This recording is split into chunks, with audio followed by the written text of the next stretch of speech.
Hello everyone, I'm Metis Balaska and welcome to the stream. So, a long-awaited sequel has finally arrived. We are going to be playing Arcadia Fallen 2. Yes, I know it's going to be a bit of a downgrade compared to FF7, which what you're supposed to be. I say none of you all have any taste if that's your thought. I'm kidding a bit. And but yeah, this is a game that I believe this is a game I've been waiting for a long time. I've been wanting to get through it. And if you've been watching my YouTube channel, I played this game. I played this demo with Breakman Z, and yeah, the full game has finally been released. It's supposedly next month, Alabaster Dawn's going into early access. I will not be updating. I will not be playing that on release. I'm going to wait for that to get off early access first. So that's probably going to be like a year away. But that'll be two games on my list on full release. But yeah, let us focus on this game. I played the full game off stream on YouTube. But you can check that out. My very first Let's Play, so forgive how bad it looks. Yeah,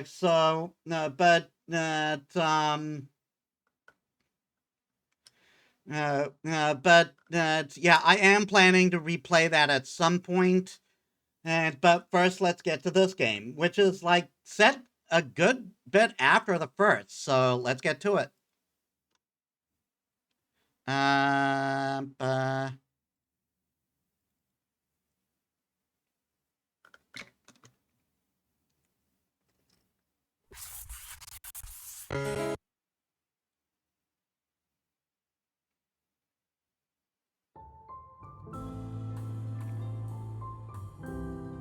This looks to be our group today.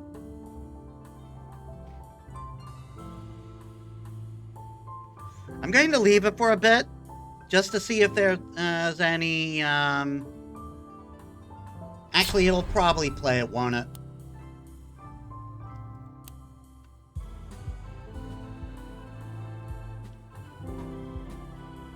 All right.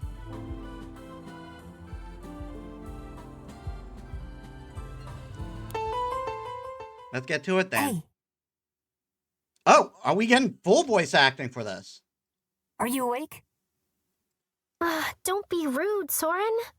I don't remember if full voice acting was in the demo. Me? Rude? I'm not the one snoozing through the whole trip. Even so. There you are, sleepyhead.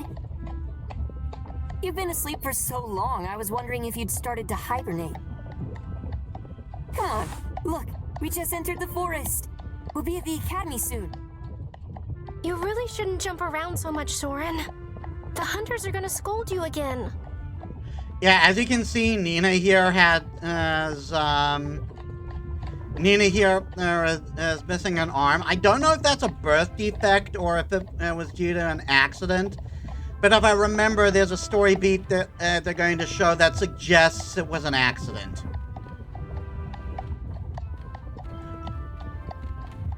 It's impossible for me to sit still. We're gonna be mages, Nina. Real mages who shoot fireballs and stuff.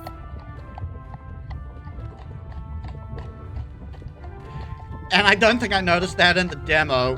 That's obviously Soren's bag, and it's got all that stuff drawn on it. I'm pretty sure fireballs aren't allowed. That sounds like a way too dangerous kind of magic. What? Why? Fireballs are so cool. Don't you agree? Yeah, so I mentioned this before when I played Arcadia Fallen 1. Instead of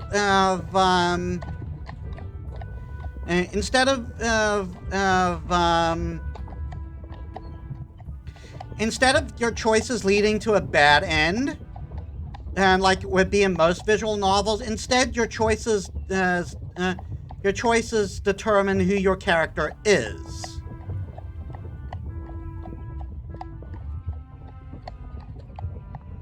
I wouldn't trust you with fire. I don't think you should be trusted with any kind of magic involving fire. Well, maybe not now. But in like 7 years when we're all graduating and stuff, I'll be an awesome fire mage. Just you see. Back in Central, they import magic fireworks for New Year's. We are talking huge balls of fire and glitter way, way into the sky. Oh, those are just illusions, though. I want to make the real deal. That's why I know I'm already picking the Tinker study path when we're old enough. Have you thought about what kind of magic you want to study yet? Which class would you like to take?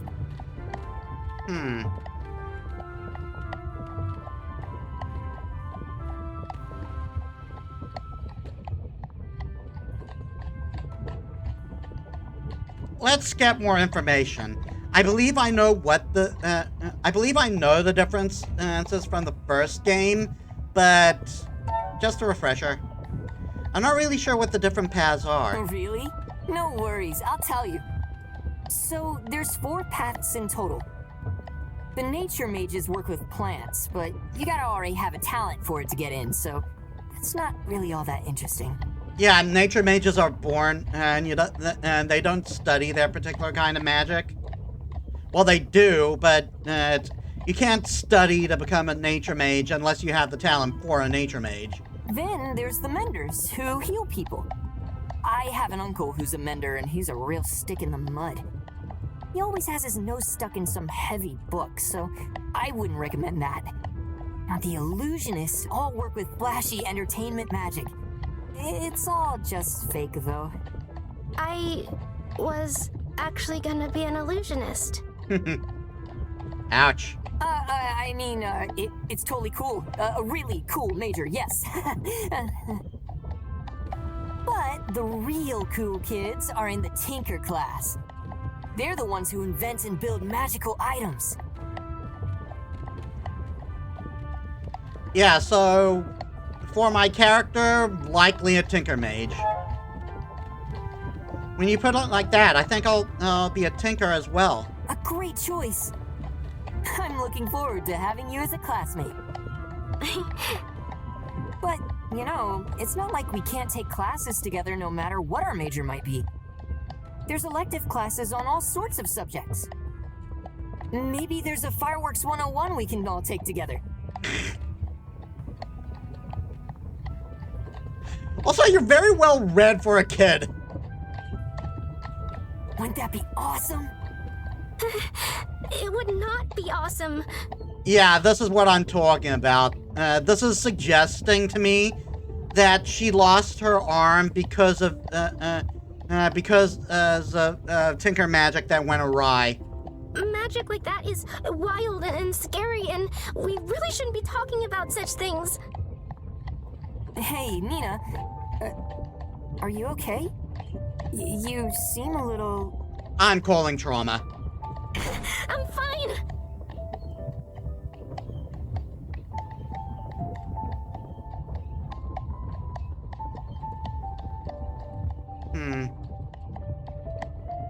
I'm going to be concerned. You don't seem fine.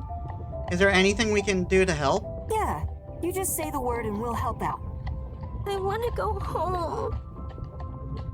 Yeah, because they don't go to these schools willingly. Once you're found out to be a mage, you have to be enlisted in one.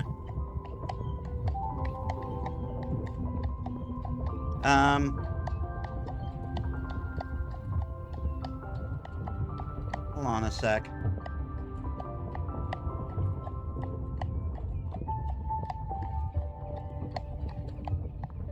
Yeah, it looks like it's fine. Yeah, we're fine. Huh? I miss my dad and my Nana and Mr. Quackers. Mr. Quackers? I don't remember Mr. Quackers. I'm guessing a pet? My duck! Yeah, I figured Mr. Quackers would be a duck. You have a pet duck?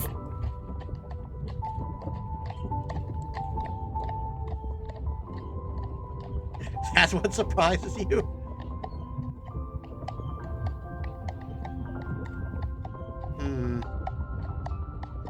It's okay to feel homesick. If you'd like, we can write your family when we get there. That might make you feel better. The duck might have trouble joining in, though. I do appreciate his attempt to lighten the mood.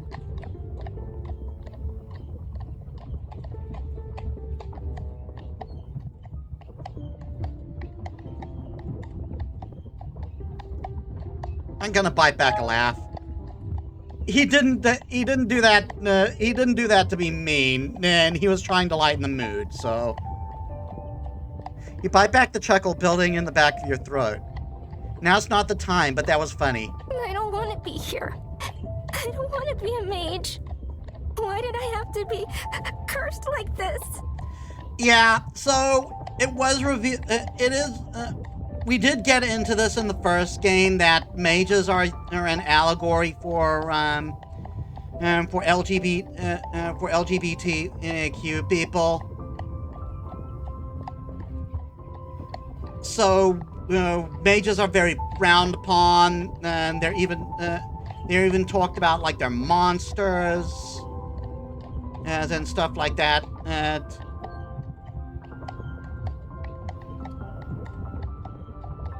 So it's perfectly reasonable why she feels like this, because basically her entire life experience as being, this is wrong, this is disgusting, this makes you inherently evil, stuff like that. All that bullshit. Nina. There are no mages in my family. Dad was crying when the hunters came for me, and Mommy didn't want to see me. I told them I didn't want to go. That I didn't want to leave my family. But they took me anyway.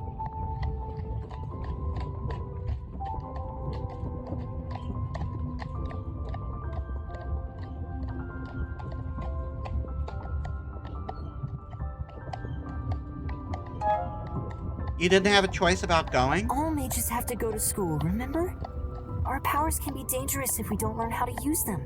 Or at least that's what the story says. For all we know, it's complete horseshit. I guess not all families like that.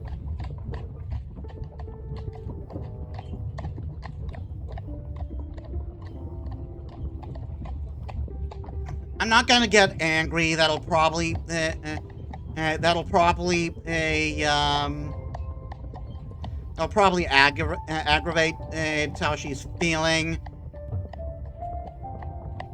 And I do want to reassure her. It's going to be okay, Nina. Right. Things might be a bit scary now, but you're not alone.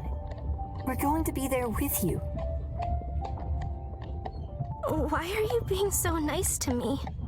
We only just met. No reason not to be nice to someone. Well, we're going to be classmates now, right? And you seem pretty great. Even if you are a bit of a crybaby. Soren, come on. I'm not.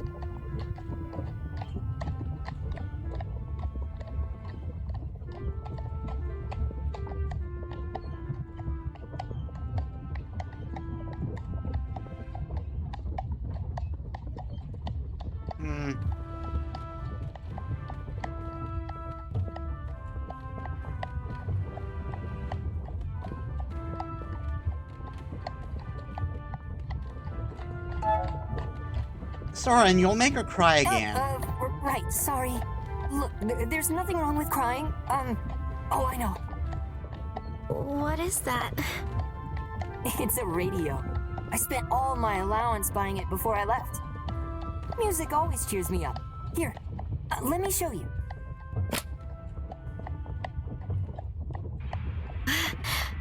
What's this? It's the Renegade Brigade straight from Mordressa. I went to watch their show once with my sister. Oh, it was great. I don't think I've ever heard music like this before. It's a friggin' heavy metal song? It's so lively. Oh boy, do I have lots to show you then.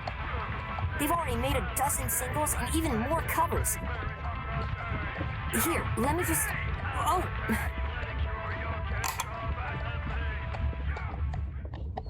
What the...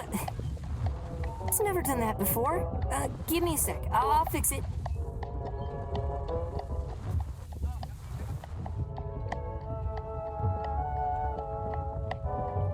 Bad reception? I mean, we're out in the middle of nowhere. Maybe it's just bad reception? I actually think you might be right. I think the radio works only if you're near Mordressa, where they're broadcasting. Yeah, it probably would, be hard to get a reception, and if the only towers, if the only place you can receive a broadcast is Mordressa itself. I'm from Taruna, and we didn't have reception up there. I completely forgot about that. Well, maybe there will be local radio stations we can listen to. No way. My music.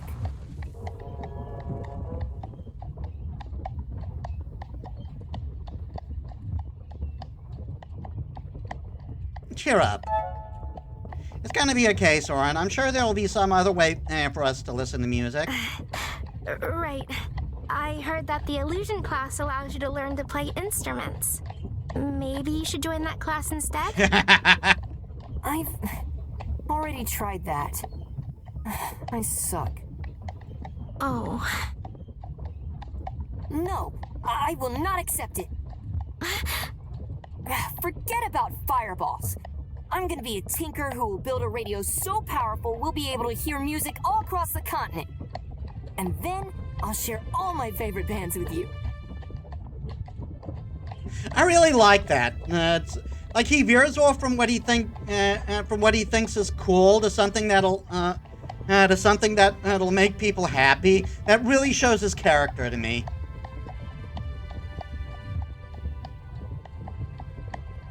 That's the spirit. That's the spirit, Soren. I'm sure you can do it. Thank you. I'll do my best.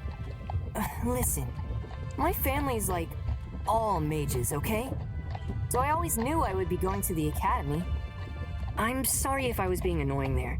I didn't realize you didn't want to go. Soren. Look, it's gonna be great, okay? You're gonna learn all sorts of fun things. Magical things that aren't dangerous at all. Yeah, it should be noted that magical school, even though you're basically uprooted to go live there if you're a mage, regardless of whether or not you want to go, it is a safe space. It is a safe space for mages. As you'll recall from Anna's story in the previous game. There will be teachers to help you out when things get hard, and you'll be making a ton of friends. Everyone's gonna love you. And yes, I am using that language deliberately. You really think so? Of course. You're cute as a button. They'd be idiots not to love you. Will you, too, be my friends? I mean...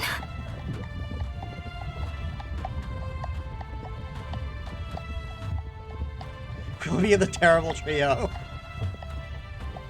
Of course. Totally, we'll be the best of friends. Thank you. The edge of your vision blur. The edges of your vision blur. Oh, look! You can see the castle now. Wow. That really is quite beautiful. My view is shit. I don't see it. All I see are the passing mushrooms and rocks over and over. And all of it will be our home from now on. Oh, I forgot.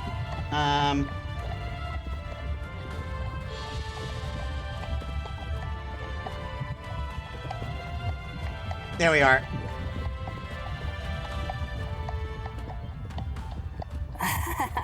I wonder if the food is as good as my sister wrote me.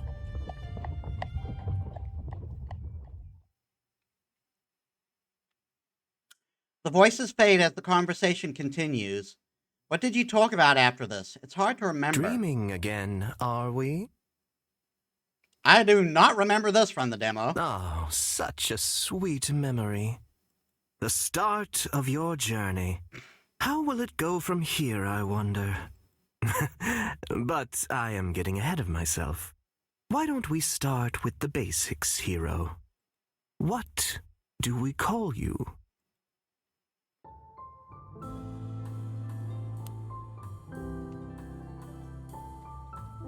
Yeah, so this is the rather simplistic,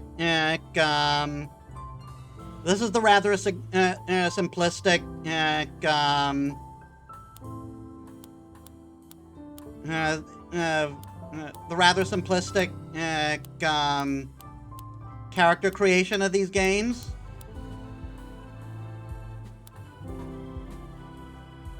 We couldn't change the as before.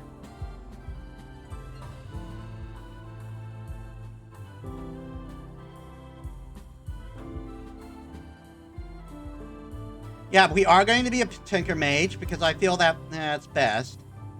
Hairstyle 2, hairstyle 1. Not a lot of options. I guess I'll go with 2. I can't believe this. I did it! About that.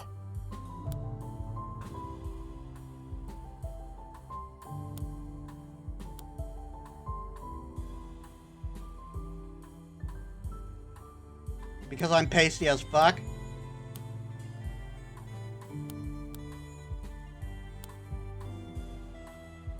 Yeah, red's fine for the eyes.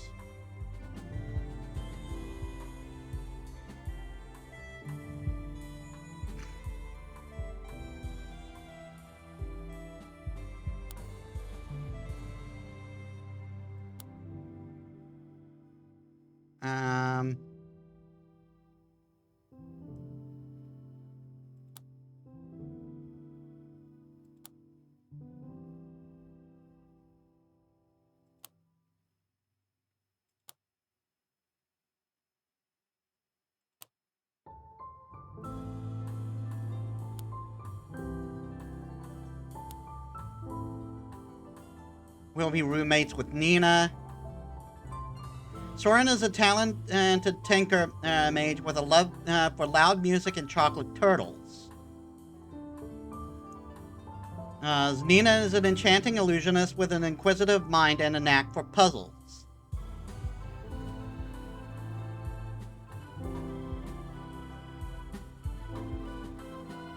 Yeah, this looks good to me. Let's go. Do you want to select the outcome of choices from Arcadia Fallen and one that will impact the story?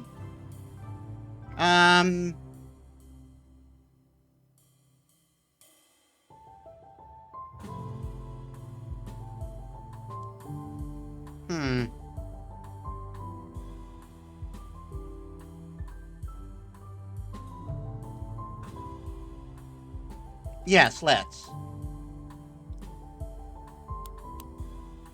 Romantic relationship and the mage scholar.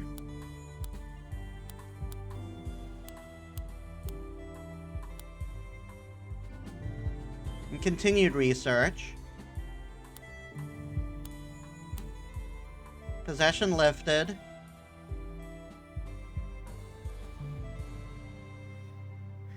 The alchemist apprentice repaired the seal and trapped the restless spirits in their ancient underground prison waiting. I'm not sure I want to go with this one because I don't want mine to be dead. With the alchemist apprentice's encouragement, Mai grew into a hero that gave her life to save the town and bring peace to the tormented spirits. She now resides at the Mary Sparrow's Inn. Oh, so we might get to see her in the game still? And with the alchemist's apprentice's protection, Mime kept after a childlike innocence. Despite wanting to experience more of life, she was forced to give up on life to save the town and bring peace to the tormented spirits.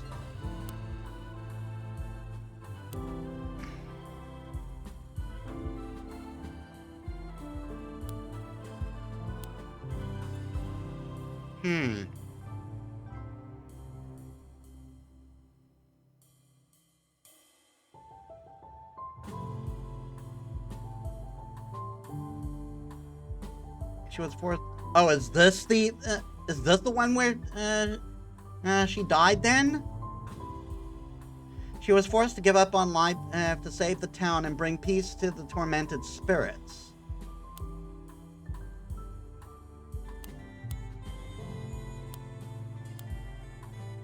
After being saved by his younger brother, the older brother gave his life to save the town. To save the town and bring peace to the tormented spirits. He now resides at the Mary Sparrow's Inn.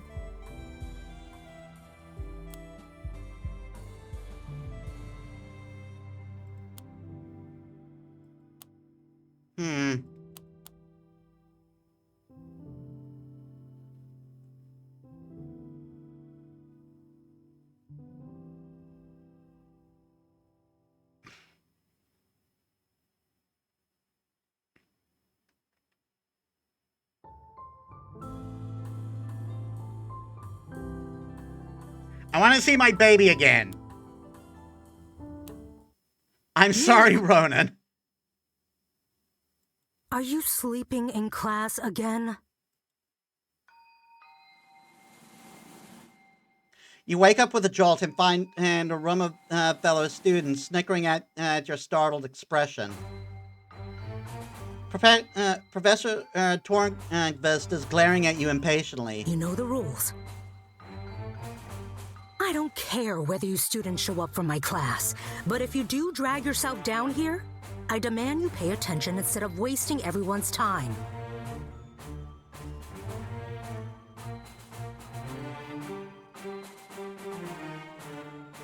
Sorry. Sorry. I don't need your apologies. You don't pass my class with those. I need to examine whether you are mastering the curriculum, so how about a little test? If we assume the moon to the left of this diagram is a full moon, then what is the name of the missing moon phase?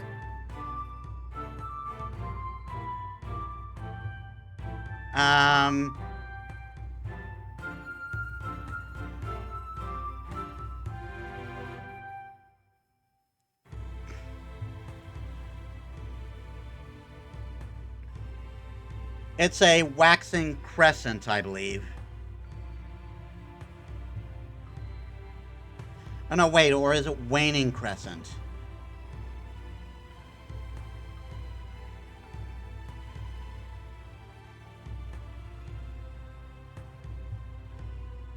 Because it's going into the full moon? I'm thinking waning. I'm going to double check that quickly.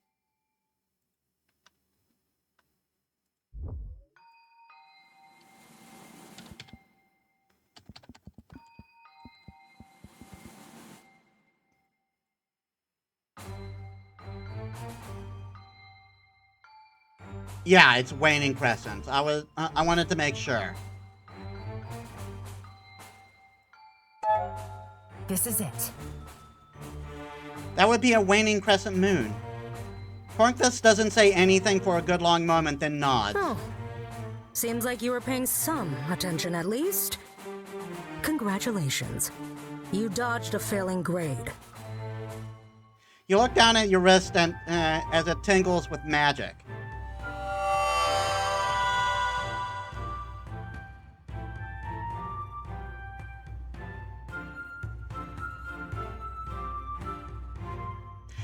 That makes me uneasy.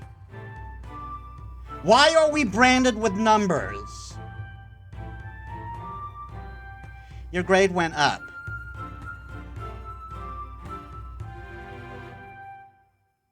Heck yeah. Watching the number goes up makes your chest swell with pride. Heck yeah, you did good. I wouldn't get too comfortable if I were you.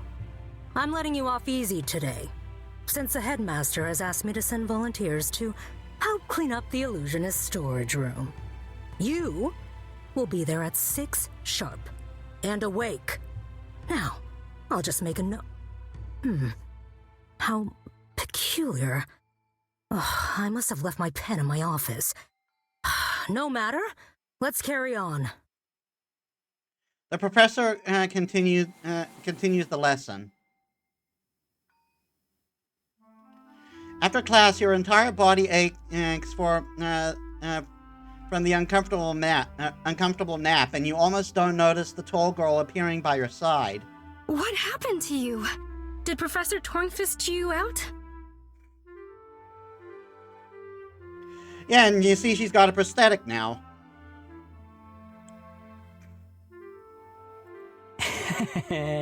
She fell asleep in class again. Slept through an entire lecture of moon ciphers. Again? And in Tornfist's class of all things. How did she take it? Not well.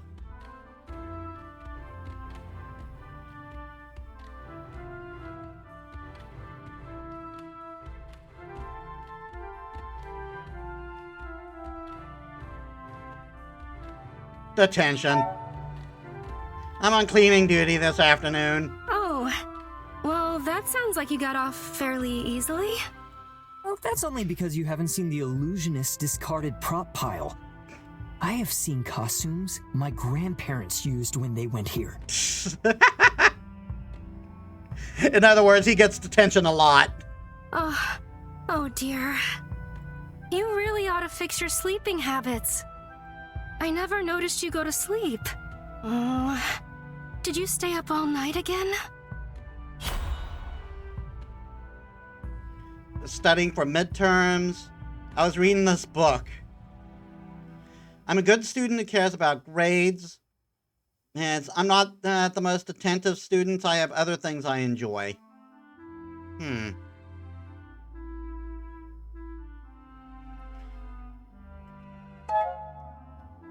You know the midterms are coming up. I couldn't sleep, so I snuck in some more studying instead. Really?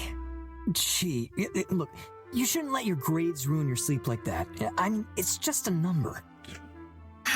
A number that will determine pretty much our entire future, Soren. You do remember we are graduating this year, right? Ugh, as if you'd let me forget. Professor Tornfist's class on magic ciphers is notorious for being one of the hardest courses to pass. Why did you even take it? Well, you took it last year, and now she's taking it. I didn't want to be left out. Seriously?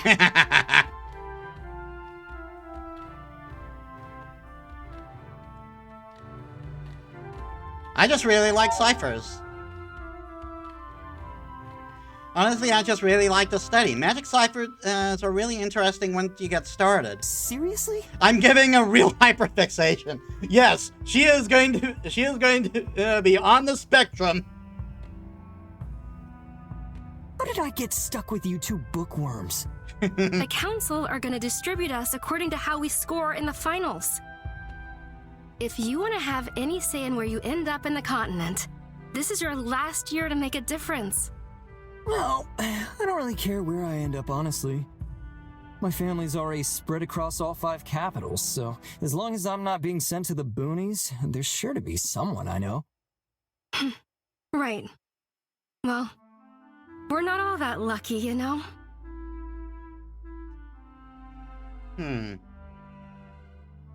We can ask it all, so we're just going to go down. Where do you want to go, Nina? Oh. We do have a log.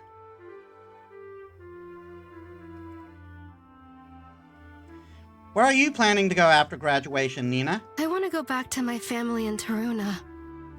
I miss them all a ton. And if I get a good job as a performer somewhere, I might be able to support them financially as well. Well, that shouldn't be much of a problem. No one wants to go to the north. I know that. But that's no excuse to take it easy. What if suddenly a bunch of people want to go, and the criteria get raised? Yeah, unlikely. You don't care where you end up, Soren? Really, you don't care where you end up, Soren? It's not that I don't have places I'd like to go. More, my sense of happiness isn't necessarily restricted to a place, you know? I mean, not exactly a bad attitude to have. If I could pick anywhere on the continent, it'd either be Central, since I was born there, or, the South, since that's where all the cool music is being made. Imagine setting up a magical radio station down there and getting to listen to all the latest music. Oh, that sounds like a dream. Which city is the most popular? You seem to know what other students are thinking, Soren. How would you rank the different cities in terms of applicants? Oh, you want me to review the options for you? Let's see. The central capital, Mordressa, is obviously hugely popular.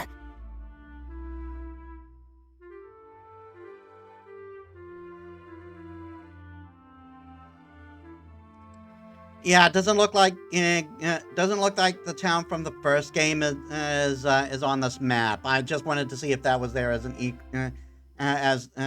Easter egg. Mages are treated well, and it's the center of the political world. You can't swing a fish without hitting someone important. Why would you... It's just same, yeah. Totally not something me and my siblings did to pass the time. It's totally something he and his siblings did to pass the time. Anyway, my point being, if you're dreaming of a cushy life as a socialite, that's the place to go. A close second in terms of applicants is probably the southern capital of Cameron. This is by far the city with the fewest restrictions on magic, and it's the source of almost all new art and music. Oh, I also hear the beaches are great. Yeah, it does look like it would have beaches, doesn't it? You'd have to be lucky to get a spot, though.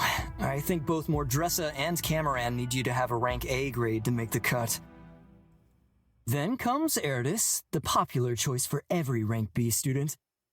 It's close to the academy, and at least under Paragon Hoffland, mages are treated quite well. It's been a bit of a blip back and forth, though, since a new Paragon is elected every few years.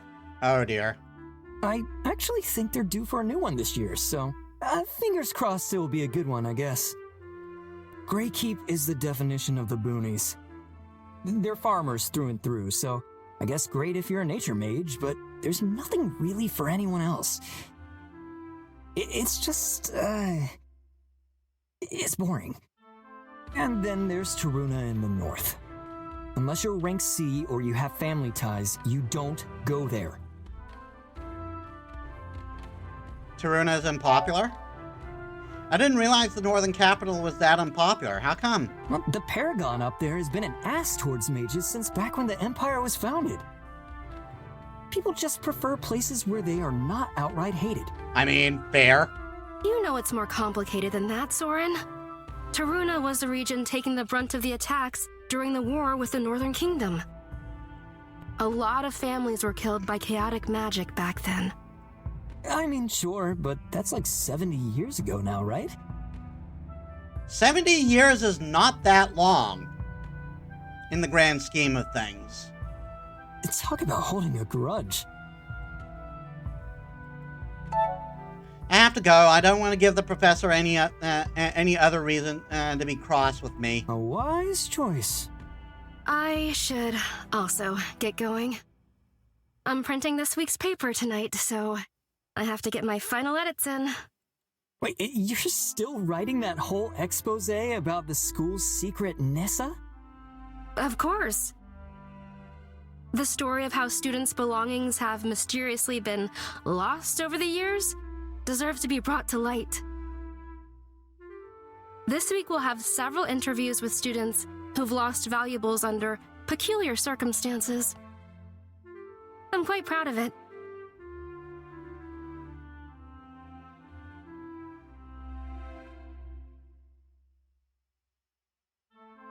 Tornquist lost her pen.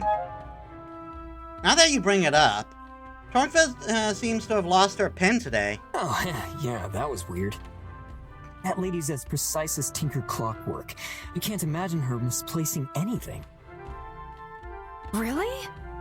Then Nissa strikes again. I gotta see if I can still catch her for a comment. See you. I almost feel bad for Tornquist. But it's good to see Mina in such high spirits. Paragon knows we all need a break these days. Guess since all my friends have other things to do, I'll go eat a snack before dinner. Say hi to the dust bunnies for me. How'd you avoid detention? Aww. The midterms are killing me. Ugh, I need coffee. I just want to go back to sleep. It's so unfair. Don't. You don't want to become a dropout, do you?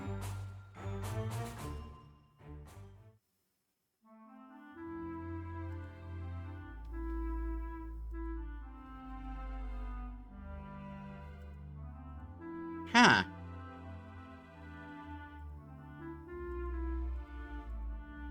Yeah, we got a more complex map this game because we got floors to deal with.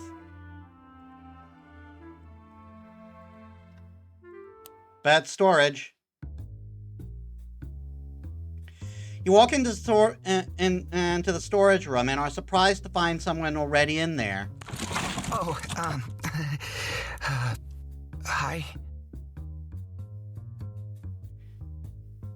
Yeah, I believe he's the kid from the first game, all grown up. The young man smiles awkwardly, trying to balance a crate filled with weird glowing and prop lights. You're in magic ciphers too, right? Did Professor Tornquist ask you to help out as well?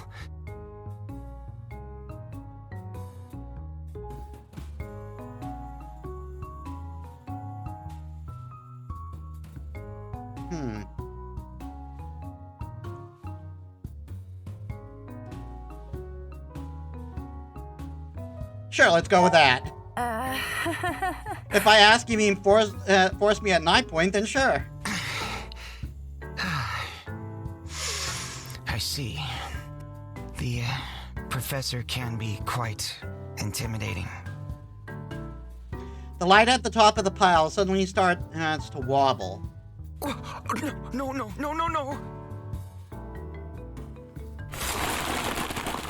Another student enters the messy storage room. You recognize them as a fellow Tinker Mage. God, Tornquist's not here yet? Yep, nope.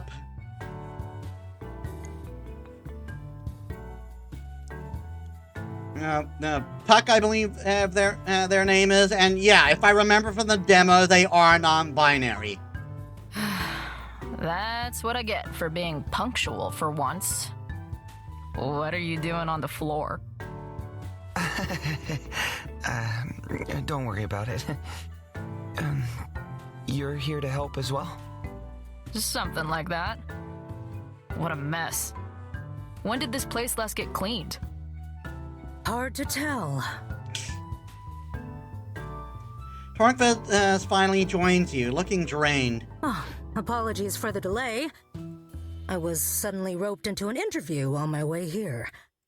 Anyway, about your task for today. The illusionists have been using this space to store their equipment for years, but the headmaster finally deemed it time for a cleanup. I'd advise you to be cautious. Most of the items in here are brittle with age, and might prove to be quite unstable. You got to be really careful. We lost 12 students. This is not a job for the faint of heart. Good luck. He leaves you to your work, and she leaves you to your work, and is barely out the door before Puck yawns and stretches. Ugh, how annoying. You two don't mind if I take a nap here, right? Today has been such a drag.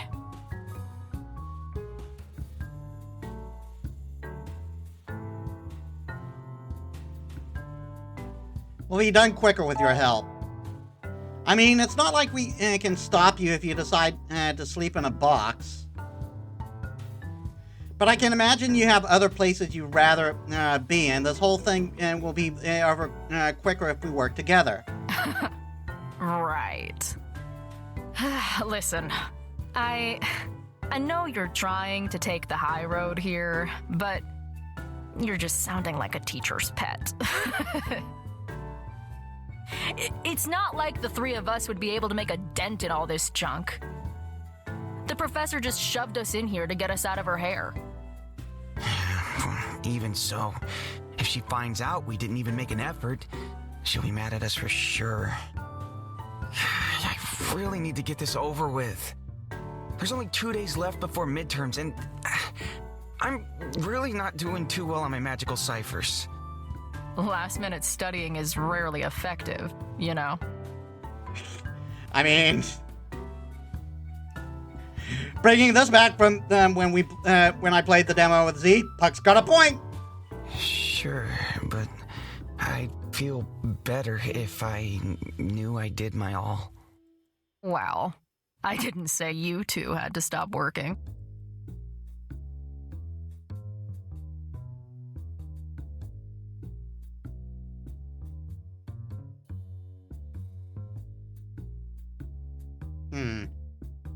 Let's just get to work. Let's just get to work, Kim.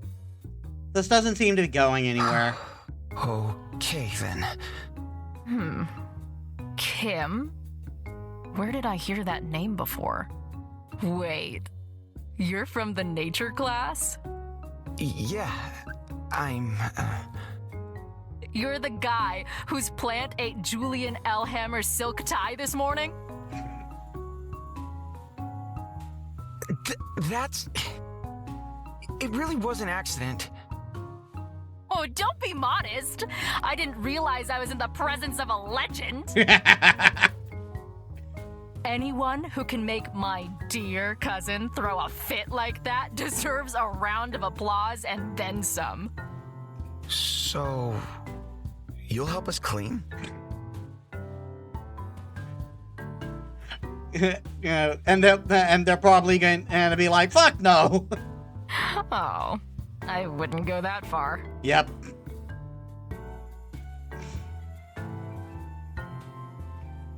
What's this about, a plan project? Just what happened this morning, Kim? It really wasn't my fault. I was feeding the Snapdragon when someone turned on the lights and it ran for the hallway. Why was the carnivorous plant able to run? The plant ran away from you? It is really fast, okay?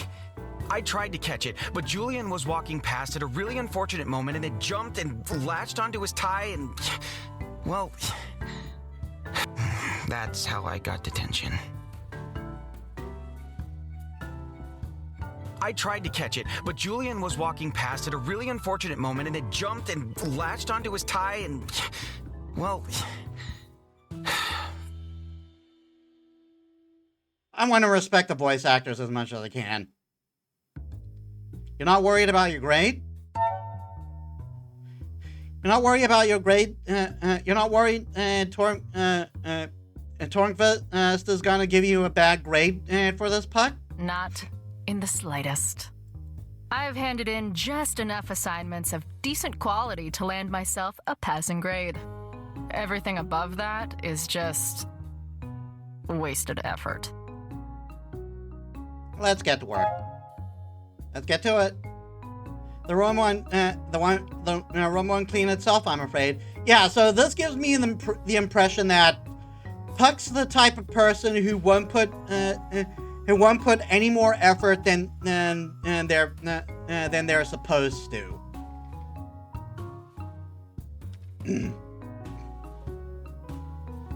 Like, they're not one to go for extra credit. They'll just go.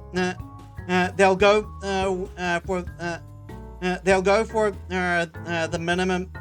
They'll go for a comfortable minimum, and that's about it. Right. You kids have fun. You set to work cleaning up the place. It's tedious, but you're making progress, you think. Was that box always there? I think I've got all the paintings here, except for the ones that tried to bite me. The cute-ass cut-in.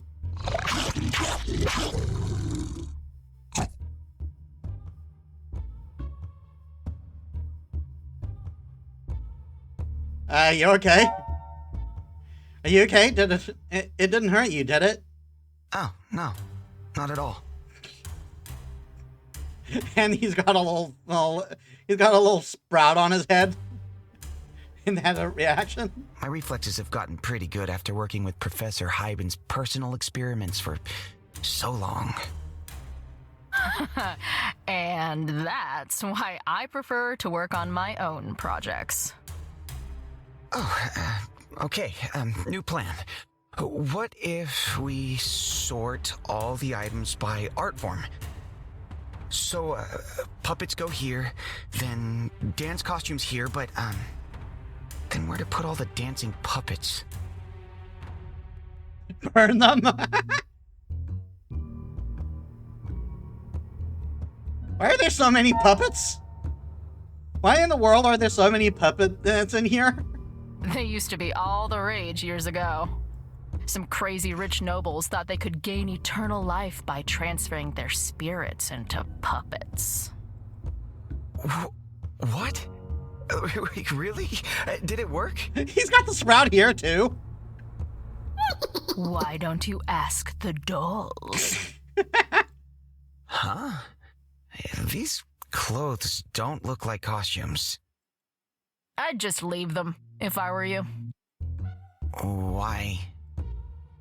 Well, this is one of the few places on campus where one could whisk away for some privacy.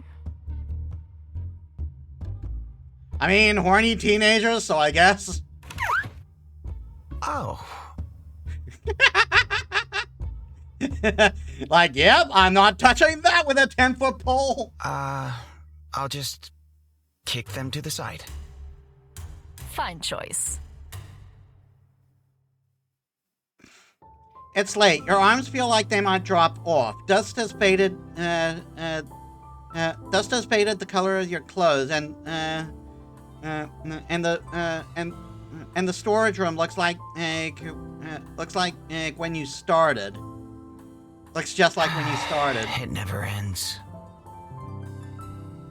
Told you to, it was useless.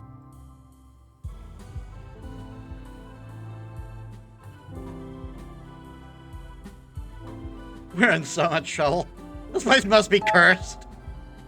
I feel like some smartass cursed this place to make it forever cluttered. Is that even possible?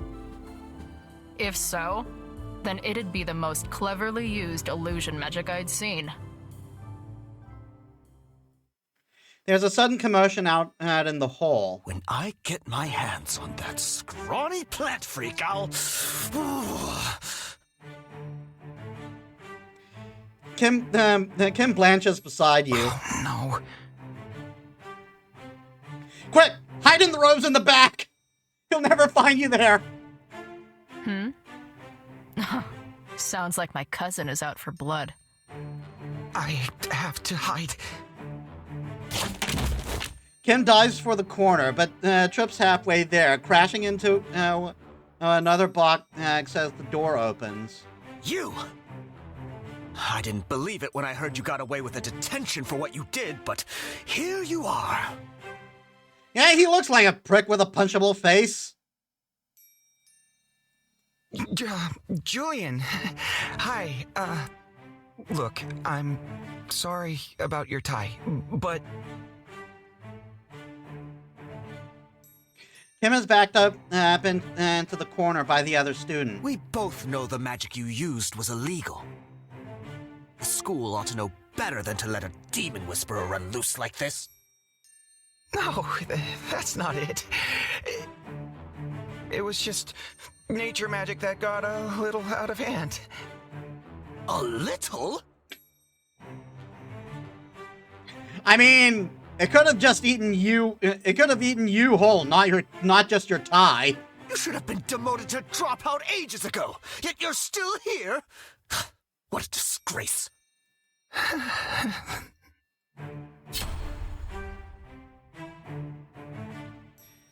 Choices marked with a star allow now another companion to step in and help.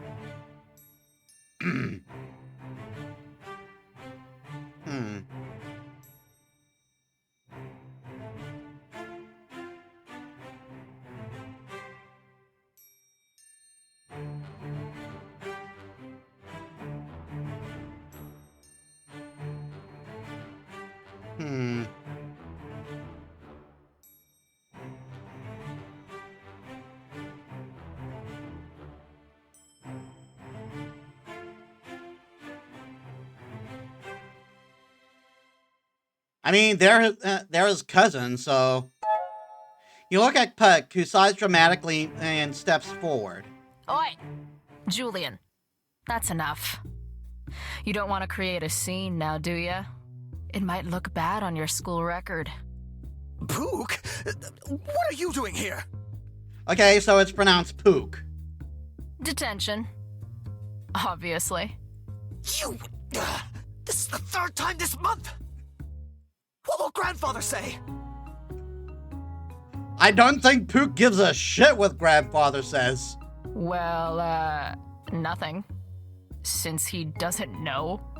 Just like he doesn't know that you are picking fights with other students when you should be studying like a good little boy.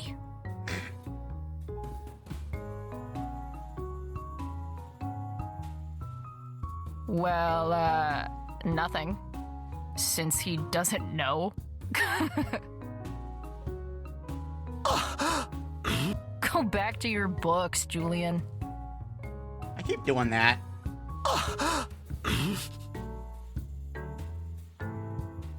The guy looks angry at Pook, then at Kim. He shoves the nature mage, sending him crashing into a box. We'll be discussing this later, cousin.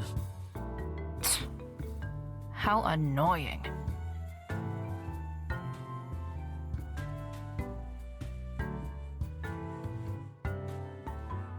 What a piece of work.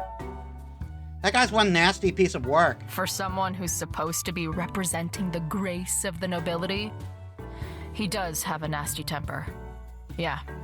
How you holding up back there, Kim? Kim grunts, picking himself up off the box. I'm... fine. I'm sorry my idiot cousin is causing you so much trouble. You don't have to apologize. It was my own fault for messing up that spell to begin with, and I mean, it's not like I'm not used to people.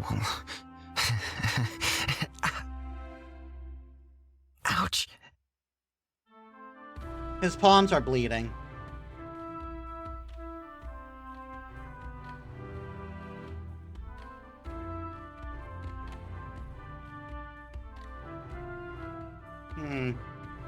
I'll show more concern here. Kim, are you okay? Hey, let me take a look at that. Oh, there's no need for that. I'm fine, really.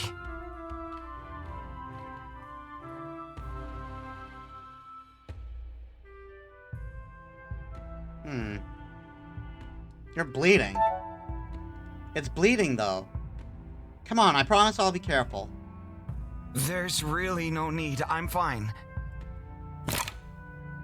You hear a loud click. What the?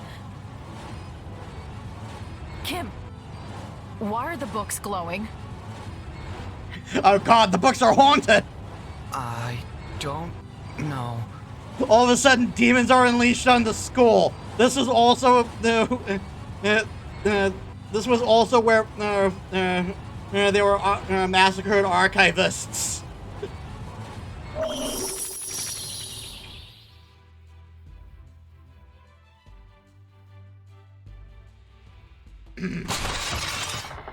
You stumble down and into a dark chamber, dust flying everywhere as the three of you land in an ungraceful pile on the floor. Kim, get off! Sorry. Those elbows are like metal pokers.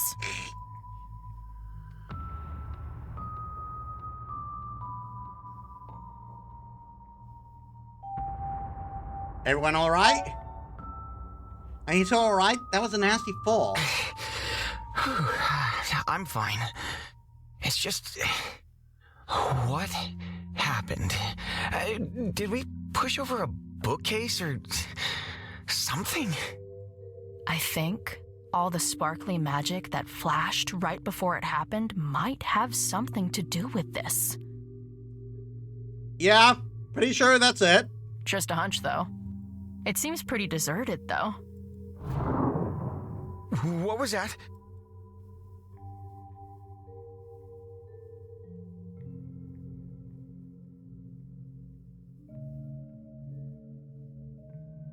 A cat?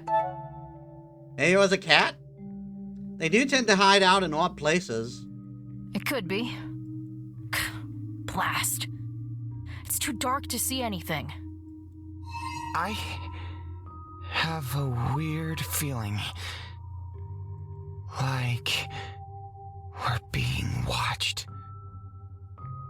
Don't be silly. Why, you think there's just a pair of glowing eyes behind me?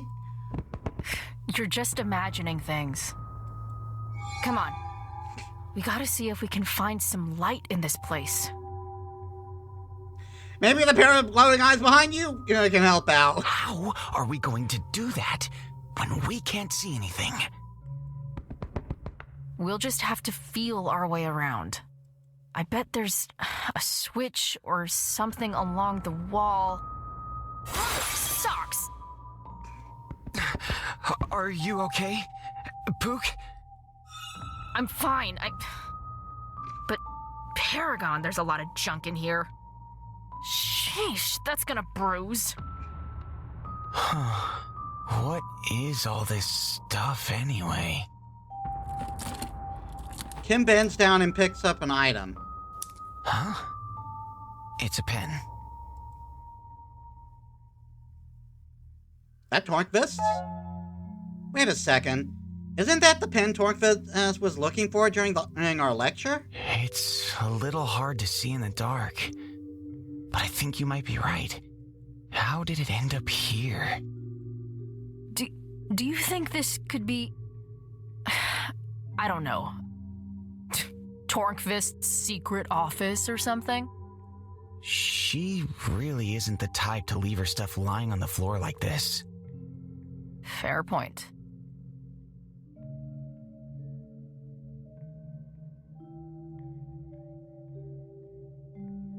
What's that? What in the world is that? It almost looks like eyes. What? Something scurries across the floor.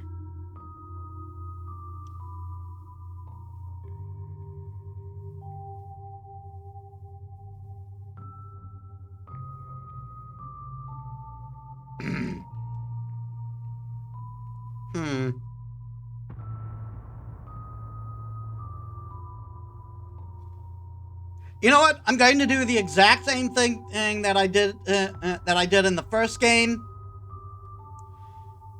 If there's a romance option, we take it.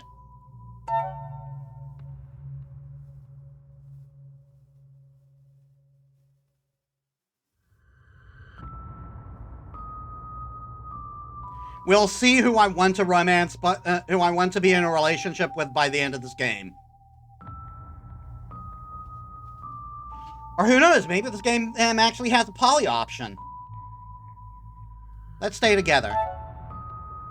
You step close to Kim, your arms brushing against each other as you search the darkness. Stay close, Kim. We don't want it sneaking up on us. Oh, right. What are you puny humans doing in my lair?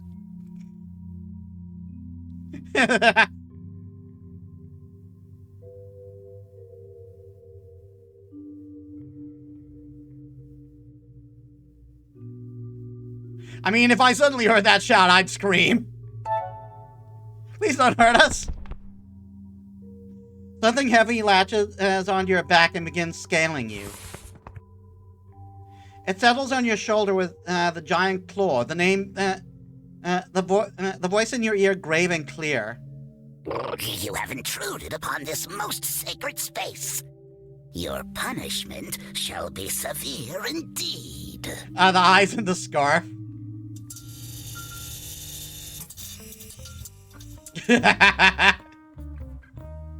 You all blink as light suddenly floods the room.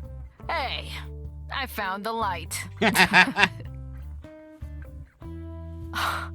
The wiring in here is ancient. Wonder when it was last used. What's that on your shoulder? What's wet on my shoulder? Ah, get it off! Get it off!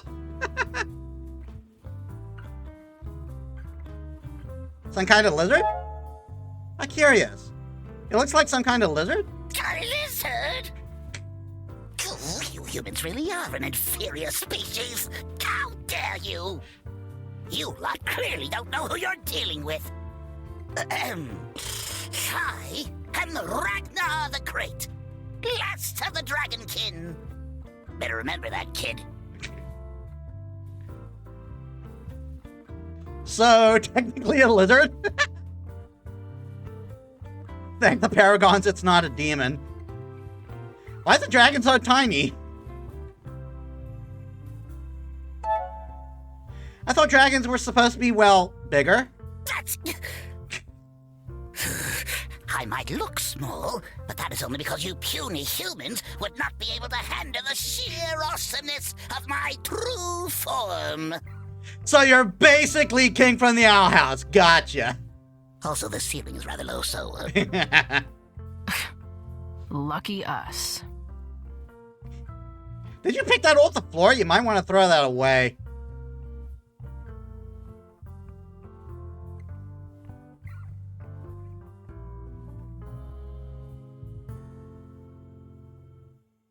We're not here to start trouble.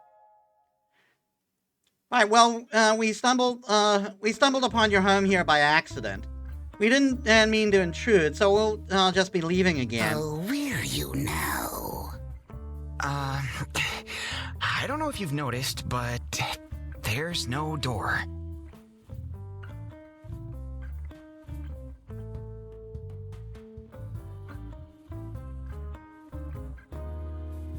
There has to be an exit. There has to be a way out somewhere. Maybe it's just hidden? Oh, it's hidden, all right. And I'm the only one who knows where it is. You puny humans are trapped. You know, you do fit nicely on my shoulder. I can just grab you by the tail right now and start beating you on a desk until you open up. Now you are completely at my mercy, and I have demands.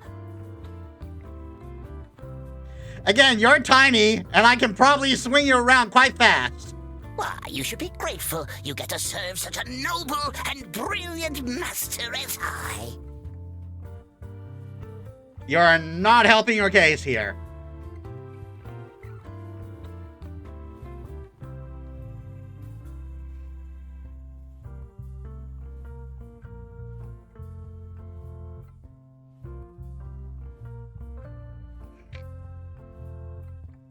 I'm torn between teasing him and just grabbing him. Well, I was stating it, so... You reach back and grab the dragon by the scruff of his neck. Hey, that's not fair! You put me down this instant! Seems like the dragon is more bark than bite. Are you sure you didn't pick that up on the floor? Because if so, ew! Why is it in your mouth? I still think we'll need his help getting out of here, though. Fine. I'll help you get out of here. Just put me down. Oh, look, the archivist child there already broke the seal. The door is open, so you just have to touch the bookcase like you did when you entered. Archivist? Yes, it's rather strange. I thought your kind was as extinct as mine, but here we are. Well, what are you doing down here? What are you doing in this place? What kind of question is that? I live here, obviously. Sheesh. You live like this? I'll choose to ignore that. Dragons are just fairy tales, when we do know they were once real. Because we did meet dragons in the first game. It was in the Sparrow's Inn where they were, and that's where you, and that's where you wait once you're dead. So, dragons only exist in fairy tales. Can you prove? Can you prove you are what you say? I don't need to prove myself to you. You're right. Dragons might as well be nothing but fairy tales, as I am the only one known to live. I have been doing extensive research into what happened to my kind, but I'm sure that holds no interest for you people. Archivist? What do you mean, and when you say Kim's an archivist? I'm not sure what that's about either. I'm a spirit mage. And one does not preclude the other. Yeah, because that guy from the first game was also an archivist. I believe, like, with archivists, their magic is passed down through blood or something like that. Archivist magic is the study of magic that relates to blood and history. Yeah.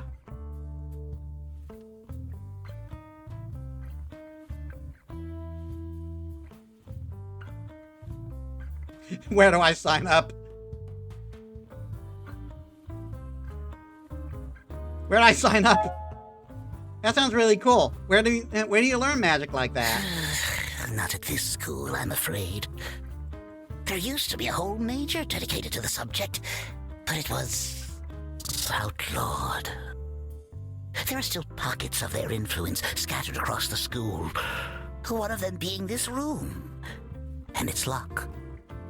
Yeah, so I'm guessing that's going to be kind of like the plot of this game. We're going to be like getting into we're like going to be delving into the archivists and researching their connection to the school.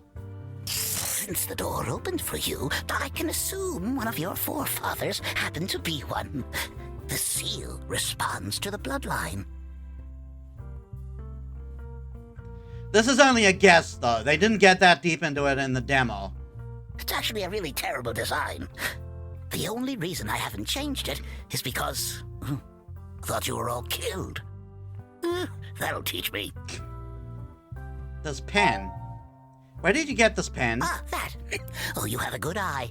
That is a most rare shiny. So you're a magpie, got it.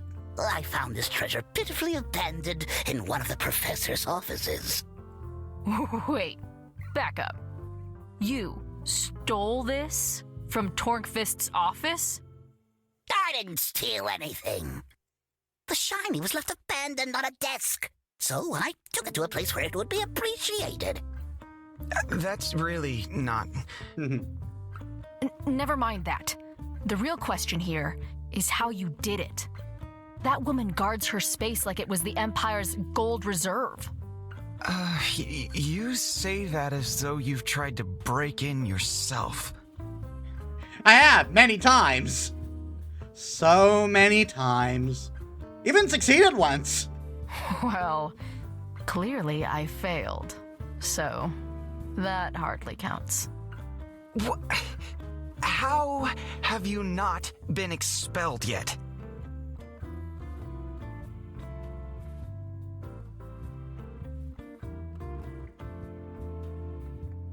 Why try to break in?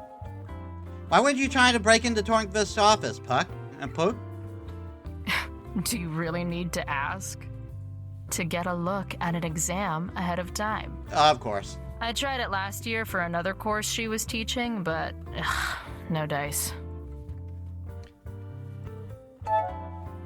How did you enter Tornquist's office, Ragnar? You see, I went Viking!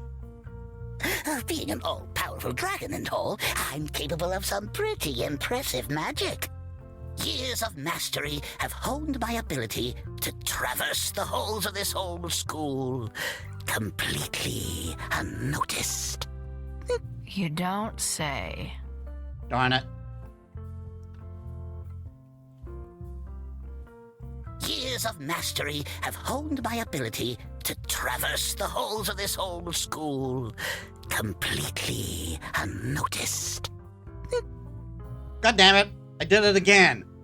Years of mastery have honed my ability to traverse the halls of this old school completely unnoticed.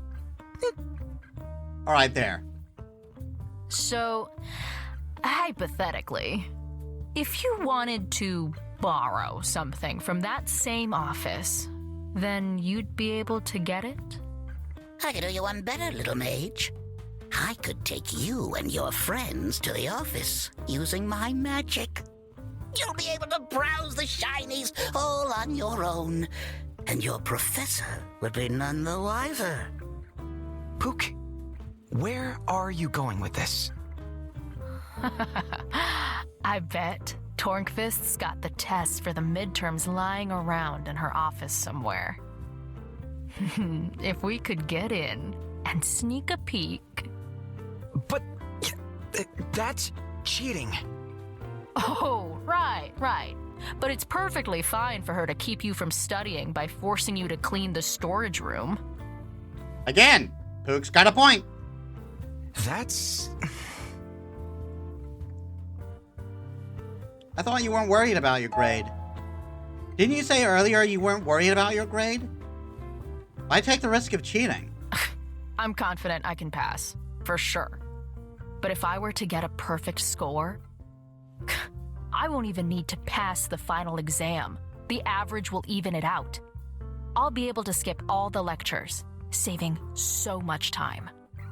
And I need all the time I can get. Why do this, Ragnar?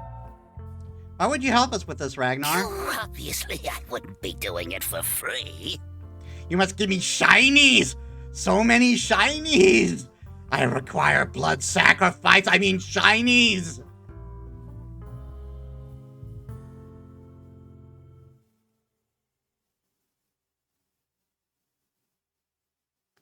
Is this related to your demands? You were raving about demands earlier, too. What exactly do you want from us? I wasn't raving. Sheesh, you make it sound like I'm desperate or something. Which I'm not. I just need a favor. I've lost something from my hoard. It's one of my most prized possessions, and I want it back. Your hoard? Are you talking about all this junk cluttering up the place?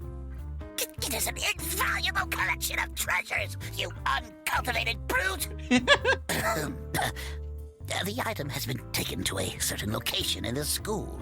Now that I think about it, Ragnar's voice sounds familiar. Where, what does it sound like? Because I've heard that type of voice. I just don't remember where. I think it's a voice that's usually done for a villain. I'd like you humans to retrieve it for me. If you do, then I'll happily help you cheat on your upcoming tests.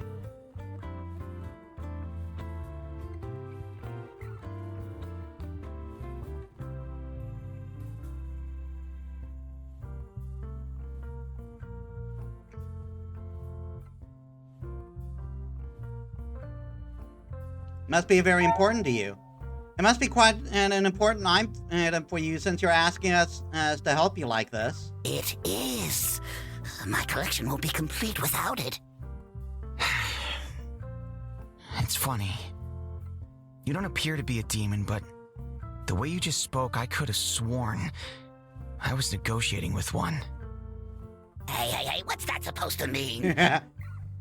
We definitely know he's not a demon. We saw what demons were like in the last game. I already told you, I'm a Dragon. Yeah, sure. So you say. But why should we trust you?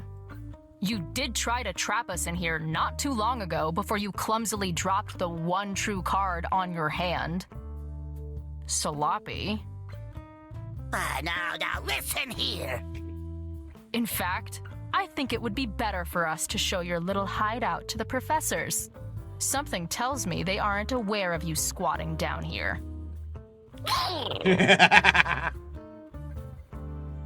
Pooh can be scary.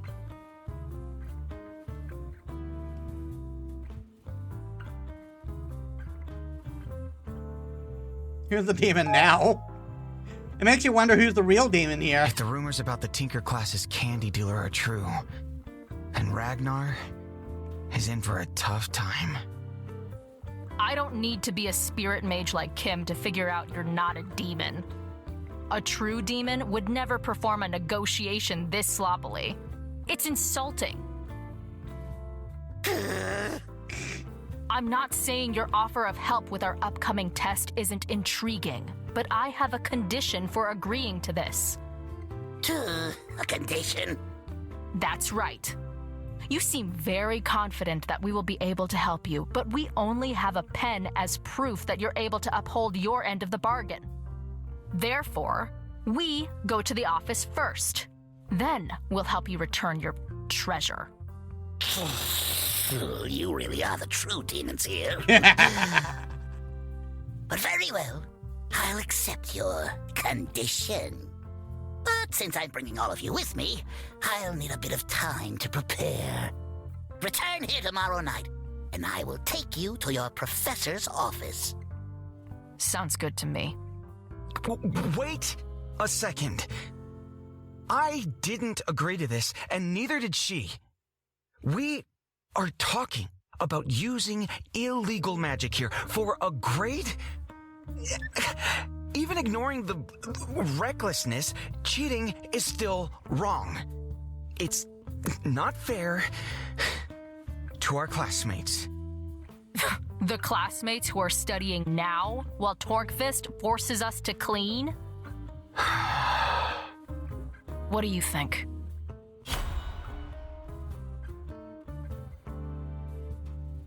Cheating the wrong is wrong, and the risk isn't worth it for a grade. I'm willing to take the risk to cheat to get a better grade.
I am conflicted.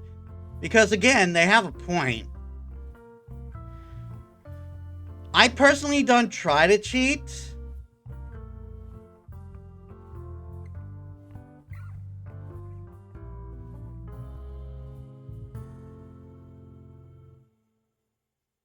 But again, we are being kept from studying. With that friggin' rum.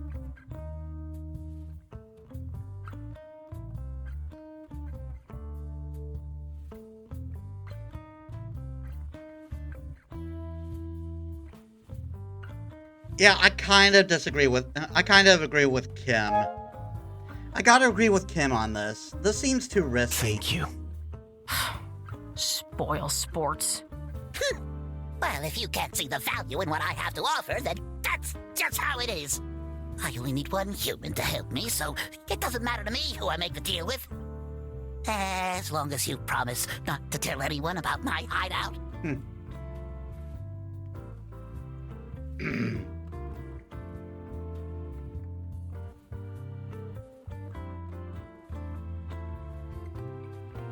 I promise. I got no plans on ratting you out. Your secret's safe with me. Good. Now get out of my lair. You've been loitering long enough, and I've got spells to prepare. Chapter 1, A Dragon's Deal. Reach the first chapter. All that was just the prologue. So now I think we're in completely new. Now I think we're in completely new content here. This is past the demo. Okay, let's see what we got for our companions. Kim is a clumsy nature mage with a knack for annoying his fellow students with pie-eating plants. He's really trying to keep his head down, and just hopes to make it through graduation without too much excitement along the way. A wisecracking noble doesn't want. This wisecracking noble doesn't want to waste any of their energy on the boring day-to-day grind of lectures and studying. All Pook wants is to work on their final Tinker project and hopefully avoid their noble family along the way. Could this grumpy little reptile really be a dragon? And he certainly seems convinced and claims to have some pretty wild magical powers. Can he be trusted? And can you even help him? Yeah, I got a feeling he's not actually a dragon. Because again, we saw dragons in the first game. I think we got a king situation here. Like completely.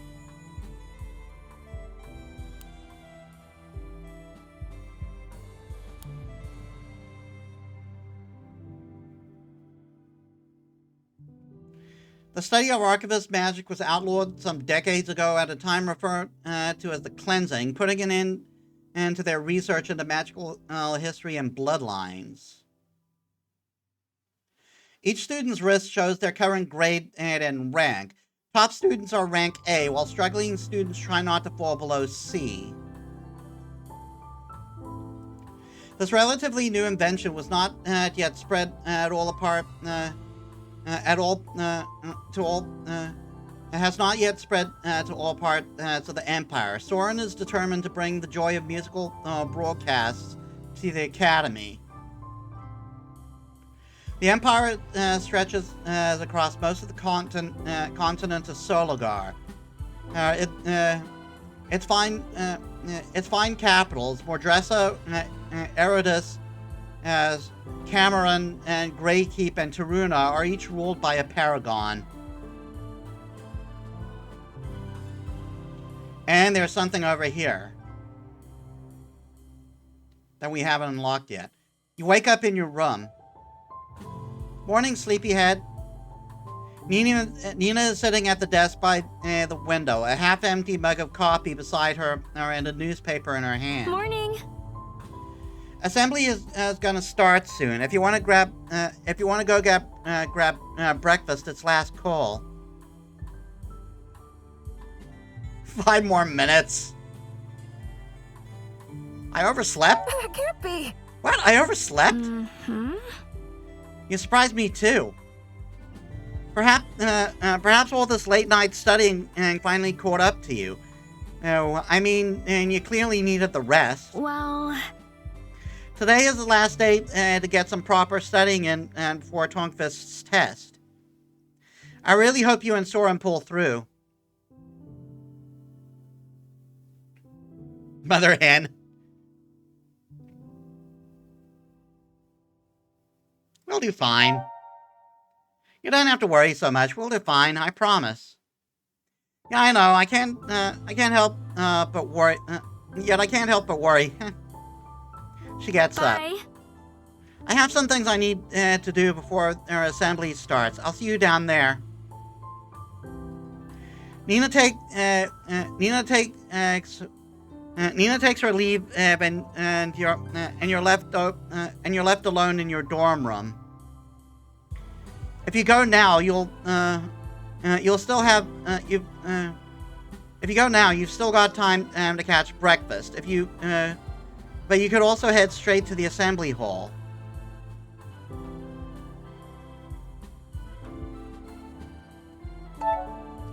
It seems like Nina left her paper.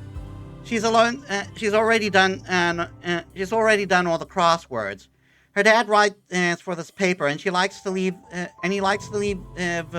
little secrets in his articles for her to find. Seems like this week's puzzle was, "Good luck on your exams." This is your side of the room. It could probably do with a few more decorations. The fall leaves in the forest are so pretty this time of year. Soon they'll all be gone as winter truly sets in.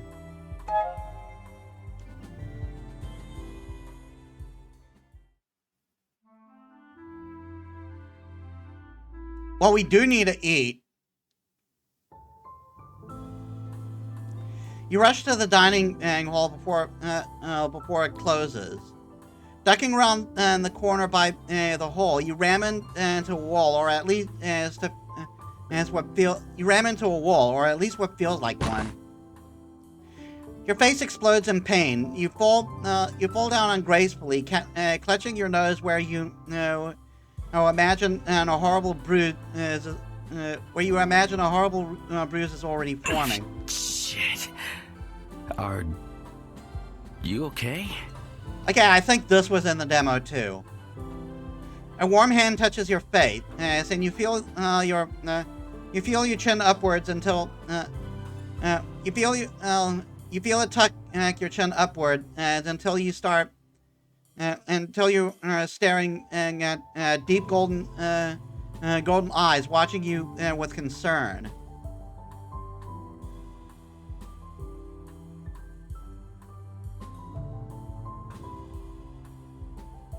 Are you made of stone?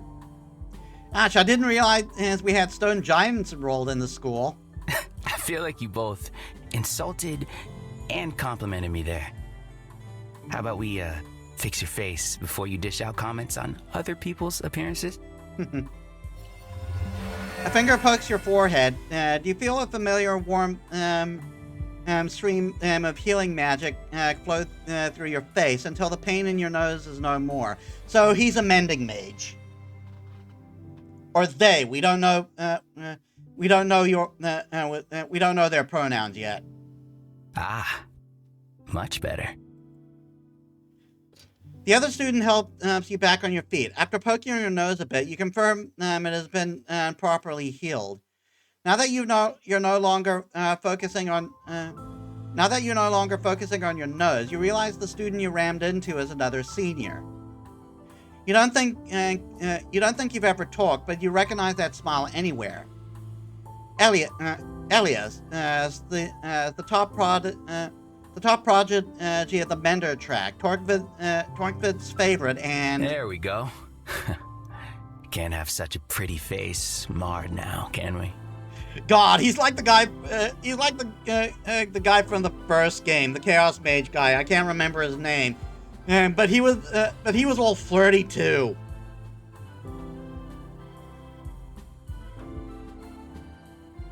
The school's biggest heartthrob.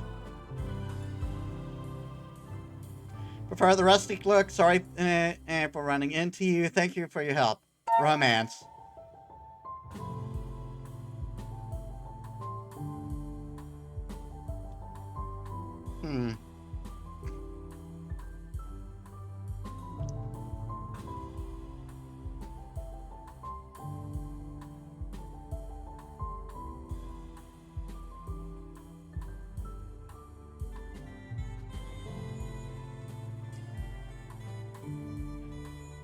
As far as I know, you can't fail these. So there's no like bad answer with these. It's just it's like something that builds your character.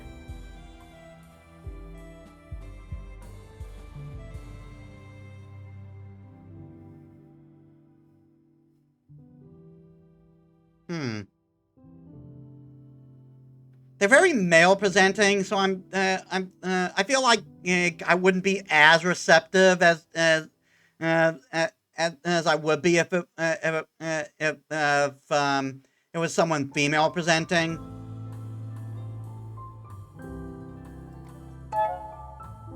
Do such cheesy lines really work for you? You tell me. You're the first one I've tried it on. I must say, though, I've rarely seen someone make for the dining hall with quite as much enthusiasm. Careful your stomach doesn't make you run straight into a trap, little mouse. He winks and walks off. Okay, so we know for sure it's a he. His pronouns are he, him.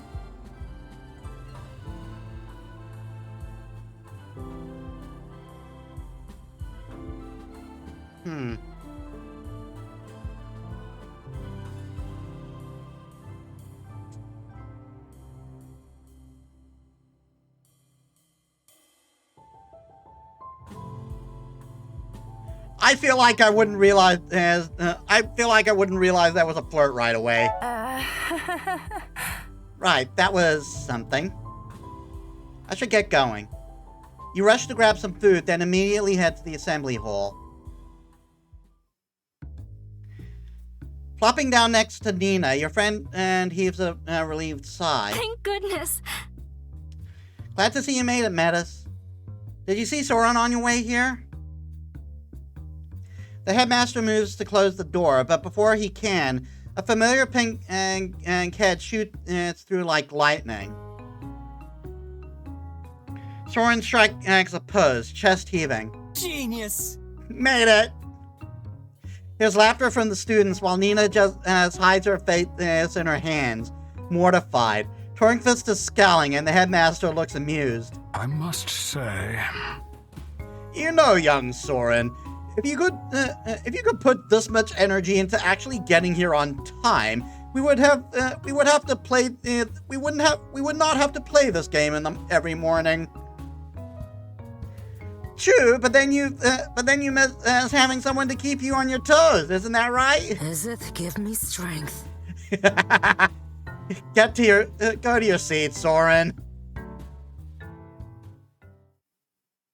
The headmaster takes the stage. Now that we are all here, let's get started on today's announcements.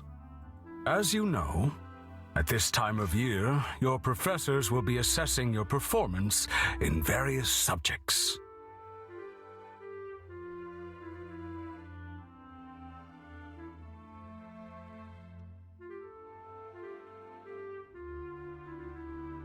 I gotta wonder if the Owl House was a bit of an influence in the when they were designing this game. Because now that I think about it, there is a bit of Owl House in here. Like Ragnar does seem very much like King. And even though he's like the mime of this game, they were referring to the subjects as they were just referring to the subjects as tracts. The tracts even have banners. So I gotta wonder if Owl House had a little inspiration when they were designing the school. Obviously not 1-to-1. But I gotta wonder if they did take some inspiration, because I can see that's the nature track. I think that's illusion. I think that's mending, and that's obviously Tinker. I urge you to take these tests seriously, as they are an important tool for gauging which subjects you should improve upon before your final exams. It is every professor's prerogative to grade their class as they see fit.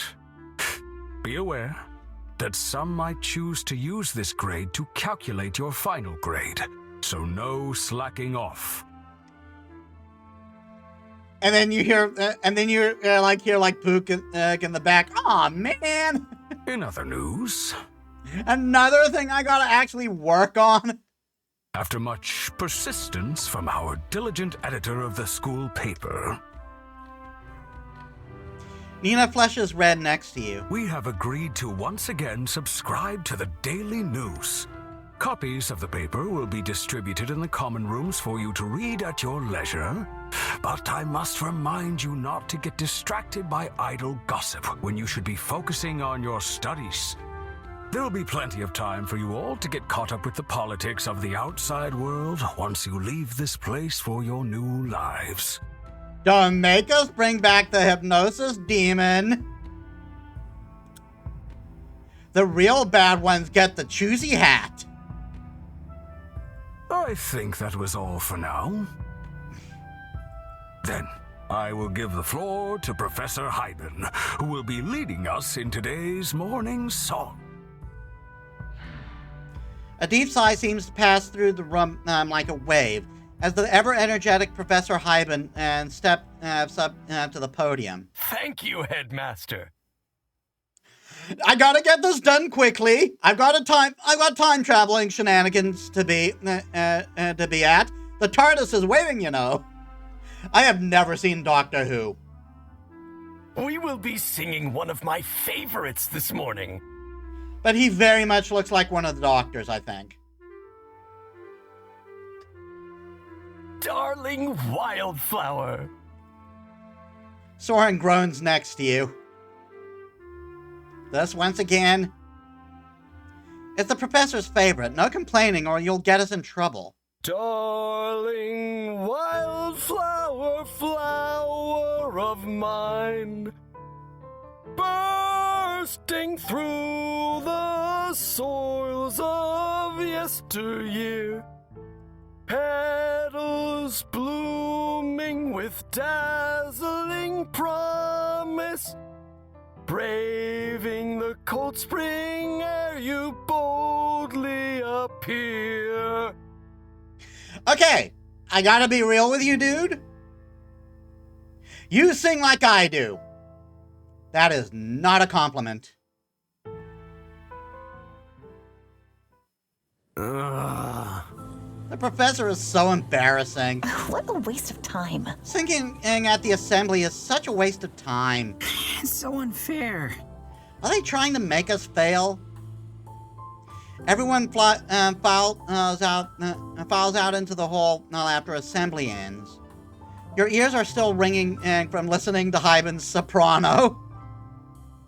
What's going on? So, Miss Editor of the school newspaper, what's all this about keeping our heads down and focusing on studying while you do your fair share of non-studying yourself? Hey! That's not the same thing. I just let the headmaster know that a subscription to outside news sources is valuable, especially for senior students who are going to be moving on soon. I mean, she's got a point. You got to know what's going on in the world. And how many times did you tell him this for him to agree? Not a lot. About half a dozen times or so.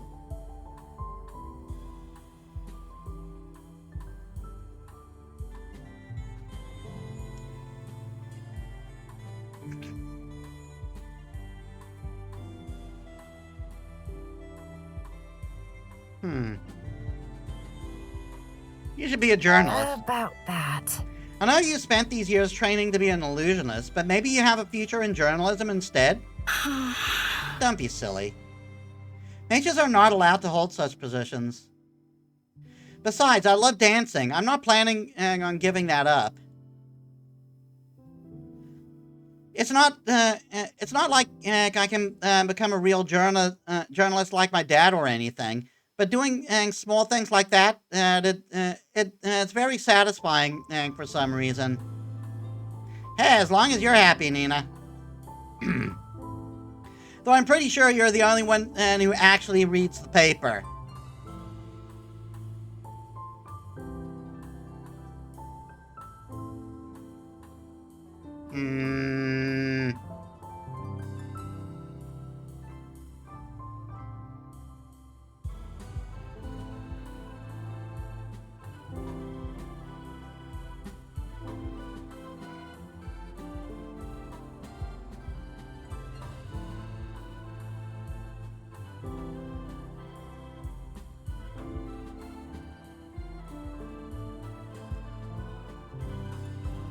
I mean, I'm going to go half and half on this. What are you talking about? I like to read them.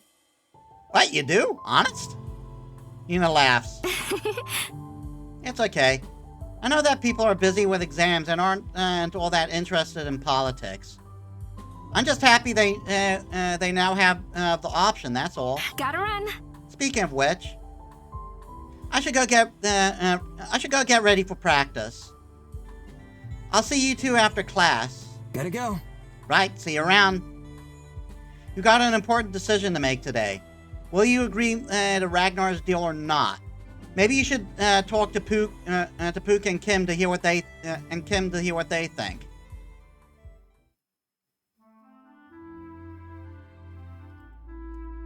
Yeah, I wouldn't be able to go anywhere else. Let's speak with Kim first. You enter the greenhouse and breathe then the enchanting scent of the Academy's grand collection of herbs and flowers.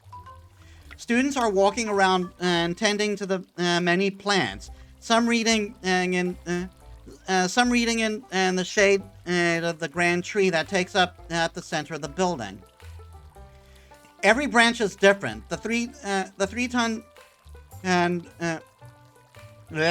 tree alone forming a huge collection of fruit and nuts.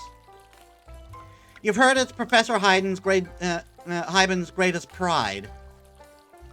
You find Kim sitting by its roots, hunched over a book. The other nature students are taking a wide berth around him, and you notice you're getting a few odd stares when you make your way towards him. Let's get down to business to defeat the Huns! Hi, Kim. Hi. Hi, Kim. How are you? Metis? Sorry, you startled me. I was busy reading. I didn't notice you come in.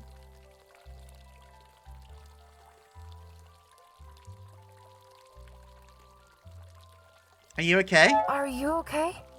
You seem a little bit on edge. Well... yeah, I suppose I'm quite nervous about this test. I think I've got the basics down now. No, at least enough that I should get a passing grade. I really can't afford to fail this one. Why is this test so important? What do you mean? All the tests are important. Why are you so nervous about this one? Well... So, I may have screwed up a little when choosing my electives this year. Since Magic Ciphers is my only D-level course that doesn't fit my major, the grade has multiplied by 2.3 when added to my average. That sounds like a horrible way to grade it.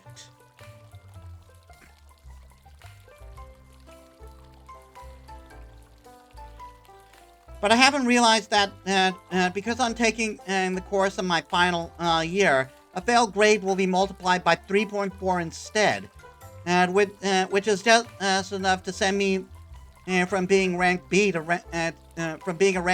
rank C. Again, that sounds like a horrible way to do it.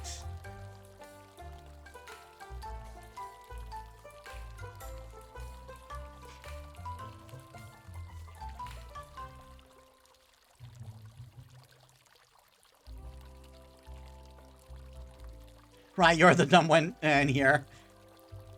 No, I'm gonna get annoyed. This system does suck. I can't believe the system is that complicated. That sucks so bad. I'm sure there's a reason for it, maybe.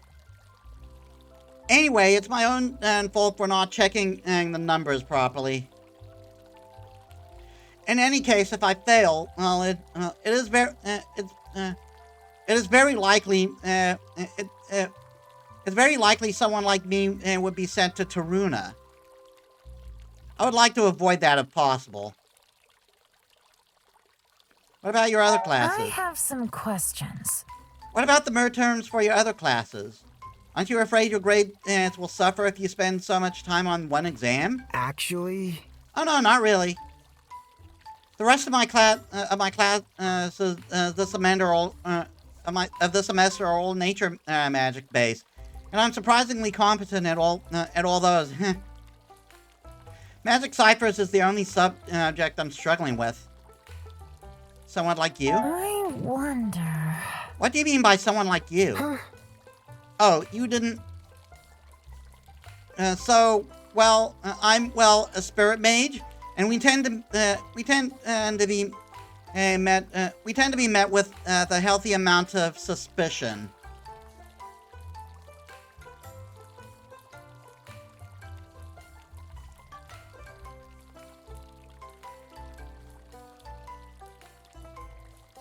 A spirit mage, really? That's amazing!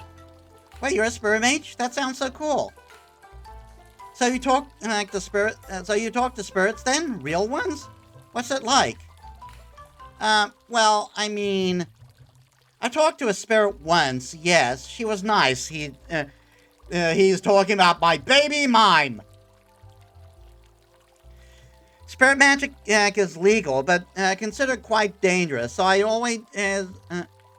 was always going to end up in one of the capitals for proper supervision. I just really want to be able to choose the one I end up in. Where would you like to go? Tell me about... If you could choose, where'd you like to go? Actually...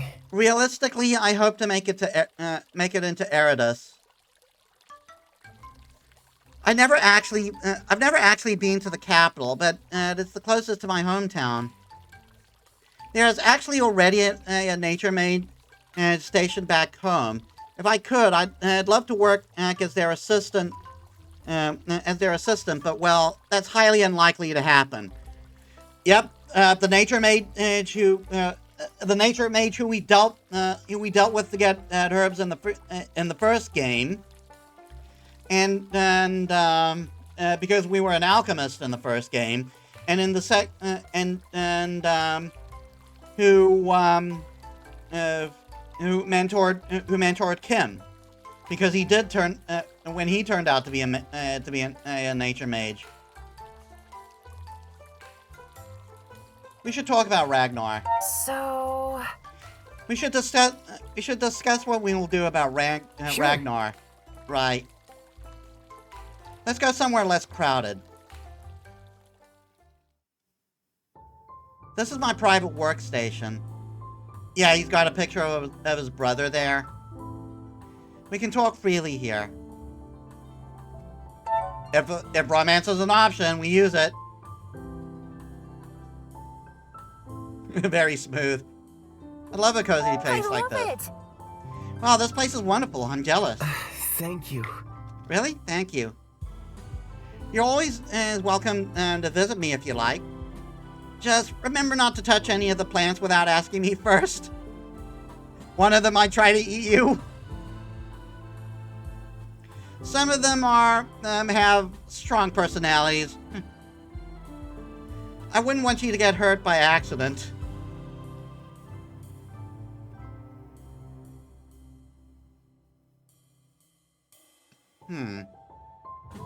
You're very kind, you know that? Has anyone ever told you you're quite the gentle person? Huh? Oh, what's this all of a sudden? The tips of his ears are turning red, and he looks away. Well... We were here to talk about Ragnar. That seems like a bad idea. I still think it's a bad idea to trust him. He says he's a dragon, but we can't know for sure what he is. I'm not going to tell you when Pook. I'm not going to tell you on you and Pook if you want to go through with this, but.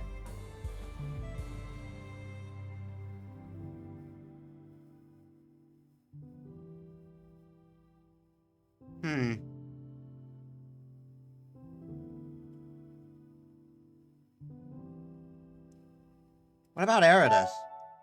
What about your dream, though? Didn't you want to go to Eridus? I do, but I haven't flunked the test yet, you know? I'm going to give it my best shot. That way, if I fail, someone else who worked harder than me will get the spot. That only seems fair. If that's alright with you, I'd like to get back to my reading now. I'll still meet you two later. I might not trust Ragnar, but I still think he's quite curious. Just what is he? He's not a spirit or demon in the traditional sense, but he can't possibly be a dragon either, right? Maybe after the exams are over, we can look into it. Bye for now. But for now, I'll see you later.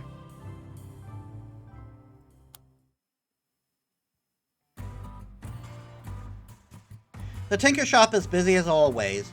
Ambitious students split around various construction of steel and wood, gears turning, steam bellowing, and occasional sparks flying, and followed by clouds of curses and laughter. Some nodding greeting as you pass by. Yeah, this was a detail that I did like from the first game. You see, there's blue lighting in this room, and the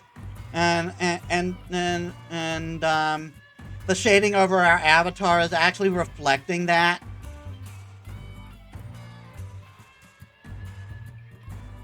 Some nodding greeting as you pass by, but most of your classmates are way too busy to pay you any mind.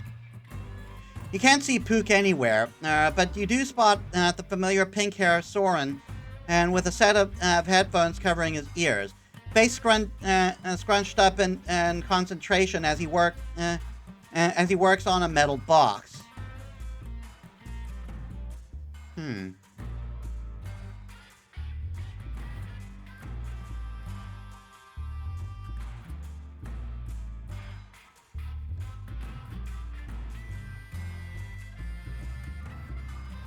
I feel like I'm the type who would wait.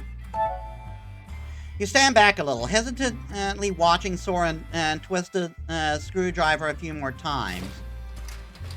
The box lights up. The panels on the side glow bright blue and yellow, and then it fizzles out, smoking. That sucks.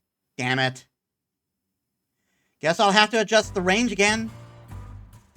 Oh, Metis, have you been there a while? You know what I'm like when I get stuck into a gnarly repair. Are you okay? Oh. How are you? Are you doing okay? Your radio. Yes! Oh, this thing? Don't worry about it. I'm still working out the weird kinks, but I'm making progress. I might need to ask for a favor from Pook to put in action, though. What kind of favor? I wonder. Just what kind of favor do you need to ask from them? Well, let's just say if you want the best method to shoot something high into the sky, then Pook's the expert around here. How's your radio coming along? Tell me about. Still working on your radio, I see. How's it going? You'd think after all these years, there'd be a push to put up better infrastructure. There'd be a push to put up better infrastructure to send the signal out here, but nothing. I can't get perfect sound if I use one of my records, but I want to hear what they're playing in the city. I'm just stuck on how to get a stronger signal. As for Pook. Actually, I need to see Pook. Have you seen them around? Huh? Pook, since when are you two talking? Since yesterday? By the sounds of it, I'd say they're out in the hangar. I'll come with you. I could do with the exercise. You walk through the back. To open into an open space. The hangar is usually reserved for larger constructions, and Pook's project is no exception. A metal construction much taller than yourself, shaped like a bird with extended wings, fills up most of the space. Crates and stacks of material are strewn across the stone floor. A crate filled to the brim with familiar glue, the familiar blue globe of magic crystals catches your attention, and nearly makes your jaw drop. There are crystals worth a mansion in that crate alone. Hey. Metis, I see you made it. From the top of the construction, Pook waves down and with a wide grin. This kind of gives me a Little Witch Academia vibes.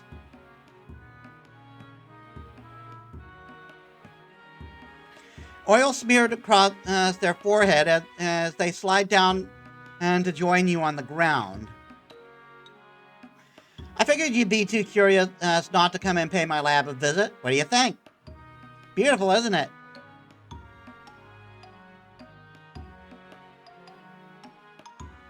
It looks amazing. that's amazing. How did you even? Well, Many years of work in prototypes and broken prototypes. I've been working on this baby since I chose the Tinker class. Yes. This is the world's very first flying carriage. I mean, it would be if it could actually fly. You know, Soren, I distinctly recall you haven't paid me for the last month's supply of chocolate turtles.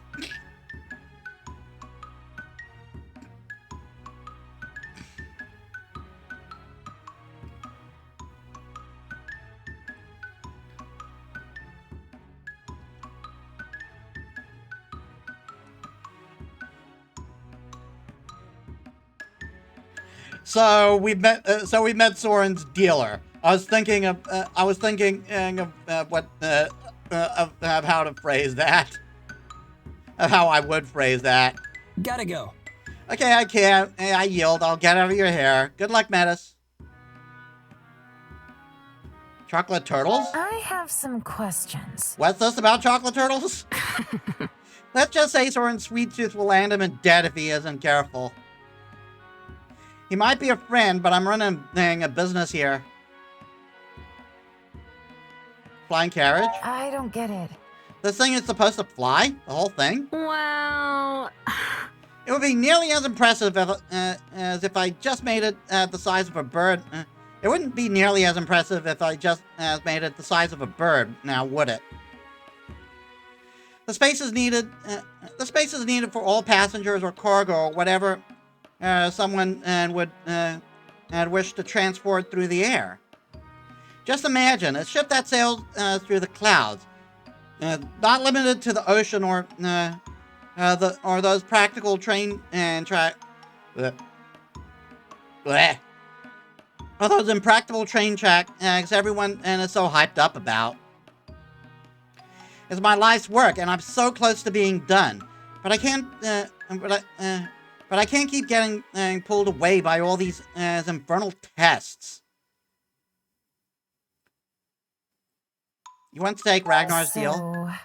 So that's why you want to take Ragnar's deal? If it helps you cheat, I'll have more time for this. well, I doubt it's going to be nearly that simple, but I admit I am curious. You're not supposed to make deals with Fae or demons, but I never heard the same said about dragons. And if they're all as bad at negotiating and negotiating deals as Ragnar, then I can see why. How did you end up in detention? So how did you end up in detention with me and Kim? I can't even remember seeing you in class. Funnily enough. That's because I don't usually go. Tornkvist, as for all her uptightness, is still one of the only professors who doesn't care about if your attendance is good, as long as you hand in assignments on time. As for how I got detention, I may have borrowed some equipment from the infirmary, and she found out. She could really stand to be a tad more flexible. Business? Huh? What business? Pook grinned and conspiratorially. They walk over to a crate and, with a flourish, open the lid to reveal rows and rows of neatly wrapped candy bars, small bags of treats, and sculpted candies.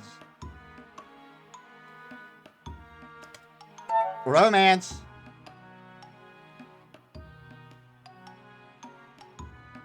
Marry me?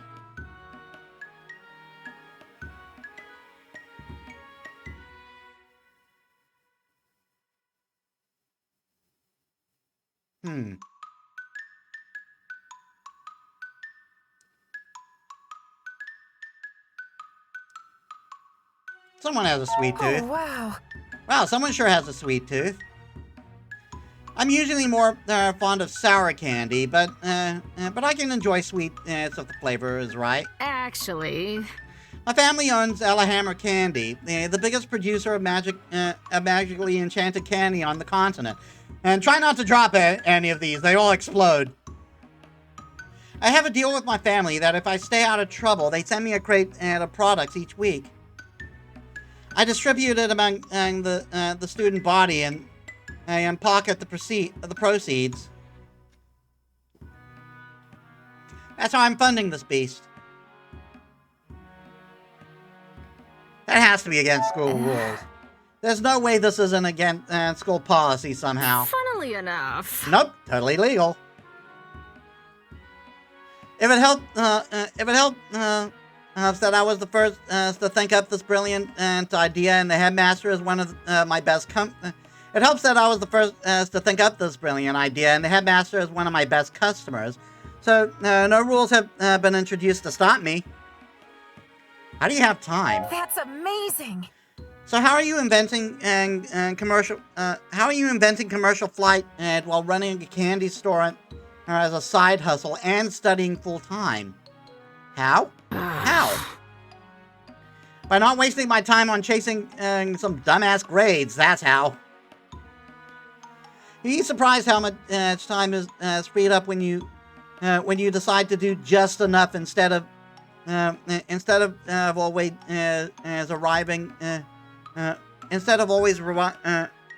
striving for perfection. Doesn't the school fund you? What?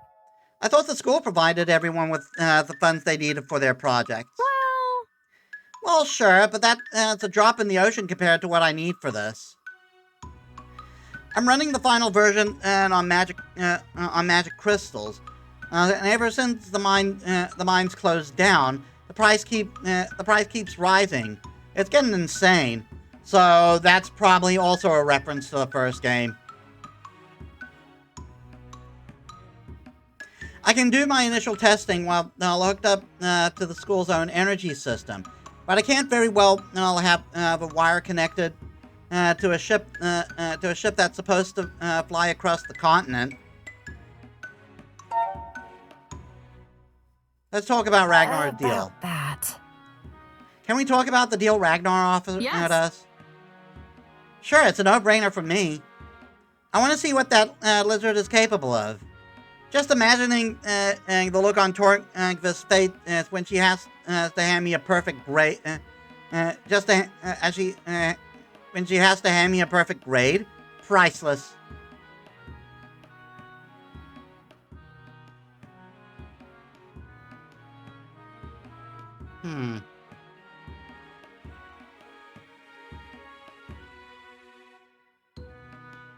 You're not nervous? You're not nervous it will backfire on us at all? Nothing in life's worth doing if it doesn't involve a bit of risk. That reminds me. Look, this whole exam system is a huge waste of everyone's time. If I can somehow screw it over before I leave, I'll take it. Besides, Ragnar needs more, seems more pitiful than anything. I doubt he could hurt a fly. Otherwise, why do you need our help to find the lost doodad? Excellent. We got this in the bag, I'm certain. Well, to storage. I'm not ready. I'm not ready for tomorrow. I think I'm gonna be sick. It's so unfair. I want sleep anyway. So I might as well. I want sleep anyway, so I might as well study.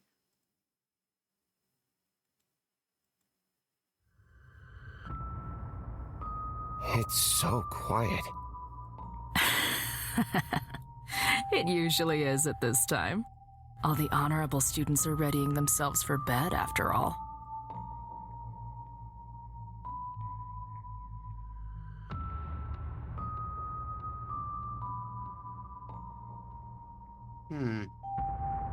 I hope we don't get caught. If we're caught, we're going to be in so much trouble. You worry too much. We'll be fine. Look, I've decided I won't be coming with you. What? I don't trust Ragnar. And frankly, I don't fully trust you two either. I mean... No offense.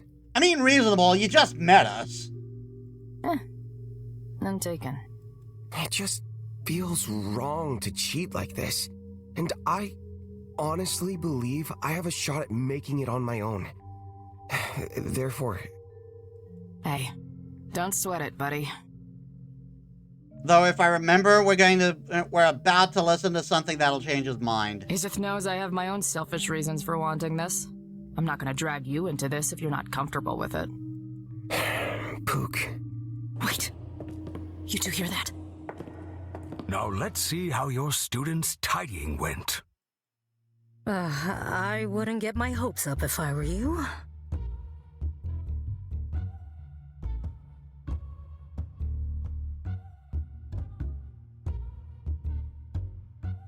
Hi, quick! Get down, both of you! You yank Pook and Kim with you behind a large table. This is... It's like nothing was touched in here. There's about a decade's worth of clutter in here, Headmaster. It would be optimistic to think a few students could make much difference in one evening. Even so, Paragon, save us. Why the sudden urgency? The place has been left alone until now, so why rush to tidy it? An alchemy researcher from Taruna is coming to the Academy to conduct some experiments. Normally, I wouldn't give it a second thought. But the timing...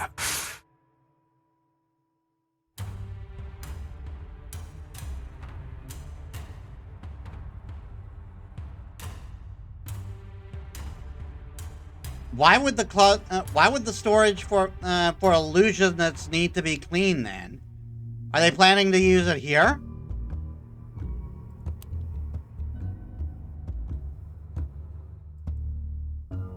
It wouldn't be our hometown, it's way too far away. If Eridus is closer, as close to Kim's hometown.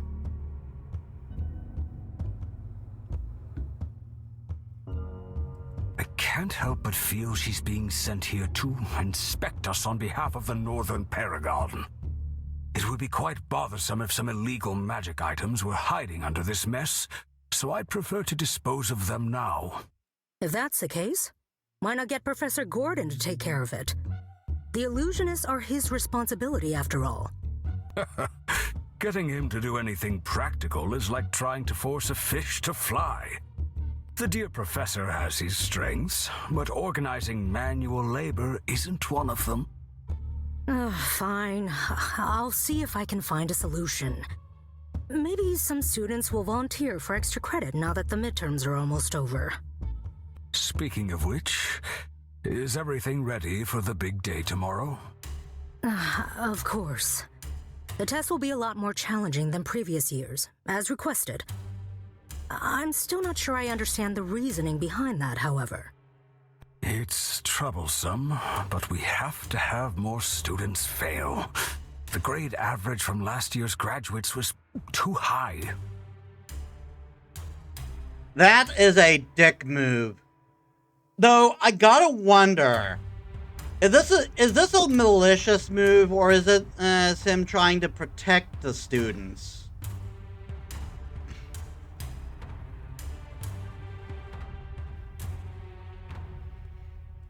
Or is he under some kind of pressure?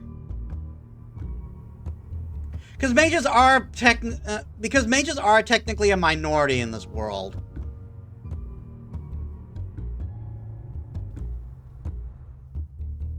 But the curriculum hasn't changed, and no new staff have joined since Professor Hoffland. Can't this simply be attributed to last year's seniors being averagely more talented? Obviously, but that is not how Eridus is framing this. You've seen the non-stop coverage of our institution in the papers, claiming we are pampering the students and spoiling them with grades they don't deserve. So that does feel like he's under some pressure. If this keeps up... Mm-hmm. And the students who fail? There are still plenty of open positions in the north for rank C students. And the dropouts? You know how we handle those. See. Some must fail, so the rest can succeed.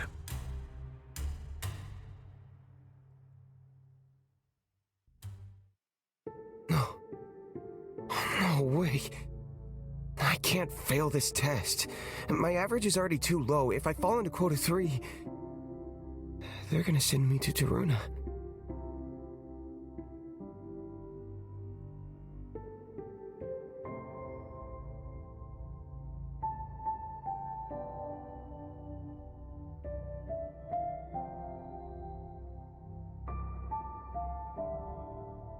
I probably would be angry.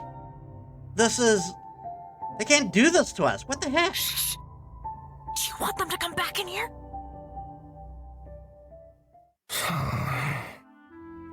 This isn't fair. None of this was ever fair. We are playing a game with rules we never agreed to. The way I see it, there are only two options. You either comply, or you break the rules.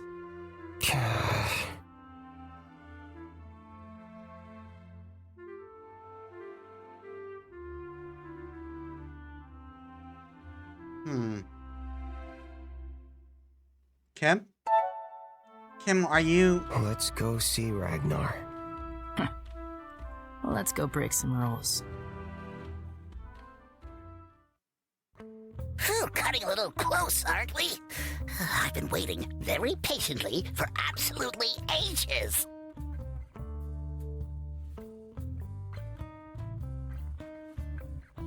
I wonder.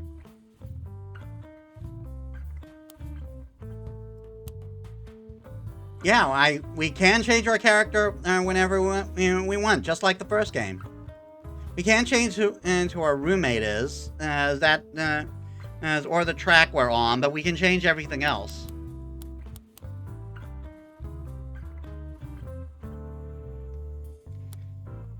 Actually, I have been a little bothered with this, so...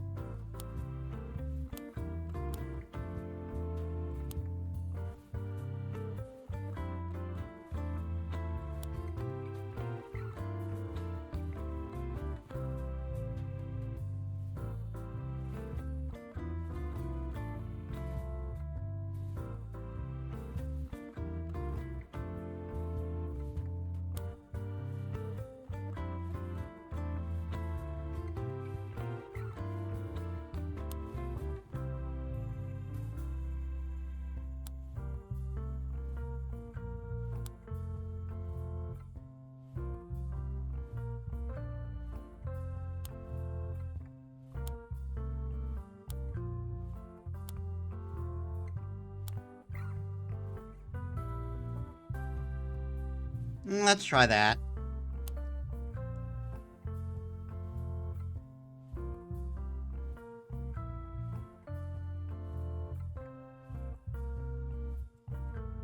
No wonder you kids struggle with your grades.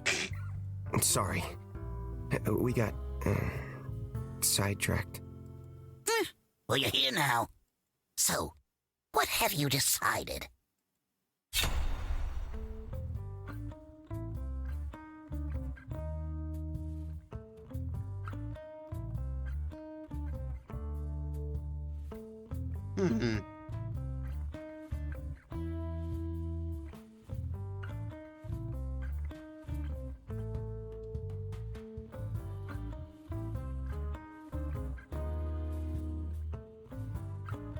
So many are being hurt by this unjust system. I want to help if I can.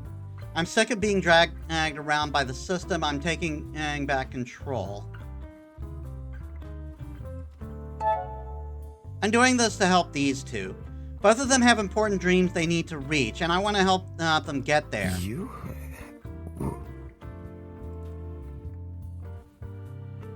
Hey now, don't get all sappy on us. Very well then. We have a deal. Weird that that wasn't voiced. I guess Poog's VA couldn't come in with this was recorded or something.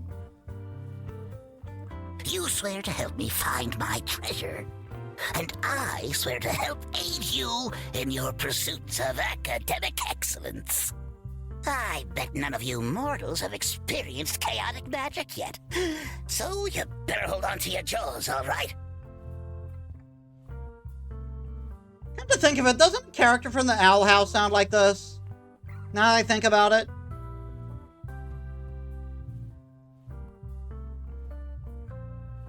I will now cast the spell that will take us to our destination. Pay attention! I'm not sure if this was part of the demo. I think it may have stopped. It may have stopped in the choice, but I don't remember. Before I'm taking you twerps anywhere, you will have to find us a route. This is where we enter the pipes, and this is where we need to go. Turn the tile to redirect the flow so we can reach the goal.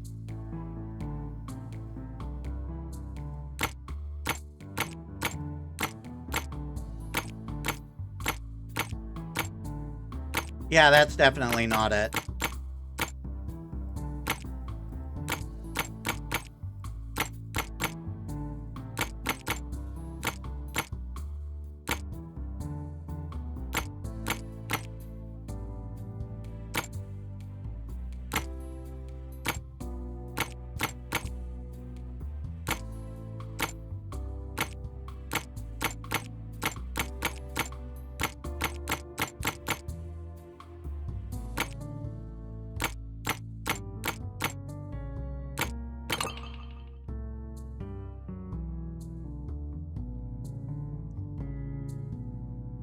So we're probably going to be making paths with everything when we're here.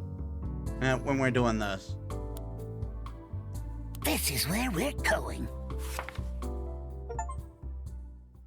Sneak out after curfew for the first time. Tornquist's office is neat and organized. There are no decorations save for a single plant that seems to be kept alive by a nature charm.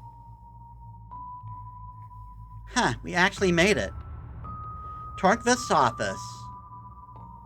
I never want to do that again. That was so cool. I never seen magic being used like that before. That was amazing. Ah, sheesh, you make me blush. I've never been in Tornquist's office before, but am I the only one surprised as it's this bare? Now that you mention it, she may be a stickler for perfection, but even she can't make her research projects look this neat. Does she even have any research in the works? Perhaps Professor Hoffman is doing all the research on doing all that research on spirit possession, and Professor Hyben has an entire greenhouse dedicated to his own personal projects. But I've never once seen Tornkvist work on anything other than teaching. Maybe she's just really dedicated to teaching the Mender class? Sure has a funny way of showing it, though. Anyway, let's look around. The test paper has got to be somewhere around here.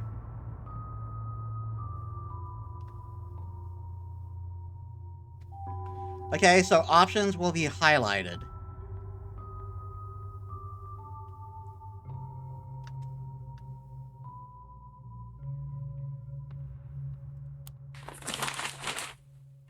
Cheating or spoiled rotten. Headmaster refuses to comment on allegations of grade manipulation.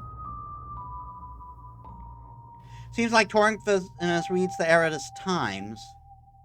Yikes, the headmaster was not kidding when he said they were publishing bad press about the school.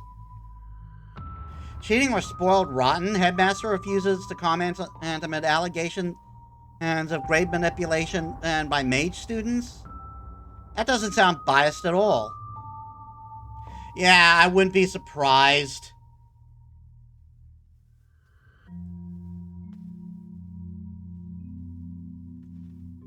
Probably something similar to Fox News.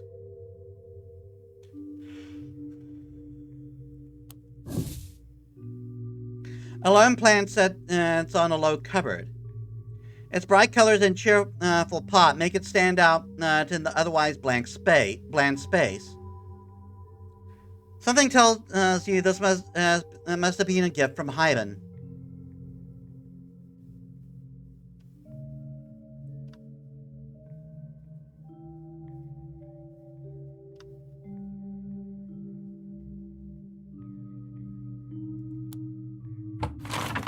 In a cupboard, you find a folder of papers. Looking through them, it's clear they are magic cipher test papers.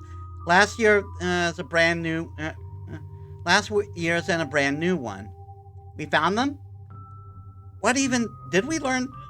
Did we learn about any of these things? Seems he really did make the test a lot harder. Look, compare it to the old one, and I mean those questions are still hard. But they seem reasonable, at least. This one, it's just brutal. All our classmates who have been working hard, they're going to fail too, aren't they? Not to mention, if we pass this and everyone else fails, Tornkvist is gonna know something's up. Could we swap the test somehow?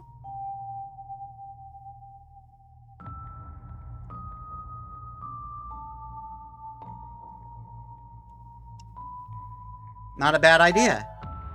I mean, if we didn't learn it, then it's a bullshit test.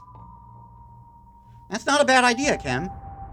It's much more believable if we pass this old test and it'll help our classmates too. Well, I'll be damned. I really am a horrible influence, getting you two goody two-shoes thinking like real delinquents. That's not. It's a logical solution. I would not get that she's teasing me.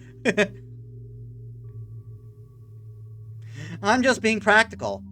This seems like the most logical solution. Gosh, you're such a spoilsport. But whatever. Let's see what we can do about swapping these bad boys. Right after I'm done copying all the answers, of course. Really, you're still going to cheat? Not on all of it, obviously. I wouldn't want to draw attention to myself, but maybe just enough so I don't have to hand in a few more assignments next semester. You want to peek as well? I promise I won't tease much. No, I'm good. Swapping the test back to the original is enough for me. I'll pass it fair and square. If that's what makes you happy. What about you, Metis? I won't cheat either. Nah, I'm good. I want to take this test on my own merits. Got it. I'll finish this up quick then. Pooh continues jotting down notes while you and Kim watch. The test tomorrow might be harder, but you feel better about doing it like this. Are you kids done? We shouldn't linger too long. Right, let's put these back where they belong. You swap the tests around and close the cupboard.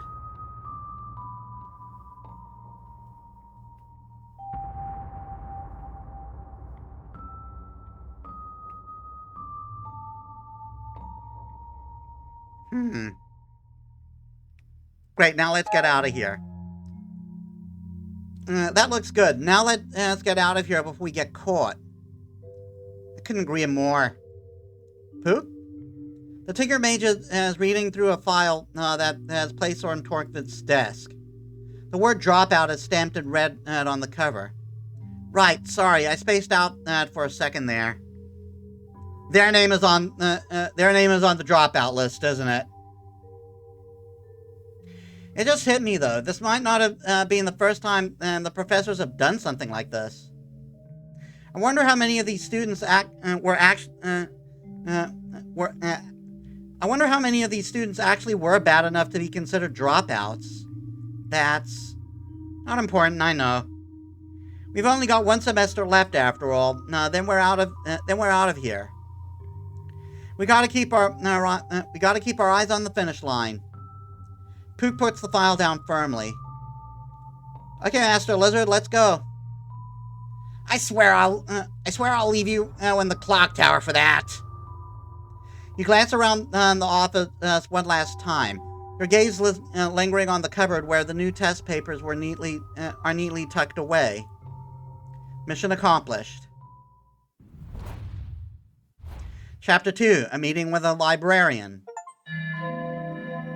Reach the second chapter. You wake up early the next morning. It's the day of Tornquist's tests. The thin rays of sun warm your face, and you breathe in deep, feeling the soft covers under your fingers. You take this moment of calm before the day starts You take the moment of calm before the day starts to process the emotions rolling around and in your stomach. Oh, you take this moment before the day starts to process the emotions rolling around your stomach. That sounds better to me. How do you feel?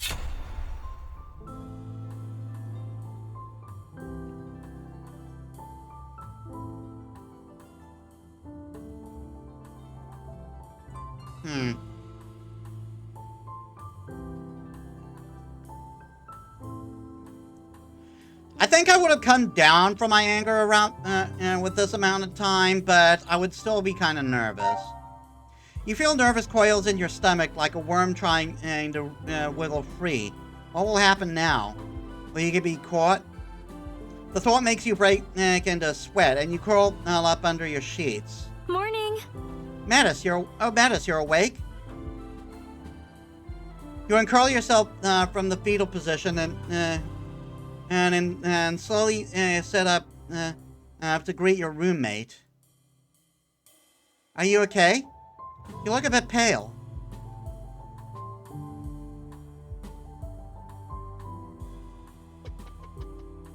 Okay, I gotta take a food break. You know the drill. I'll extend the stream for however long I'm gone. Give me a bit, guys. Alright, I'm back. Sorry, I took a little extra time because I was also trying to find my pad for tomorrow. So we were gone for about 14 minutes.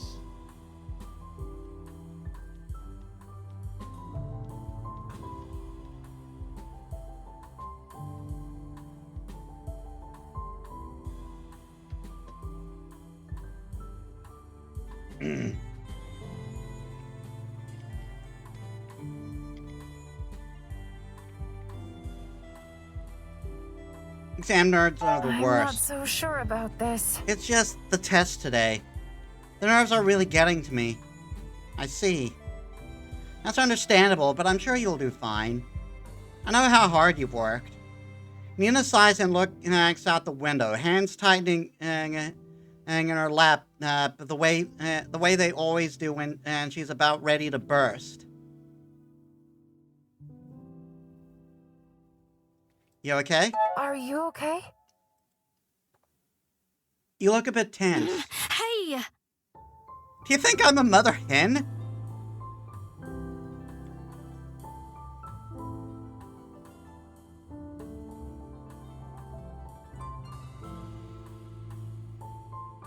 What brought this on? Huh? That seems like quite the random question to spring on me. What brought this on? This is stupid, but I just can't get it out of my mind. Last night, Soren and I ate dinner together. I should have known better, but I decided to ask about his studies. Also, sorry, I forgot to mention just now. Hey, Abso, welcome to the stream. How was your day? He swerved the question, and I ended up nagging him. And then he laughed and called me a mother hen before leaving. Why do we keep doing that? Why can't I just hold a normal conversation without defaulting to something stupid?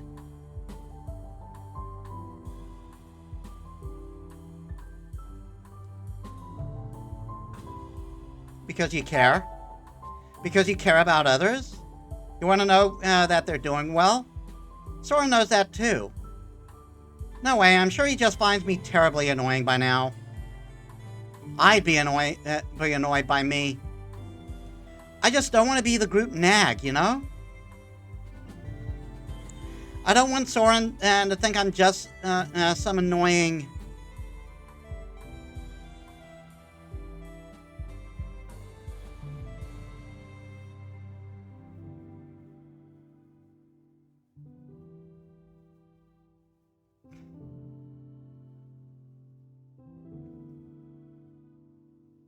Yeah, I can see where this is going.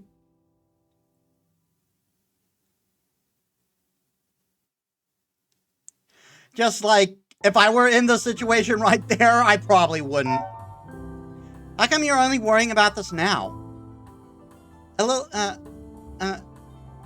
little double act you two have isn't exactly new.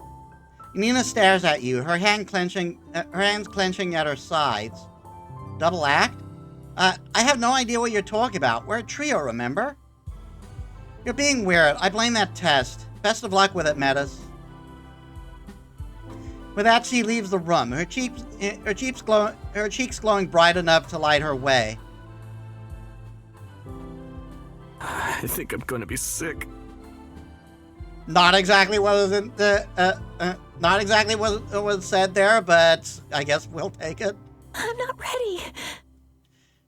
Please do it after the test. I don't want to get distracted. I'm just saying. Y'all test my ass. We all know these count as much as the finals. Everyone is seated and ready? Very well. The test can begin. The tension is thick with Tornkvist's classroom, and with everyone nervously looking through the questions before a relieved sigh passes through the room. You look at the questions presented to you with an equal sense of relief. You succeeded in your mission. Now all that's left is to take the test. The questions are difficult but fair. You answer them to the best of your abilities, while you're sure you're not going to get a perfect grade. You know you did your best without cheating. You hand in your test, and Torkvis gives you a nod before you flee the classroom. It's over. That was a lot less brutal than I feared. Guess Tornkvist is not completely heartless after all.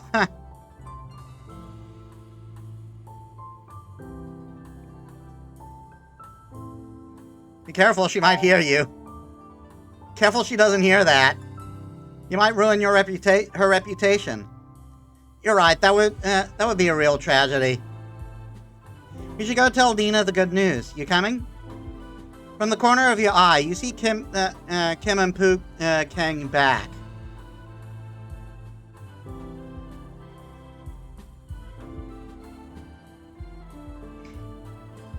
I have something to take care of. Seems like I'm not completely done for the day yet. I'll catch up with you later. Oh, okay. Don't push yourself too hard. That's one much fairer test in the bag. I actually think I have a chance of passing now. I'm so relieved. You see, you feel something crawl up your back until a familiar reptilian shape settles on your shoulder. Good to see you're all in high spirits. Seems like you're ready to help me out then.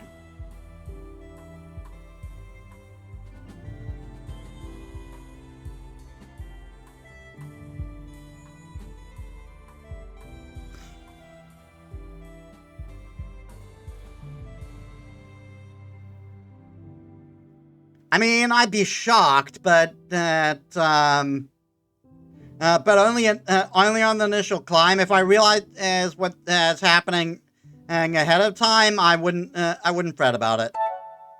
Oh, hi, Ragnar. Good to see you. Likewise. I don't really think you should have such a casual reaction to this. Guess Metis is already used to being the lizard's climbing frame. Where did you even come from? I can get anywhere in the school, remember? Maybe we should take this somewhere else then? Before we draw attention to ourselves? Good idea. Lead on, human.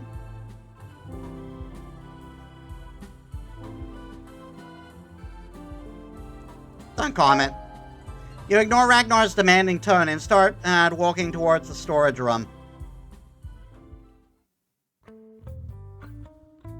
Okay, Lizard, what is it you want from us? Children these days. I already told you. I need you to find an item that has been lost from my hoard. Yeah, but you didn't tell us what the item was. We need to know what it is, so we know what to look for. Luckily for you, I already know where it is located. I merely have to go and pick it up. Huh? Did you say you could go anywhere on campus? Why haven't you picked it up yourself? You see, it's several times my size. Well, it just so happens that this particular item has been placed into the library's restricted section. What makes you think we can get in there? That is not going to work. What? The restricted section is the most well-guarded area in the school. It's called the restricted section for a reason. I've heard the headmaster has a demon chained up in there that devours your soul if you don't have permission to be there.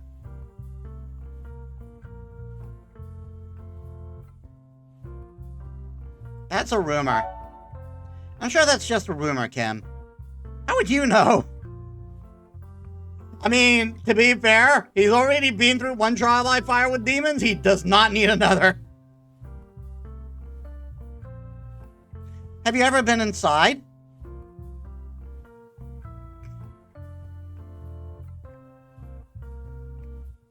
Even so.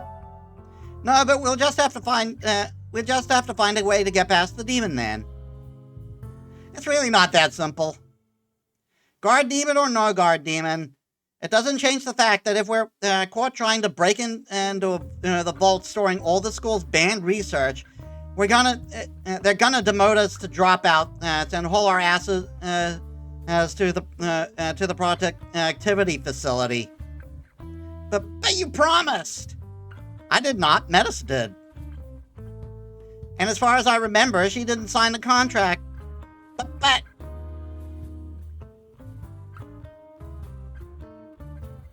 let's calm down. Let's just take a moment to calm down here. We made Ragnar a promise, Pook. Pook, remember? Why the change of heart? I don't appreciate it when the conditions of a deal suddenly change. Our mysterious friend here is clearly not telling the whole story. He hasn't even told us what it is that he lost yet. You say you lost a trinket, but the restricted section doesn't contain trinkets now, does it? Only dangerous books go in there, texts and journals on forbidden magic. I can't help but wonder what a dragon would want with that. Sounds a bit more like a demon. Sounds a lot more like a demon ploy. I already told you, Pookie's not. You could be wrong. Just how many demons have you encountered in real life?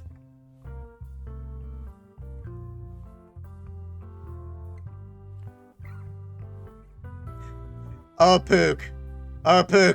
Sweet summer child. You have no idea how many how many demons this kid has seen. Why would you need a book that has been banned, if not for some nefarious purpose? Because it was written by my father, okay? That's not my real father, but...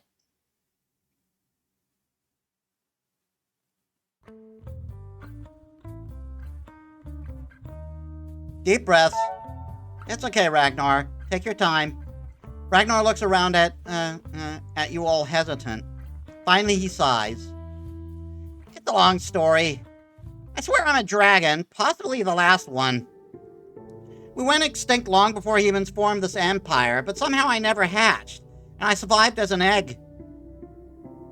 I was found by a mage studying the world's history in this very school, an archivist. He brought me here, and I hatched in this world. He raised me here in secret, and together we worked on discovering what happened to my people. I was happy here. He told me he believed there might be more of my kind out there, and together we could find them.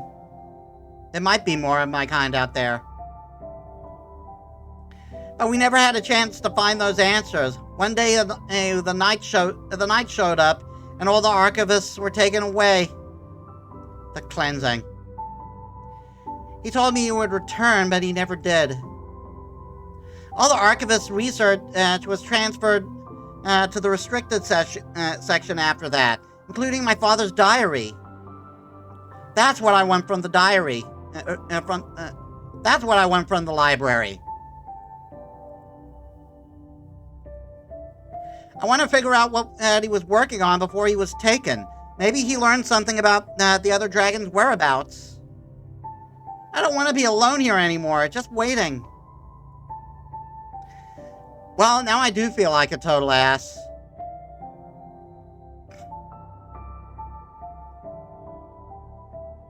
You are being cautious. You are being cautious, though you could have been more polite about it. Right. Guess it would ruin my reputation if I backed out on a deal, even if it was just a verbal one. So does that mean you gotta ask Metis about that?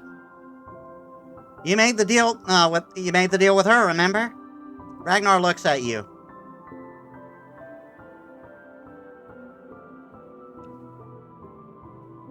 Of course we'll help. Of course we'll help you out, Ragnar. Ew. Whether there are demons or just dusty books waiting for us, it won't matter unless we can get through the restricted section's door. For that, we'll need a key. So there are many such keys on the school grounds.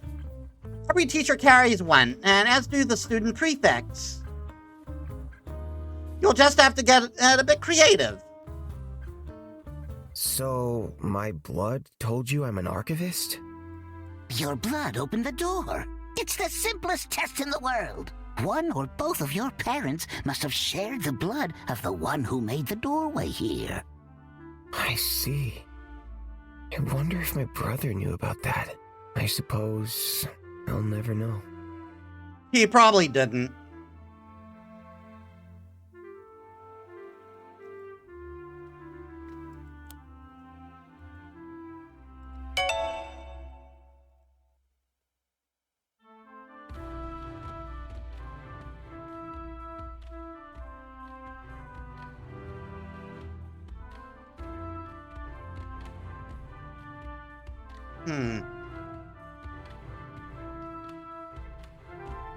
Oh, we meet someone, we can meet someone new.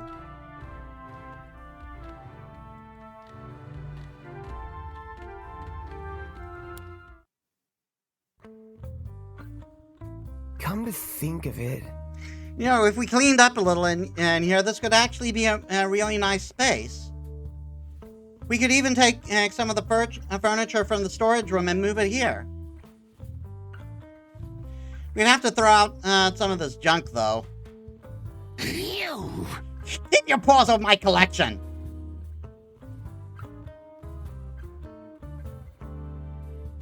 Where did you get all this? I have some questions. It's quite odd. It's quite the odd mix of stuff. I'm a dragon. I've been collecting it, obviously. I'll have you know. Now, I've been curating and adding this to this collection and of fine artifacts for years and years. And what? Wait, isn't this ladle from the kitchen? Mrs. Honey was running around looking for this the other day.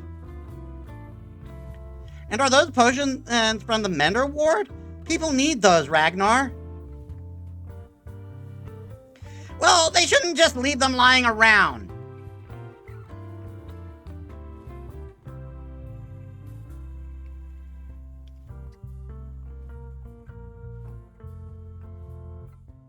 That's not how things work. That's not how things work, Ragnar. You can't just take things just because they've been left somewhere. We should return these items to their rightful owners. Well, I don't care. These things are mine now. But it isn't right, and I think you know that.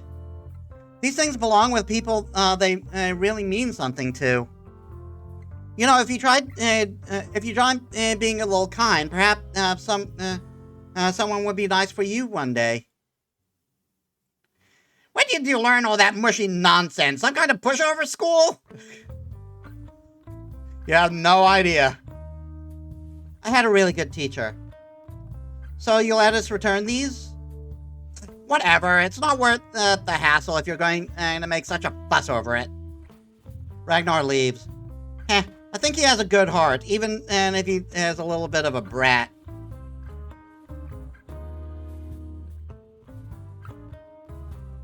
Maybe he's a preteen in dragon years. Do we know how old dragons get? Perhaps Ragnar is a bratty 10-year-old in dragon years. Given that dragons aren't even supposed to exist, I can't even begin to come up with a proper answer to that. As for the mess in here, if I clean up in here, could you perhaps try to find the owners of these things? I do it myself, but I think people might suspect I was the one who took them if I started returning things.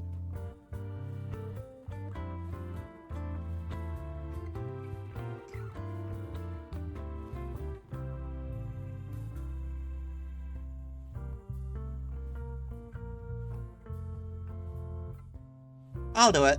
I have to help. I'll get it done, don't you worry. Yeah, they would be more suspicious of him. That's a relief. Thank you, Metis. You pick up a handful of treasure. This is Honning's lucky ladle. A pair of sharp scissors with a floral pattern embellishing the handle. I'm guessing that's the gardener's? Because these look like gardening shears. An ornate pendant with a stone that sparkled like tinker magic. And a silver pocket watch with a duck motif. You should return these when you get the chance.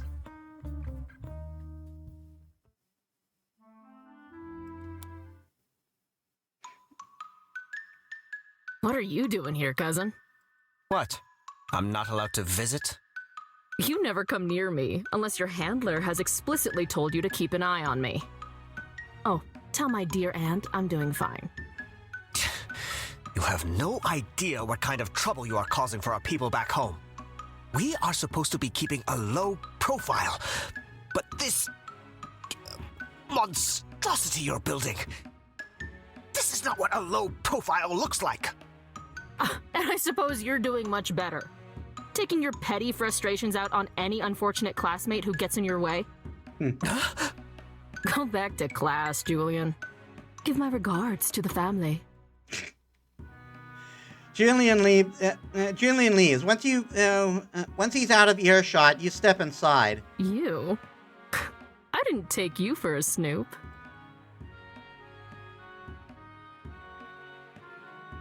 What was that about? About that. Ugh.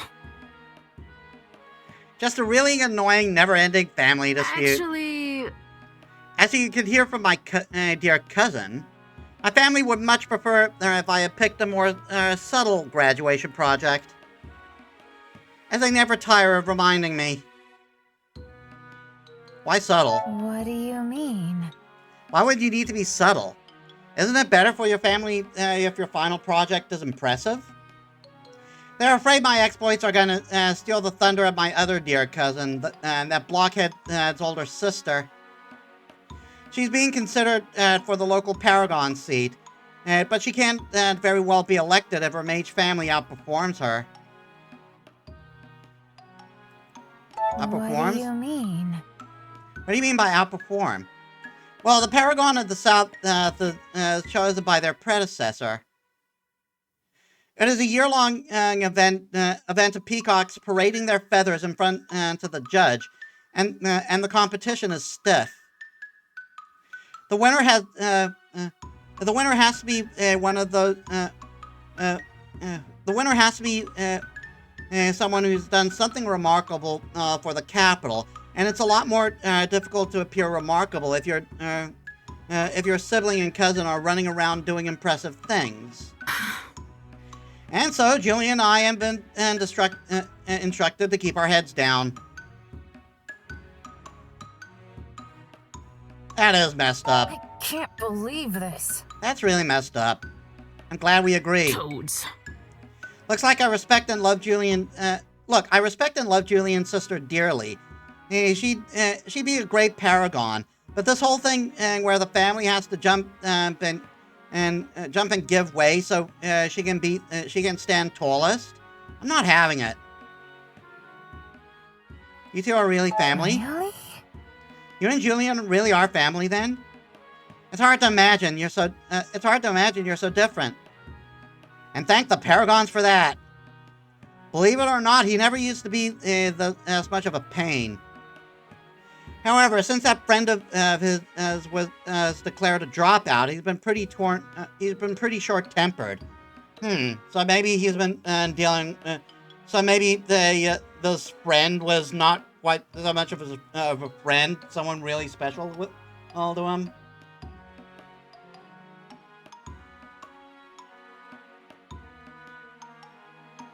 Julian's friend. I have some questions. I heard you mention this before. Do you know what happened with Julian's friend? I don't know much more than anyone else. His grade dropped too low, I guess. Then he was picked up by the demon hunters.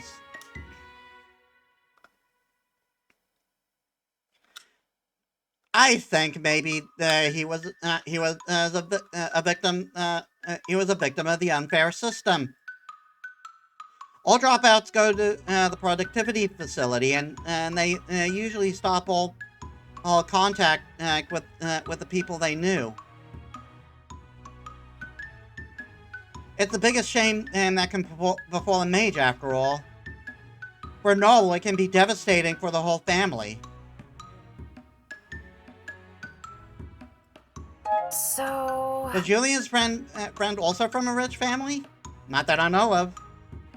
Julian's whole thing about only sticking with people of influence started after that guy was taken away. So that's probably caused by pressure in the family then.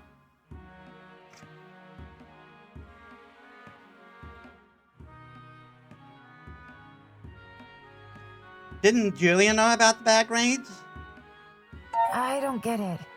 No one gets grades that bad without something going wrong for a long time. Did Julian really know nothing about it? His friend probably kept it secret out of shame. It's pretty normal for people here to not be upfront about their grade. Long sleeves have been in fashion, and ever since they decided to print it on our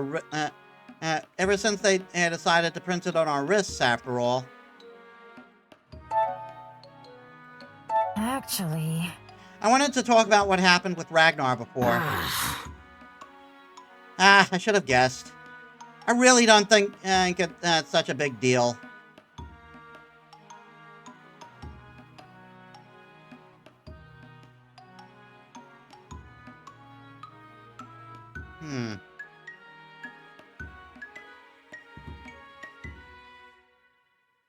You always negotiate that way? Is that how you always talk to potential business partners? Actually... Only the ones I don't trust, which is most of them. Listen, I know we're pretty sheltered here at school, but outside in the real world, people are not going to think twice about fleecing you for everything you own. You got to be careful who you trust.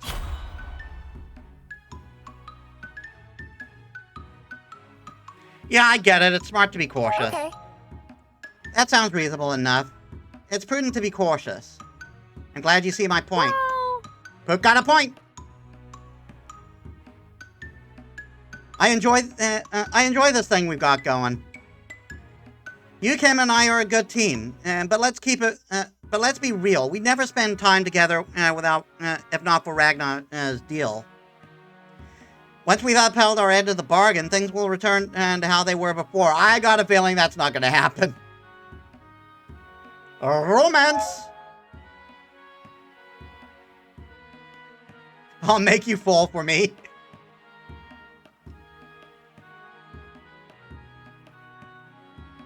But I don't want that. I see. But I don't want things to end like that. I like spending time with you. You're wasting your time. Besides, you're too much of a good person to be spending your energy on me. I'm not gonna knock you down for being naive. You'll learn soon enough. Bye for now. Anyway, don't you have a key to steal? A human who wishes to fly? Well, that's absurd. Excuse me? Flying is for the birds and the dragons. Everyone knows that. Ragnar, you do remember you can't fly either, right? That's just a matter of time. I'm sure I'll grow into my wings soon. If you say so. I guess this must mark people we need to talk to continue our quest.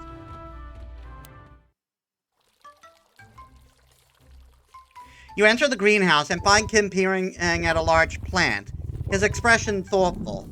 That's odd. I don't understand this. I tried all my usual spells. You seem healthy, but why the attitude?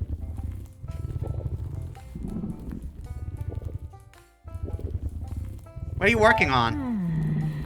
What are you working on, Kim? This doesn't look like one of the greenhouse's normal inhabitants. Oh, you're back. Metis. You're right. This is a rather unusual specimen. Come to think of it. Professor Hyben told me the Snapdragon was looking sullen and tasked me with taking care of it. So far, I've got no idea what's wrong, except maybe for adding silk ties to its diet. So this is the one that ran away.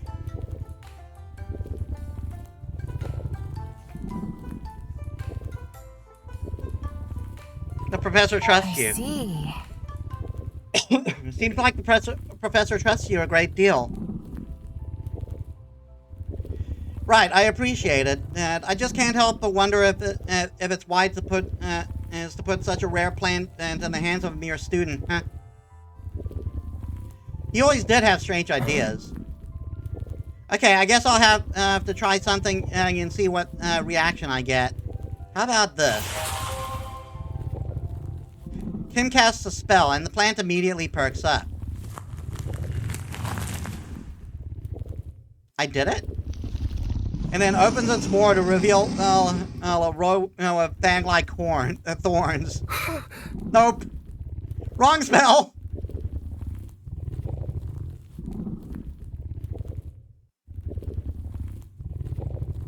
Yank him!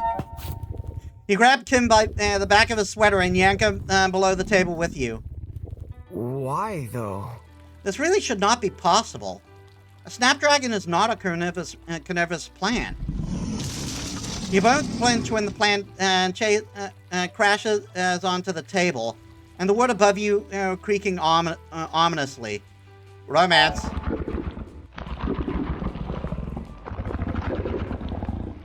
Does this happen often? This might not be the best time to ask, but does this kind of thing happen often, Kim? Are you worried about me? There's no need for that. I'm pretty used to this by now. I just need to think for a minute. I'm sure there's a solution. Actually... Oh, I've got it.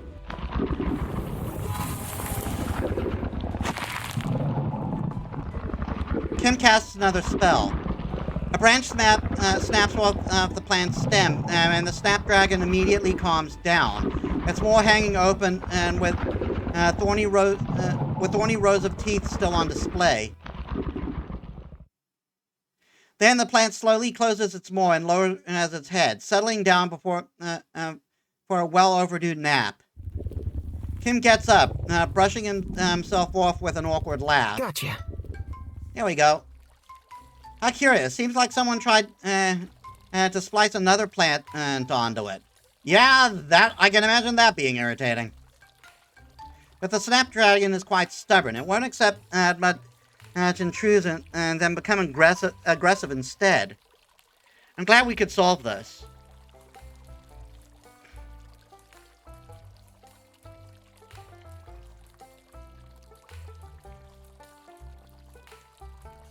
I thought this was Hyben's project.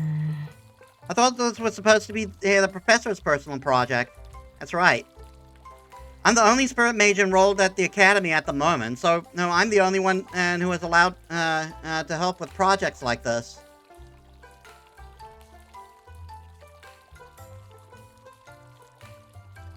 For the record, I don't love that plant. I'm glad too. That was close. I'm glad that it was resolved without any human or plant casualties. I doubt it would have gone that far. And it's not like it wasn't educational. I've definitely learned not to splice a snapdragon with, well, anything. Well... Professor Hayden might be a bit eccentric, but he's one of the best teachers on campus, and he cares for his students greatly. You're the only spirit mage?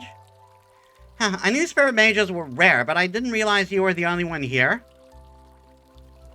It's the reason why the professor assigned. It's the reason why the professor assigned me these projects. There's only so much work one man can do, and his powers are, well, he's not getting any younger. Do you enjoy these projects? Do you enjoy taking care of Professor Ivan's projects? Oh, I don't mind it. Why, me? Well, the snapdragon I could probably do without. I'll be off then. Right, and I'll stay here and clean up this mess. I'm still quite impressed by how quickly I managed to corrupt you, Kim. What are you talking about? A mere 24 hours was all it took to turn you into a total delinquent. Maybe I should follow my cousin into politics. This is just a one-time thing. After we've helped Ragnar get his treasure, I'll be back to keeping my head down until graduation. Ah, what a waste of talent.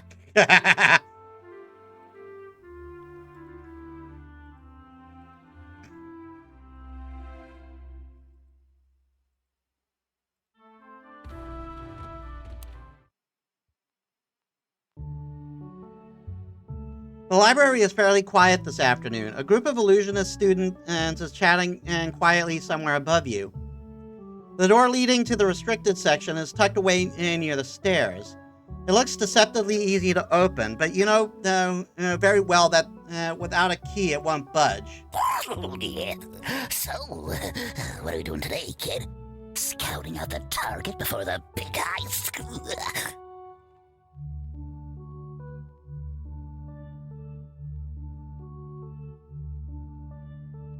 I'm just taking a look. I'm just taking a look around. There might be something useful to learn, but it's gonna be difficult with other people around. True. People can be so nosy. You hear the sound of scraping chairs as most of the illusion and as students get up to leave. We'd better get to vocal practice. Hannah, won't you be joining us? I'm sorry, everyone, but I'm still working on my paper for the Botany Basics course. It's not quite ready for hand-in yet. I see. If that flower course means so much to you, then there's nothing to be done about it. I feel like I have to remind you, though. Evening rehearsals may be voluntary, but skipping them will put you behind. I know that. I'll be sure to join next time for sure. Whatever. If you're actually intent on becoming a singer in Mordressa, you've got to start taking this a bit more seriously. That's... Wow. She's, really laying into her. Yep. Students fighting can be really scary, but... what's this? You're seeing the same thing I am, right? That tiny pushover's a... prefect!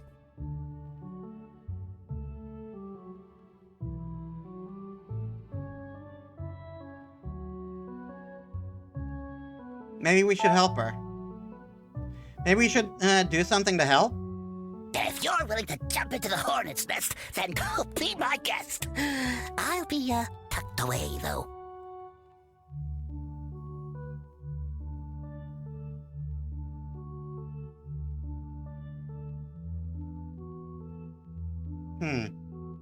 Distract. Excuse me. The group shift says you step into a circle, maintaining an easy smile while lying through your teeth. Sorry to interrupt, but I need the prefect's help with something. My help? What could be important enough for you to barge in on a private conversation like this? Search and rescue?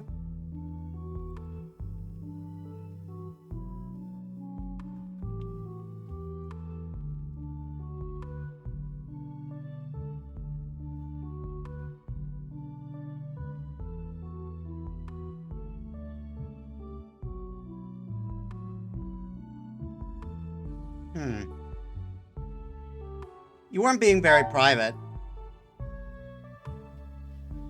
With the way you were screeching, I'd be surprised if the entire library hadn't heard you by now. Screeching?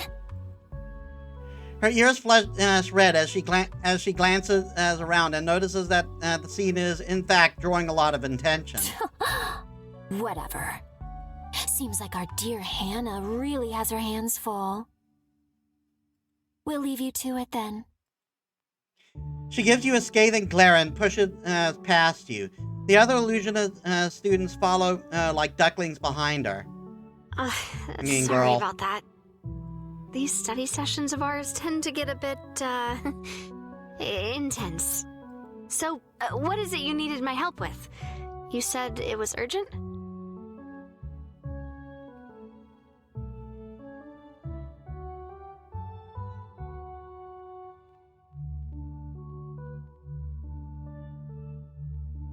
I lied. No, I lied. I do need your help, but it's not urgent at all. It just seemed to me like you needed a way out of that whole situation. Oh. By Izeth. Did I really look that pathetic? I appreciate you wanting to help, but it's really fine. I can take care of myself. Now, about those questions.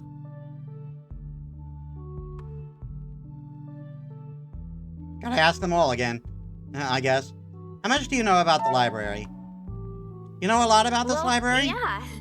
As a prefect, it is one of my duties to be able to assist the library staff with showing students around the premises. Are you looking for something specific?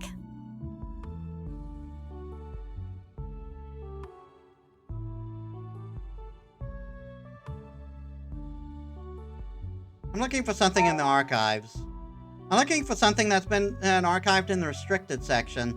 Can you help me get in there? Huh? That was way too direct. That's... no. I cannot. I'm terribly sorry. I know we prefects have access to the restricted section, but I can't just take a student there without permission from one of the professors. And I don't think any of them have ever actually agreed to do such a thing. What's your nature assignment? What's this nature paper you're working on? It sounded like it was giving you a lot of trouble. You can say that again. I need a good grade for this botany basics class. Professor Hyben has kindly allowed me the opportunity to rewrite it after I didn't do well the first time. But I struggle to grasp what it is he wants from me.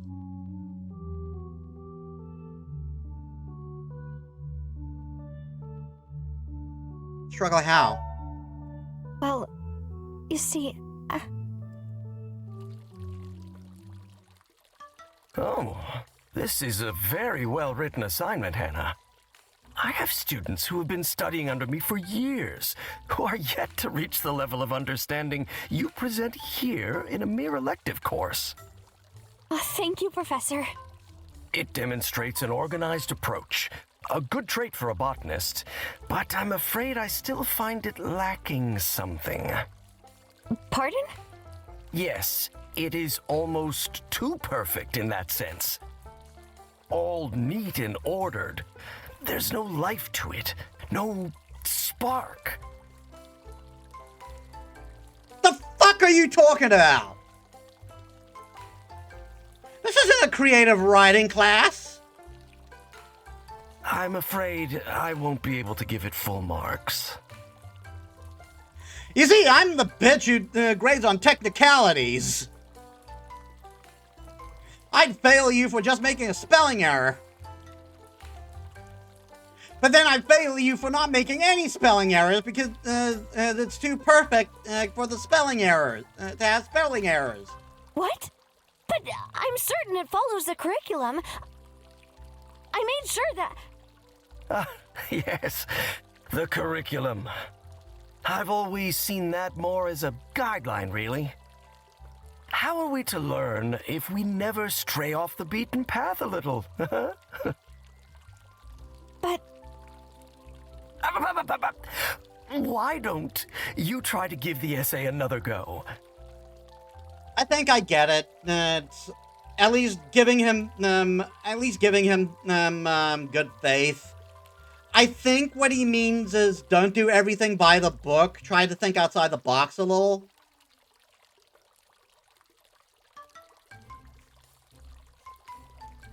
And this time, free yourself from the chains of the curriculum. Allow yourself to be creative and free.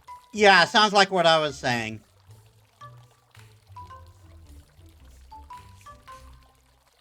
Like a sparrow taking off into the wind. I'm sure if you grasp this, the skill will be most beneficial to your musical endeavors, too. Did she join in the Illusionists because of pressure?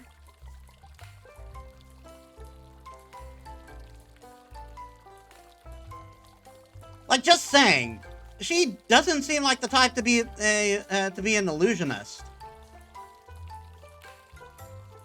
Right. Sure. At least the illusionist as it's So performed. here I am, slowly losing my mind over how to find that spark. Sorry. I didn't mean to go on a rant. No, I get you.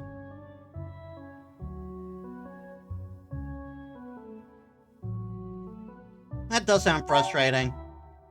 That does sound really troublesome. It's understandable if you're feeling frustrated. Thank you. But no use moping around just because of a slight hurdle like this. I'll just give it my all on this next essay. I'll get the grade I want, for sure. Are your friends always like that? Do your classmates always talk to you like that? Oh, oh, well, it might seem harsh, but they're not wrong. The illusionist track is very competitive. People spend their entire lives perfecting spellcasting using a single catalyst. If you're not willing to put in the work, you might as well just give up. Thanks for answering. Thank you for answering my question. Sorry I couldn't be of more help. It was nice talking to you. We'll see each other again. I think she might be our best option, even if she isn't willing to help us just yet. Perhaps we could find a way to convince her to help us by helping her with her assignment. Unless, of course, you want to take the easy route and just borrow the key from her. If you distract her, I'm fairly sure I can get the key without her noticing a thing. Just food for thought. Sheesh, Kim, what happened to your hand? Oh, this? One of my classmates accidentally messed up the recipe for the Pufferbloom's fertilizer. Don't worry, I've already been to the mentor's ward. They said the rash will be gone by tomorrow. How does one accidentally mess up someone else's homework?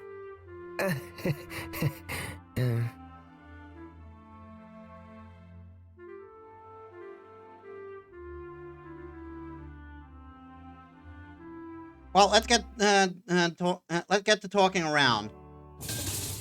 You enter the dining hall and make your way towards the kitchen.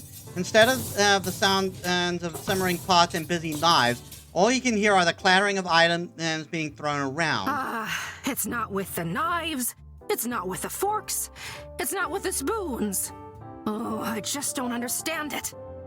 I'm gonna have to get someone to use magic to find it for me. That'll probably cost me a gato and a half. You step through the kitchen door and find every surface covered in cooking utensils of all shapes and sizes. Mrs. Honing stands in the midst of them, looking distraught.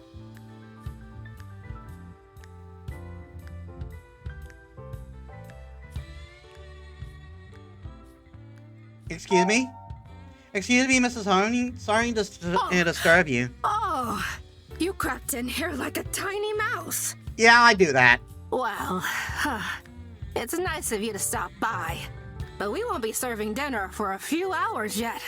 Or at all, maybe. Did you miss lunch again?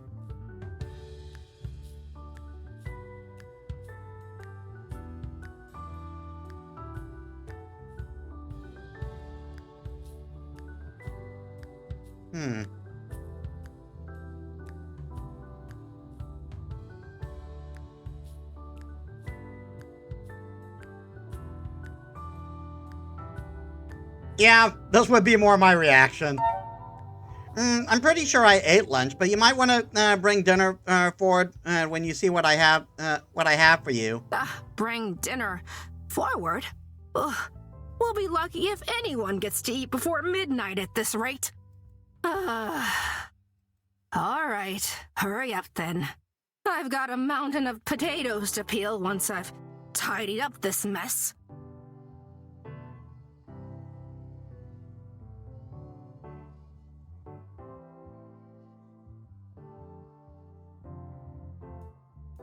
I don't mean to disturb you, but...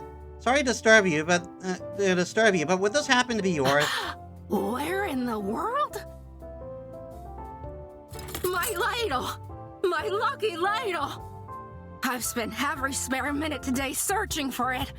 Oh, where did you find it? Do you know what a magpie looks like?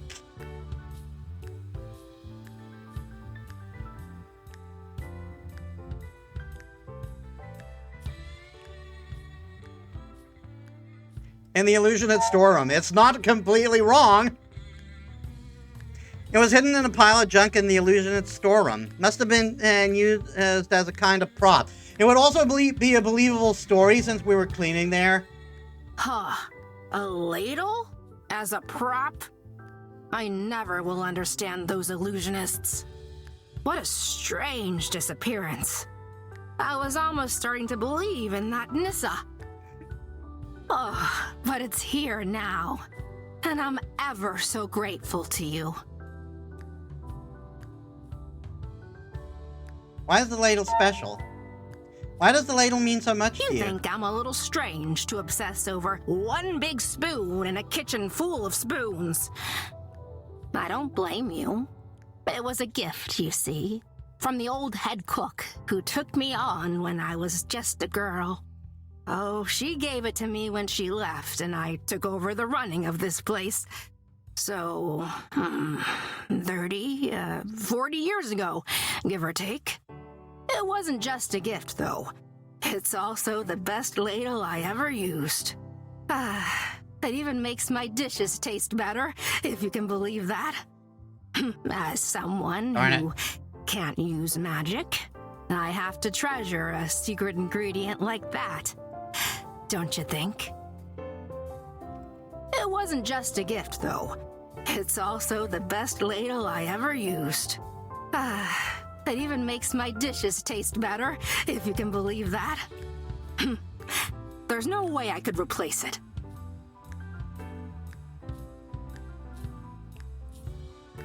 You're not a mage? You can't use magic? I thought you were a mage too. No. Although, goodness knows I wished I was when I was small. I loved magic growing up. It broke my heart when I realized I was never going to have any magical ability. My grandmother saw my sadness and came to me with an idea. Why not work as close to magic as possible by getting a job here? She knew one of the professors who helped me find a role in the kitchen, and here we are. It all worked out when I realized cooking is its own kind of magic, especially baking. How else can we explain the perfect fluffiness of a cream cake? Sure the Nissa isn't involved? You can't rule, you can't rule out Nissa. We can't rule out Nissa involvement, can we? Not if you listen to that Professor Hyben. Although sometimes I do think he takes open-mindedness a bit too far. Beautiful singing voice, though. But no, I'm gonna put this one down to anxious students acting out.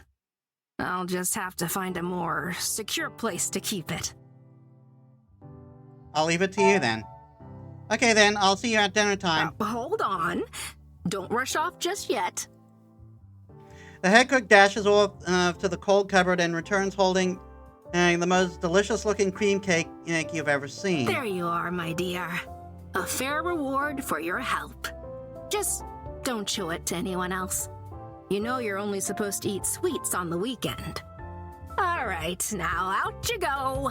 I've got a ladle to wield and a few hundred dinners to prepare. Okay, so these are side quests then.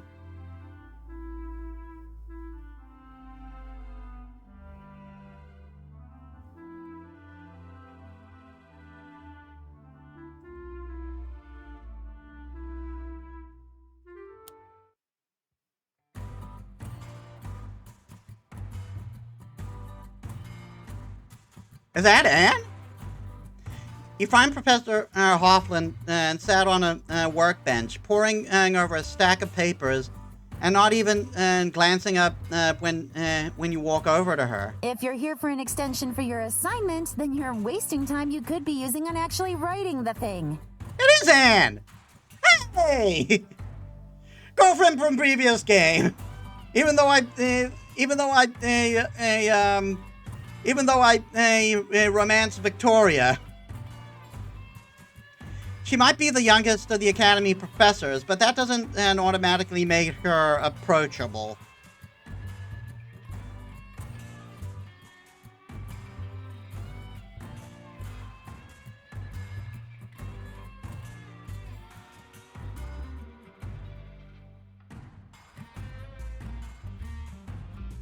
Actually, I'm here because I found this. Actually, I'm here because I found because of this pendant. You hand the professor the pendant you found in Ragnar's lair, and she finally looks up from her work. Oh, I thought I'd lost this. Yeah, I think Anne was wearing that pendant in the last game. I didn't think anyone around here had time for good deeds. What's the catch? A bump in my grave would be nice. No catch, just helping. No catch, I swear. Just trying to be helpful. The professor smirks. Oh, really? Well, since you're in a helpful mood, I have some other things you can lend a hand with. The professor stands and walks over to a large contraption. Sadly, my favorite guinea pig is running an errand at the moment and won't be back for a while. The two of you are surprisingly similar. My alchemist also has a habit of jumping to help people who rarely deserve it. Yep, I knew she was talking about us. I knew she was talking about us from the last game.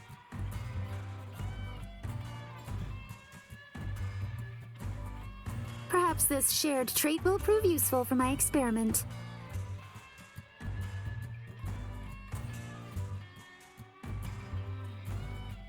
Downgraded from dog's body to guinea pig.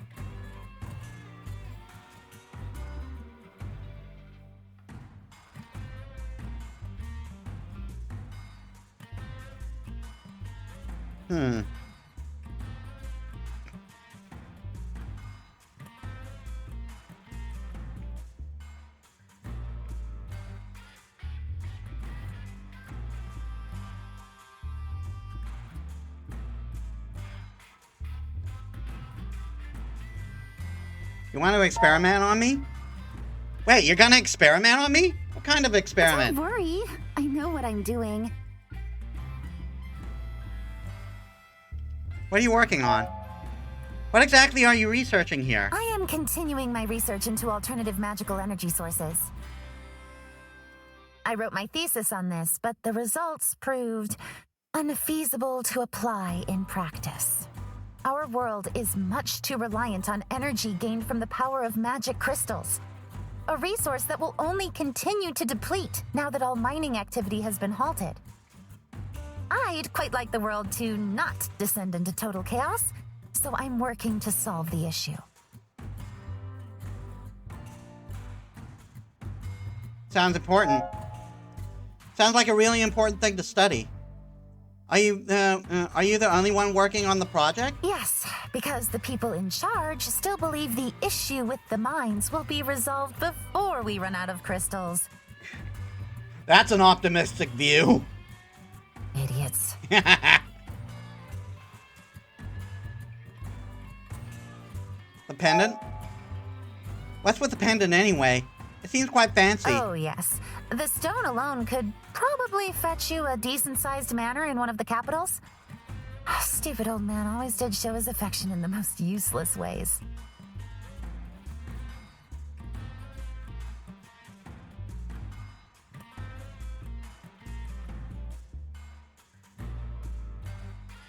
Is that precious?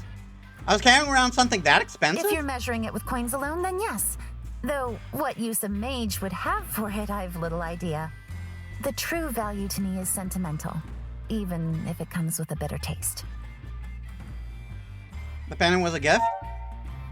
More like a bribe to assuage a guilty conscience. Yep.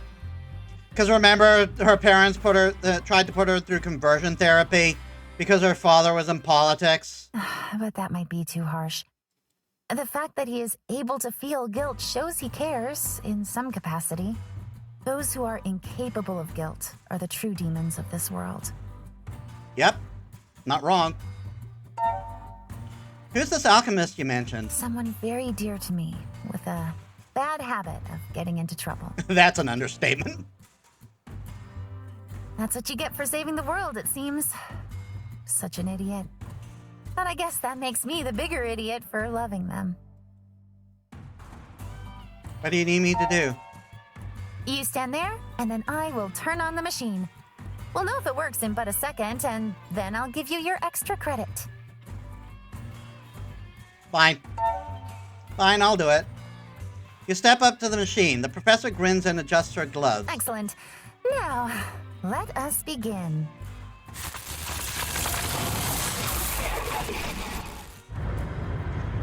Her hands begin to glow, and the machine comes to life with a great humming sound.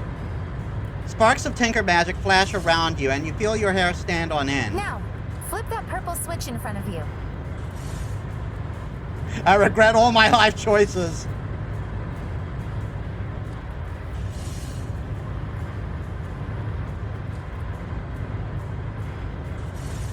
Here goes nothing. Well, it was a nice life while it lasted. Here goes nothing. You flip the switch. And the whole lab blows up. A shock goes up through your hand as the machine lets out a loud whistling sound. And then it powers down, like a tired giant settling down and with a deep sigh. You look at your hand, tingling but still there, although its skin is now a bright purple. Purple, huh? Haven't seen that color before. Fascinating. Thank you. This is very helpful information indeed. I love Anne. Was it useful? My hand turning purple is useful information to you? Oh, very useful, in fact. I don't have time to give you a lecture about the connection between skin pigmentation and magic conductivity, but this is a good thing. I think I'm on the right track. It's hard to say if you students are stupid, brave, or sad to be willing to go this far for a number, but a deal's a deal. The professor waves her hand, and you feel a familiar tingle of the number on your wrist going up. Now, with that out of the way, I have to document these findings while the observation is still fresh in my mind. Thank you for your cooperation.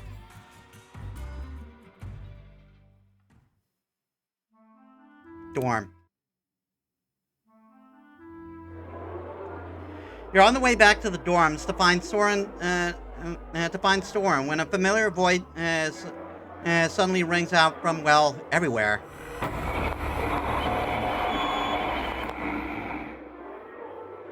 Testing. Oh, dear. I think we're live. The students in the hallway pause and stare in puzzlement and at the sound that seems to be coming from the lamps.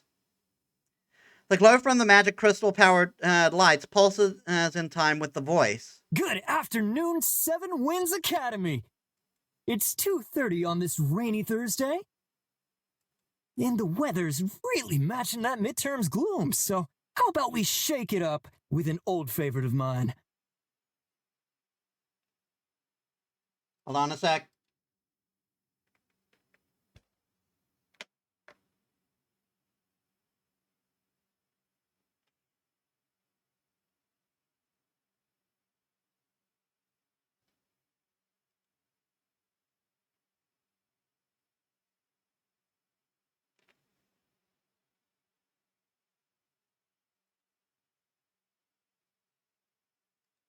All right, I just saw an update. It's on something, and I wanted to be clear on it. Where's RBS? There you are. 10 Days to Catch the Starlight by I Hate Everything.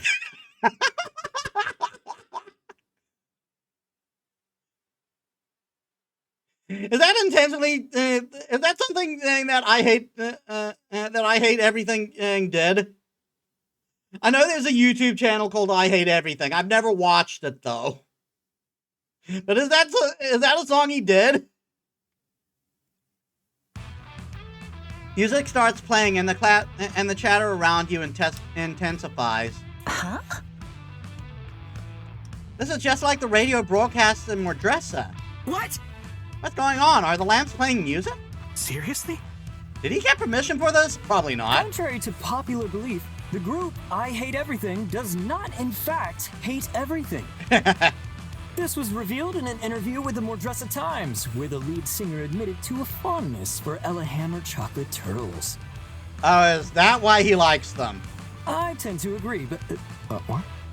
That's not supposed to blink like that. Oh dear, are the lamps going to explode on us? Oh shit! There's a crash on the line for a second, and for a second, all the lamps in the hallway flicker out.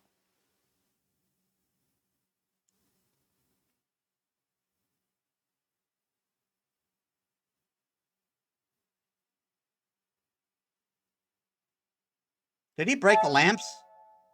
I sure hope this isn't permanent. When the lights come back on, the only sound is the chatter of the students. Sounds like Soren is in the workshop. You turn around and head that way instead. You step inside and find a chair filled with weird purple smoke from within the drifting cloud. From within the drifting clouds, voices ring out. Using the school's piping system as a means of distributing energy from the Mother Stone for transmitting sound is a clever idea, but impractical in real life.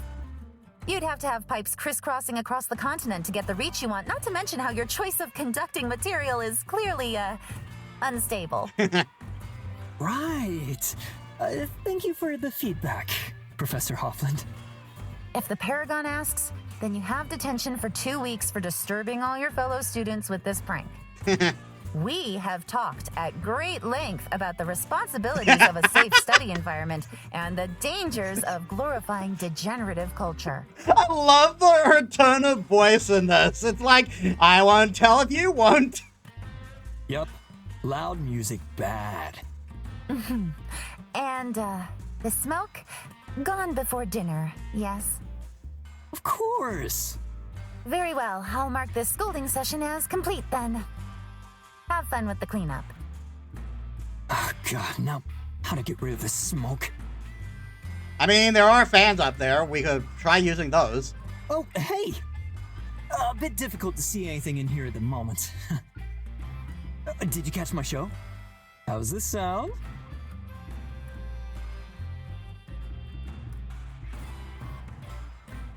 The music was great. The music was great. Came through loud and clear. The other students seemed to enjoy it as well. Oh, I'm glad. This mess was worth something, at least. I've tried every method I can think of, but I just can't make this work the way I want it to. I feel like I'm really close to having a breakthrough, but then it goes up in smoke like this.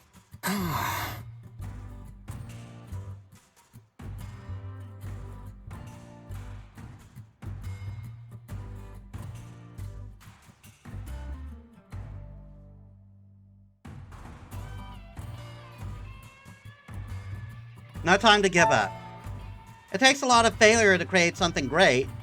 Every accidental smoke bomb is just one step closer to brilliance. So don't give up. You produce Soren's watch from your pocket and hand it to him. His frown dissolves into a huge grin. No way! How did you... Where? Thanks. I was kicking myself for losing this. Does Nina know you found it? That I lost it, I mean?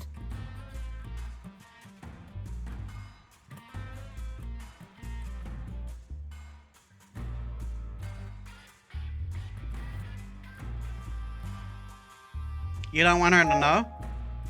She doesn't yet. You don't want her to find out? Not if I can avoid it, no. She already thinks I can't take care of myself, but losing her gift would be... I don't want her to think I'm a bad friend. With that back in its rightful place, now I can finally get back to not breaking my prototypes again. What's the status on your radio? Just how far have you gone with this radio of yours? 7 years of hard work is culminating in the same issue that started my research. I can't make the broadcast reach far enough. I've perfected the sound quality, but what's the use of that if it can only reach the people in the big cities who might as well just go to the concerts in person? Transmitting the signal through wires was a fine idea, but as Hoffland said, Impractical. How the heck would I even get a wire all the way to Sharuna through the demon-infested tundra? Guess it's back to the drawing board. How'd you get to the lamps? How exactly did you make the lamps talk? Oh, it wasn't that hard, honestly. The whole school is connected through a network of pipes to the Mother Stone in the basement. You know, that big old magic crystal that's powering all our stuff? I just tapped into that network for a second. But since the Seven Winds is the only place on the continent with this kind of unlimited power source at our disposal, it's not really a viable solution for my problem. Yep. Have you been practicing those lines? Have you been practicing those radio hosting skills? You jumped right into character as soon as you were live. Hey, some like to sing in the shower. I like to pretend I'm a radio host. My sister sent me a bunch of recordings from the most popular shows running in Mordressa right now. I want to be prepared once I get this thing working. I'll leave you to tidy up then.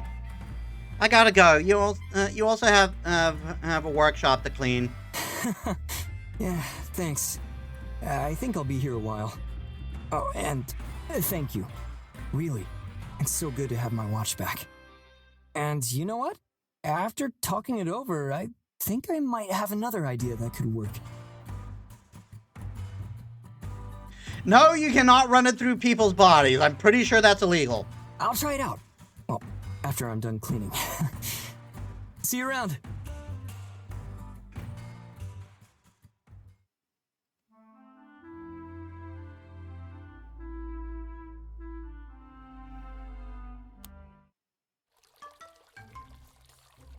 Oh, you're back.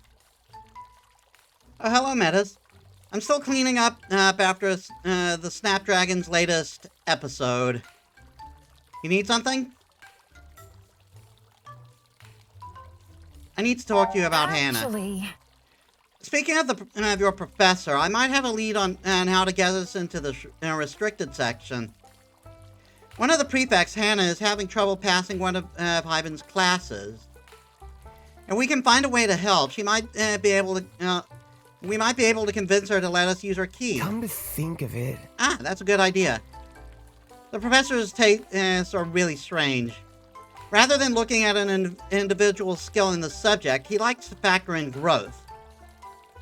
Like, he wants to see that you can grow as a person. And since she's a prefect, I imagine she's rank A. She's a rank A student. They tend to stick very close to the curriculum, don't they? If Hyben is telling her to be creative, he's probably asking her to search from an angle outside the topic he usually teaches.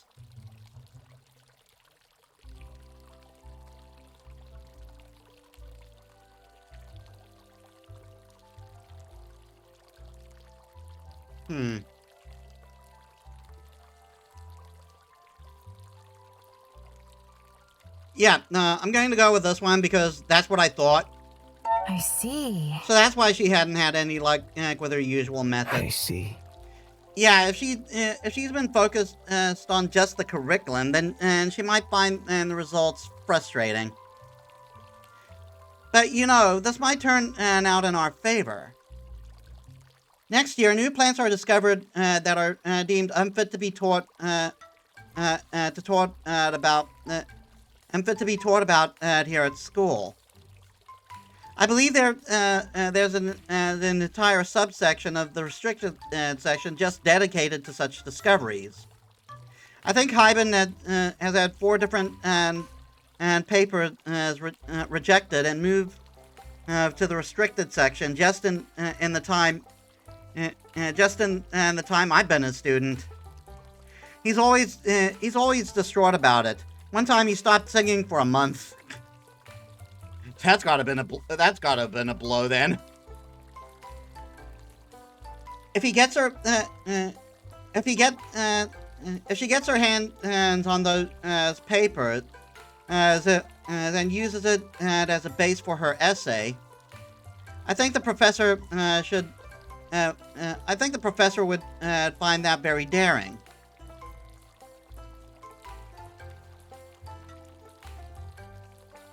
I'll give it a shot. Sure, I'll give it a shot. It's not like she has a lot of other options. If she lends us the key, then we'll be doing the tough part of getting the book out of the library. I think that's a good deal for her. I'll be off then. Right, I'll stay here and clean up this mess.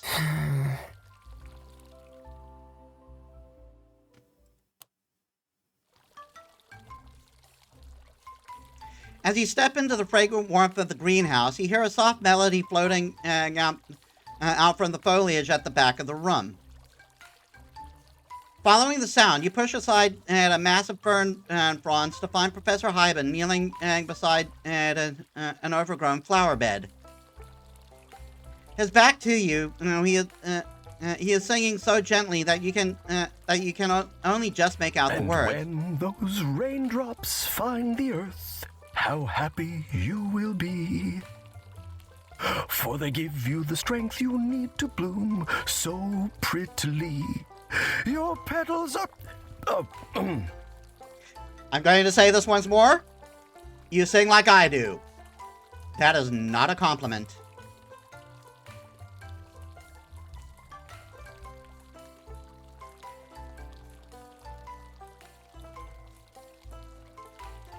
Is this a bad time? I can come back later if you're busy. At the sound of your hesitant voice, Hyben stands and turns around to face you, a warm smile on his face. I'm never too busy to talk with a student. How can I help you on this fine day?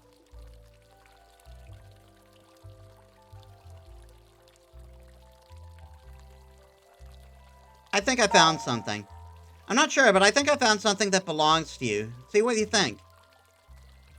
You produce a pair of carefully engraved scissors and hand them over. Why, those are my herb scissors. These are the reason I was singing to the plants. Without my enchanted herb scissors, there's a bigger risk of damaging the plants when I harvest them.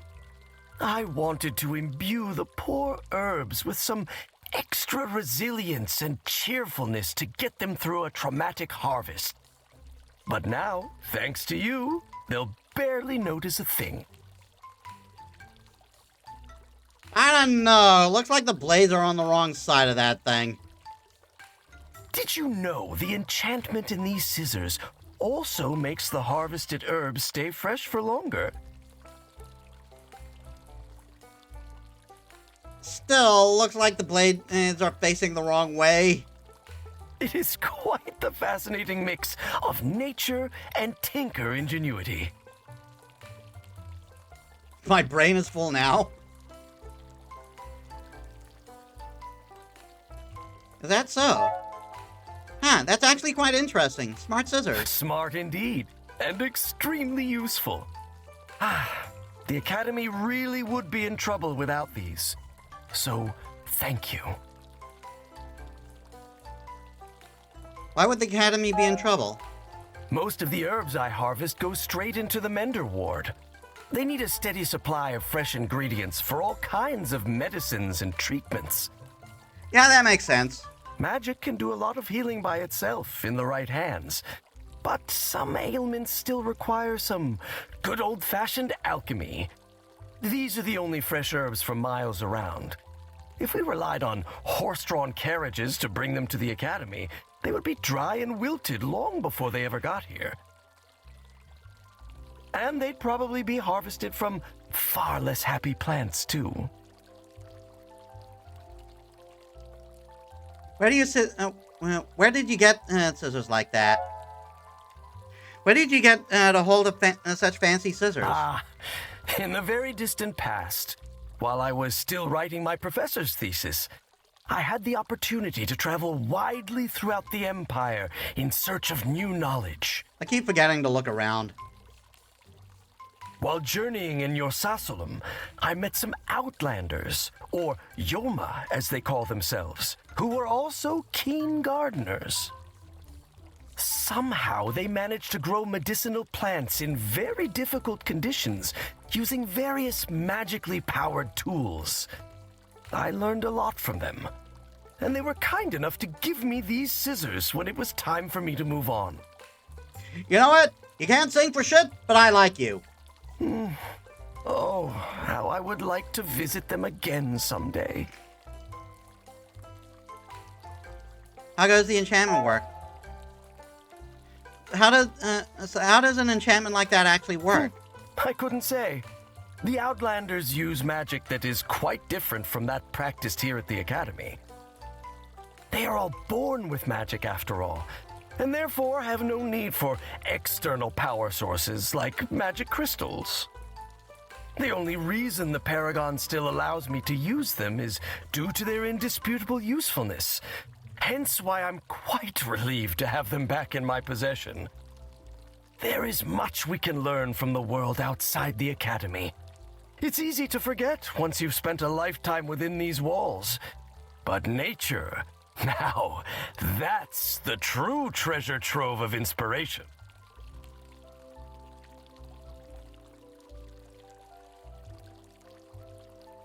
Can't wait to get out there. That does sound wonderful. I'm looking forward to getting out there and experiencing it myself. I hope you will, young Sprout. I hope you will. I'll let you get back to your plans. This was educational, but I should get going. And happy harvesting. Oh, wait a moment, please. The Mender Ward has been waiting on my delivery for several days. If you'll be so kind as to wait while I collect what's needed, then I'll ask you to make the delivery on my behalf. I have a lesson to teach, and I don't want to let my students down by being late. You watch the professor deftly clip away at the herbs, placing them carefully into a box. When he's done, he hands the box to you. It shouldn't take you long, and the ward staff will be very grateful. Now, I must warm up my voice for a lecture on harmony roses. La la la la la la la.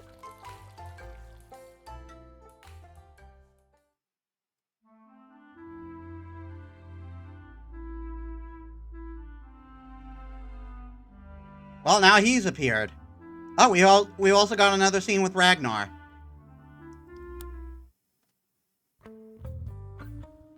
Oh, you're back. What do you think? It took quite a bit of work to get everything cleaned up, but I think it was worth it.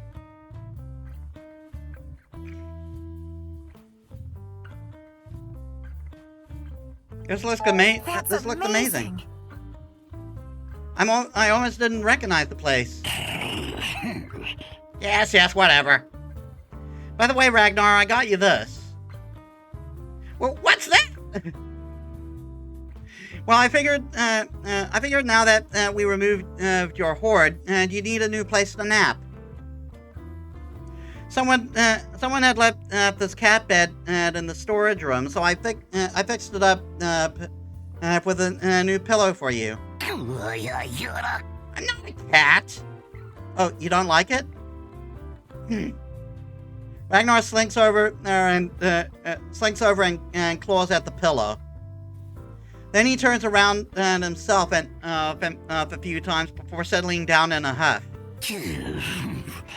For a human, this offering is adequate. I shall accept it. Phew, I'm glad.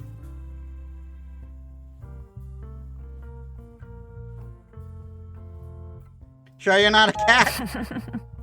I know you keep saying you're a dragon, Ragnar, but are you sure you're not some kind of odd-looking cat?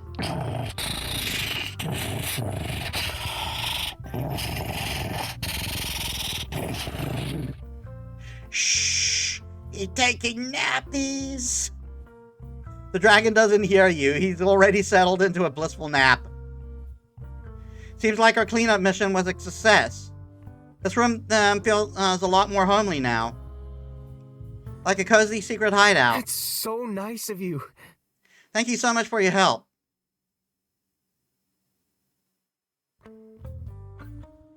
You're welcome. Happy to help. Happy to help, Kim. There's still a few items left from Ragnar's collection, but we can return those another day once we've rested up. Now I think I'm going to go get No, I think I'm going to go get cleaned up myself. I've got maybe 3 decades worth of dust in my hair. See you around, Metis. Okay, so that it's the clean up the hideout by returning the lost items from Ragnar's hoard. Yeah, so that's what cleaning up. So that's like our thing instead of practicing alchemy from the third game, returning these items. I think I would have preferred those as preferred doing more puzzle stuff, but we'll see. Maybe it'll be different each time. Anyway, infirmary.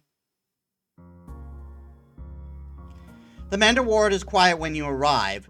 No staff around to take the box from you, so instead you head for the empty desk, intended to leave it there, when suddenly someone taps you on your shoulder. You turn around and come face to face with a troll. Oh, you're an interesting character design.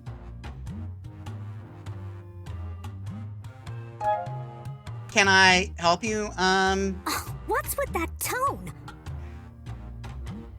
I've been waiting an hour for you to fix this curse. Oh. So it's not a race thing. I'll be talking to the professor about this. By her outfit, you recognize her as one of the illusionist students, and Sue was there when Catherine was giving Hannah a hard time. But you're pretty sure that you would. But you're pretty sure you would have remembered her face as being glue back then. Oh, it's her.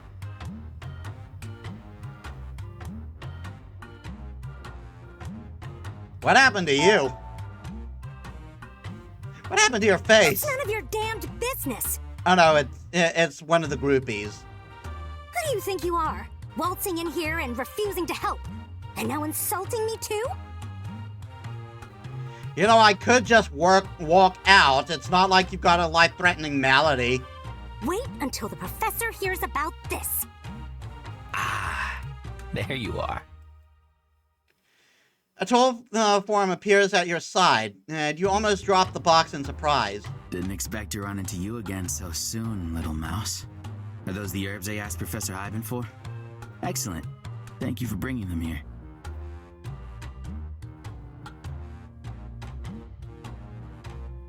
Happy to help. Glad I could help. The patient scoffs. Huh. Some help you were. Ilias, this stupid... Ah, Rikitse. I'm glad to see you are still in high spirits.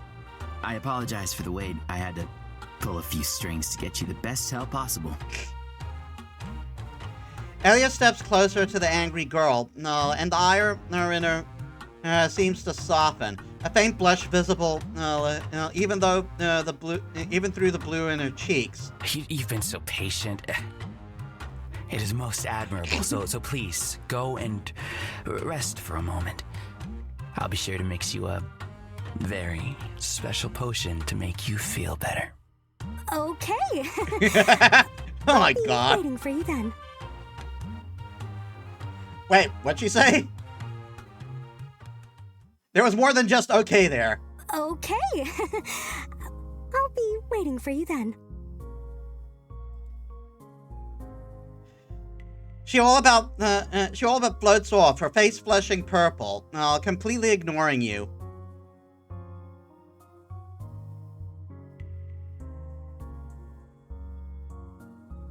Thank you. Oh, Paragons, thank you. She looked ready for murder. Don't worry. The Mender ward is plenty stocked on herbs now, so you should be safe.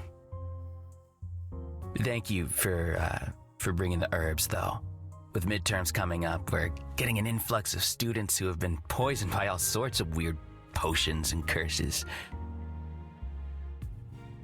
Hold on.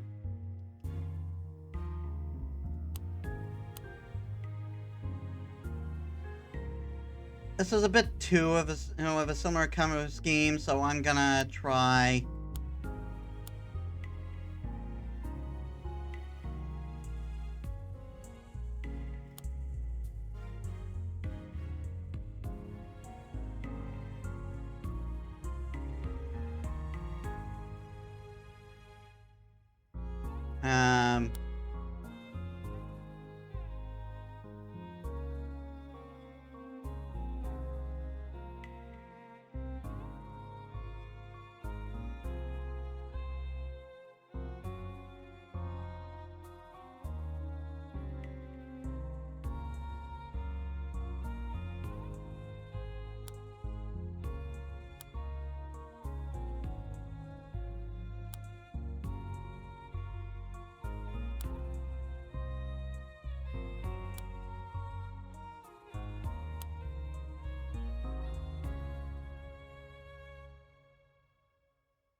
Yeah, let's go with that.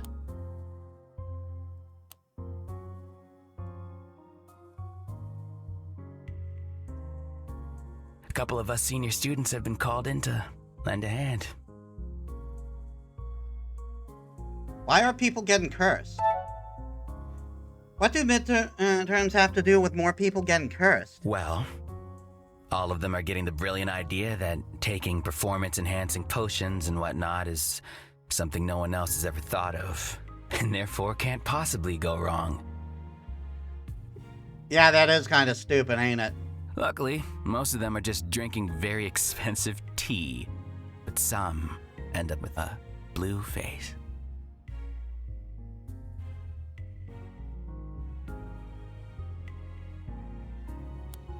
Sorry I keep doing this.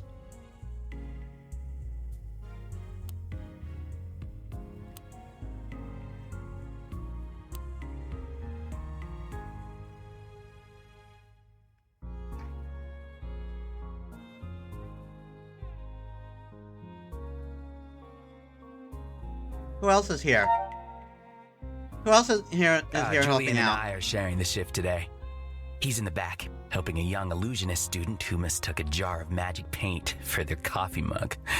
Fun times. Oh, jeez. Where do they get them? How are the students getting their hands on such dangerous potions? I hope you are not getting any ideas. No.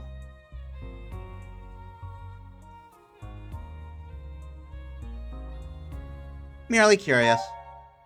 Nah, I think the blue face curse was enough of a deterrent.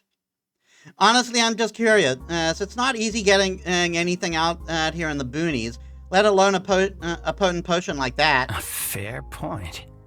Would you believe me if I told you their parents send such things to them? Yeah. That explains it. They sneak it in through the mail? I suppose that makes sense. I know that some families are willing to go to great lengths to get their child their desired grade. The world we live in. Yes. Some of these kids are just under extreme pressure from the folks at home to perform. So, I try not to judge, even if they are being stupid. So do you flirt with all your patients?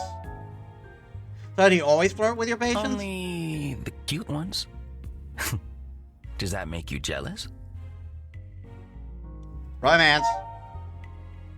No.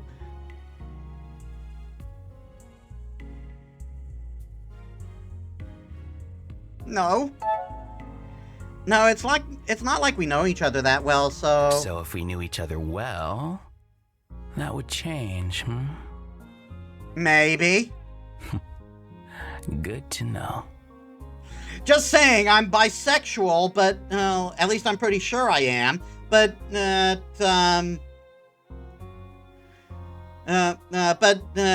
like,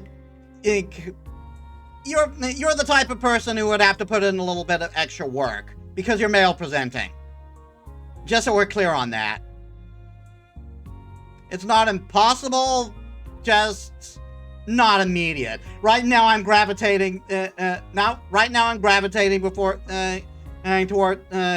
towards Hannah.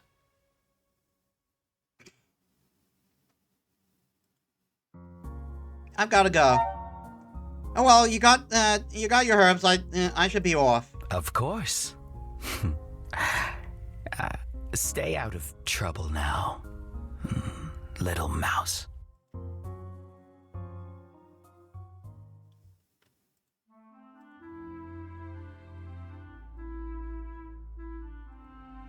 All right, nothing more. We got more. We carry on with the story. Maybe if I decorate the pages with flowers? No, that's just childish, and it's not like I can even draw. Oh, Metis, do you need something else? How do you decide to handle how you decide to handle this will affect how the story will flow. Leave for an hour and return another time. I'm guessing that it's if you want If you got stuff you haven't finished yet, this is like last chance. Don't get her involved. Steal the key instead. Talk about Kim's suggestion. That's what we're going to do. That. I think I might have a solution for your paper struggles. I don't understand. Huh? What are you talking about? You explained what Kim told you, about Professor Hyben and the papers stored in the restricted section. So Kim thinks if I wrote about one of these flowers, it would impress the professor?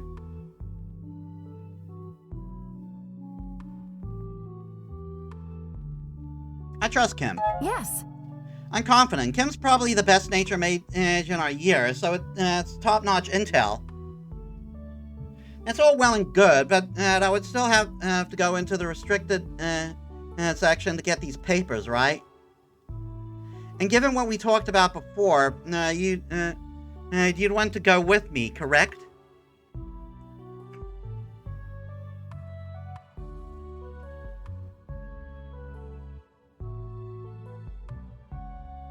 I'll get them for you. Actually, you won't have to go. You won't have to go with me. I just need the key to enter. Then, and I'll take the papers you need. You won't be risking a thing. But you'll be taking something as well, right? Why? What in the world do you want from the restricted section?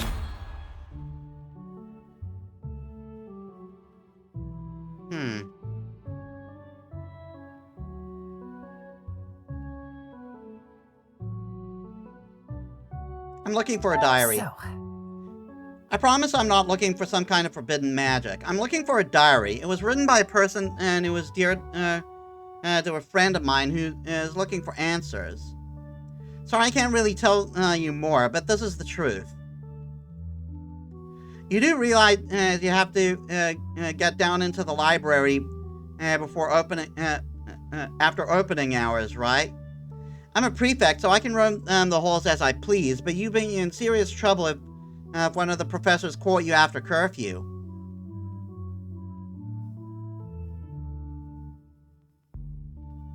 I have my ways. You don't have to worry about me. I have my own way of getting down here unnoticed. That doesn't exactly inspire confidence or face. Hannah grows silent, staring at the heavy book on the desk. Maybe it's because I'm tired. I'm behind on pretty much everything due to this one assignment. Can I really keep going like this? Okay.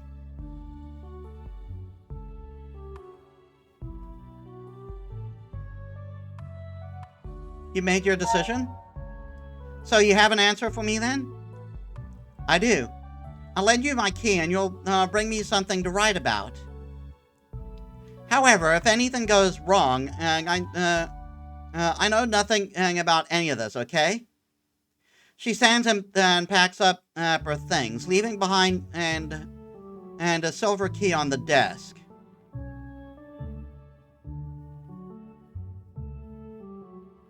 Thank you, Hannah. Truly. I don't know what you're talking about. I'll see you around. Tiny claws scramble up your back. Will you look at that? Not my preferred method, but it seems like honesty can occasionally be helpful. Nice work, Chief. Restricted section, here we come.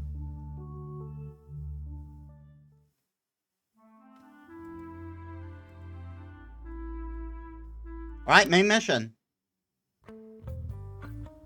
We've got the key to the restricted section in our possession. Ready to go and put it to use? Let's go. Let's go to the library. Got it. Now let's gather our team and put this plan into action. I smell gossip. I mean, intel. Passing through this tile isn't crucial to the mission, but you can learn some extra intel. So I'd like to pass through here then.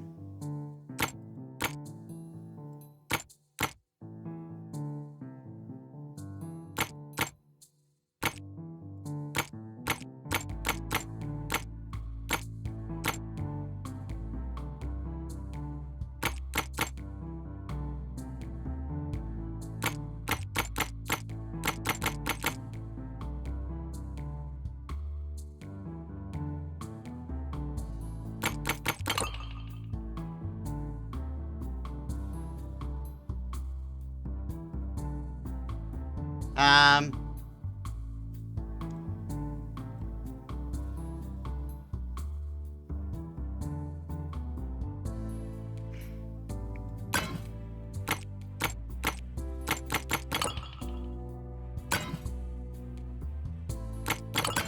guess it's an extra scene you get.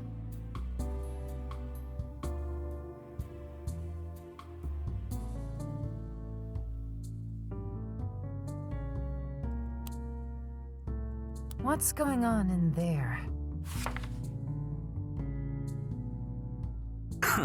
Late night shift again, Julian? I wouldn't have had to stay this late if someone had cleaned up the potions proper instead of wasting time flirting with the patients. A smile on a patient's face can do wonders for recovery, you know? Right. But you're not the one who has to listen to Ragitse's love-struck prattling afterwards. Duly noted. I'll be more careful whom to apply my skills to in the future. I'm curious to figure out why he does this. This is where we're going. Listen to a conversation while out after curfew. You stumble into the library. Ragnar's spell once again brought you to your destination without anyone spotting you. Kim sighs in relief. We made it. Yeesh, don't sound so surprised. Haven't I already proven to you that my magic is flawless? Yeah, well, let's just say I've seen flawless magic blow up a few too many times to completely trust it. Yep. You humans have no sense of adventure. You ready with the key, Pook? I'm on it. I'll need you to keep a lookout for a moment, though. It's hard to see in the dark, and this door is... ancient. I would like to open them without the sound waking up the whole school. Don't you worry too much. No one visits the library at this time of night. The door to the library slowly opens with a creak that echoes off the rows of bookcases. And all of a sudden, an alarm goes blaring. Hey. Are you in here? Yeah, I figured she'd somehow be in on this. You were saying, Ragnar? What the heck? What's Miss Prefect doing here?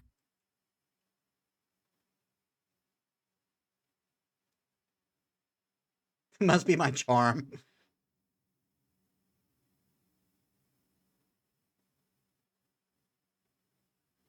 I don't know, but I'll fix this.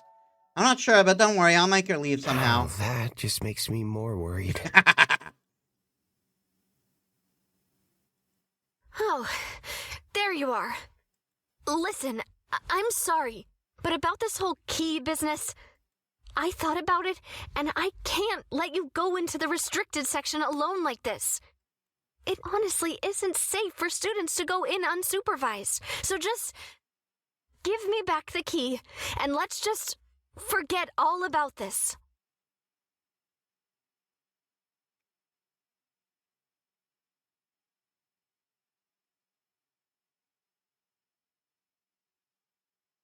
Why isn't it safe? It isn't safe? Why wouldn't it be? It's just a locked library section, isn't it? I understand your curiosity, but I really think it's better you don't know. Please, give me my key back.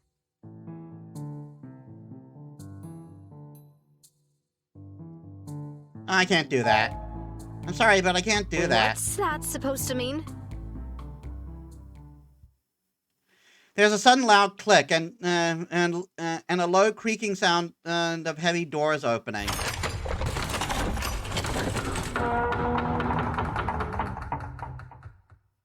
Huh? What in the world? I would be surprised if no one in the school heard that. If there was a single person who didn't hear that, I would be surprised. Hannah pushes past you. Huh. What happened to opening it quietly? So, turns out, When hinges get this old, they don't really care much for stealth.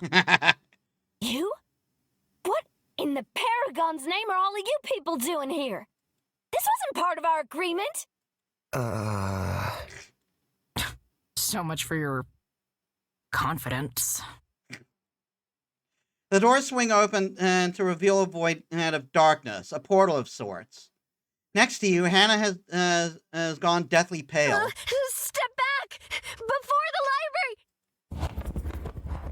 Arms made of shadows suddenly reach out from within the darkness and grab you. Are we dealing with demons again? You're all yanked forward as the door to the restricted the restricted section, like the jaws of a giant beast, snap shut behind you.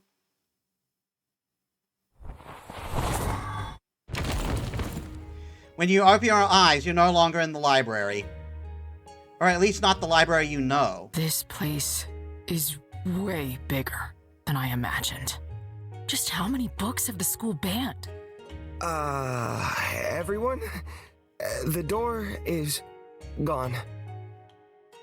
Why do I got a feeling it's at the top of the stairs? You whip around, and sure enough, there's no door behind you anymore. You're standing at the bottom of a massive tower of books with no clear way out.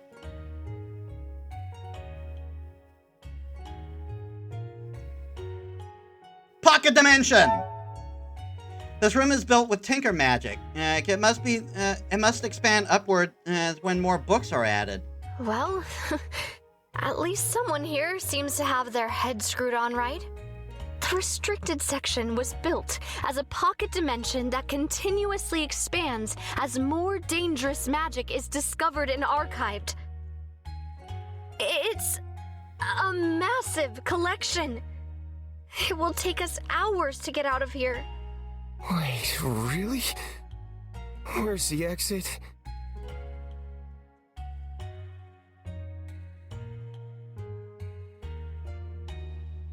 At the top. Yeah, I figured. And that's a long way up. Hannah points, and you all stare to the endless spiral of stairs above. Well, shit. Better start walking then, twerps. You still have a diary to find, after all. Who said that? Oh yeah, we got a dragon with us. Or at least he claims to be a dragon. A talking lizard? Why does everyone say that?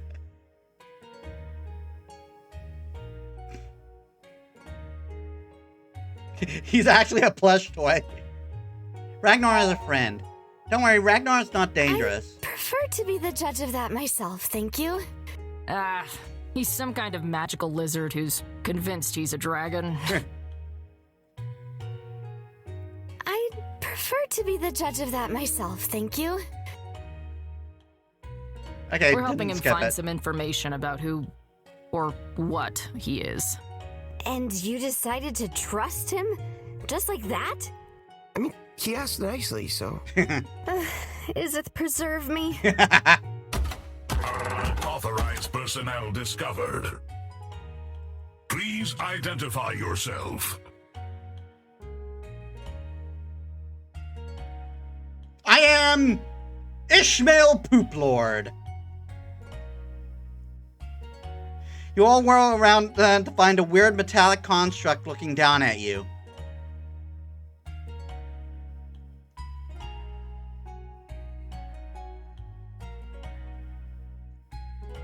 You're the prefect, Hannah. So, Hannah, now might be a good time to mention in your prefect, so the nice construct doesn't get the wrong idea. I'm what? Oh, That's right. I'm Hannah Lund, prefect of the illusionist class. We're here to look for a book. Authorizing. The construct steps closer and scans Hannah's prefect badge. There's a tense pause as the glowing eye pulse with a magical energy, and then it backs off. Authorization granted. With your current level of authorization, you may browse but not touch the items in this section, under supervision from the librarian. Me. Great. What is it you seek? Oh, that's a relief. I mean, good. Now, what was the book we were looking for again? I'm not sure it has a title. Yeah, it's a diary after all, so it might be difficult to find in this mess. Mess? He didn't like that. The Seven Winds Library is the best structured archive on the continent.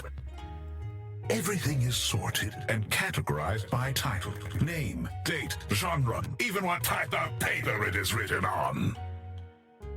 How do you manage to do that? Wow. Someone seems a bit defensive. Give me any piece of information about the text, and I shall find it for you at once. Very well. The author's name is Ragnvald Ragnarsson, and it must have been entered into your archive 50 or so years ago. The construct's eyes flash. Ah, barely a challenge. The journal is stored on the 43rd floor. Follow me. They begin scaling the stairs.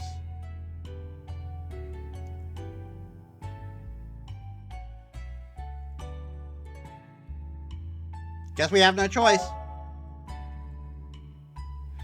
Let's try to stay in their good graces. I wonder what kind of enforcement mechanism they're equipped with. I don't know, but it probably has something to do with the fact that they have 3 arms. If we fail to stay in those good graces, I mean. They're just a big bureaucrat construct. Just what kind of enforcement mechanism would you equip them with? Let us not test that, shall we? Out of the corner of the eye, you notice a fly circling some books, searching for a place to land.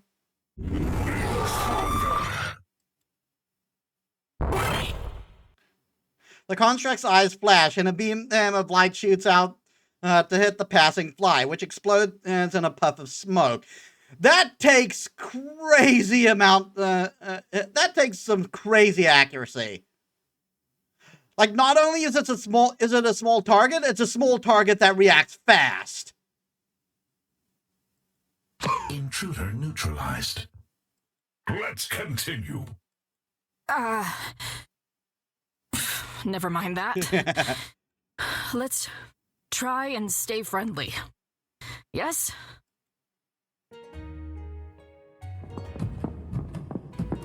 The stairs continue upwards forever.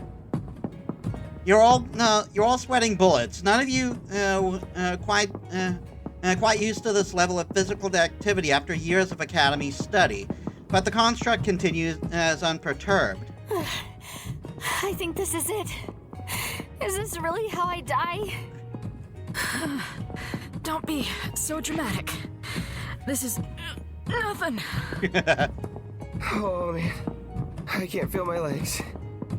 Oh, youths these days spend so much time inside they can't even walk up a set of stairs. I mean, we're not even allowed to go outside, so...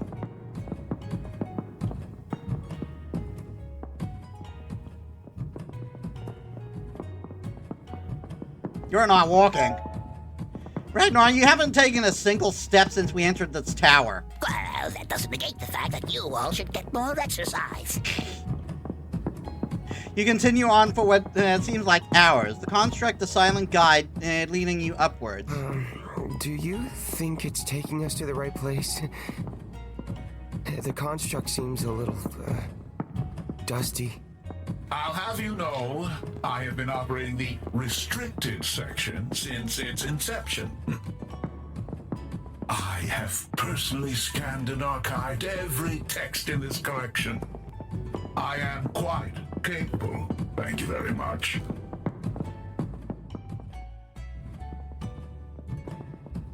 So you're a librarian? That is correct. It is a most distinguished profession and a great responsibility entrusted to me. Generations of knowledge are kept here in my care, and I do my utmost to preserve and protect every last word. You're the only one in here? I am this section's sole librarian, yes. It is my job to keep this place in order.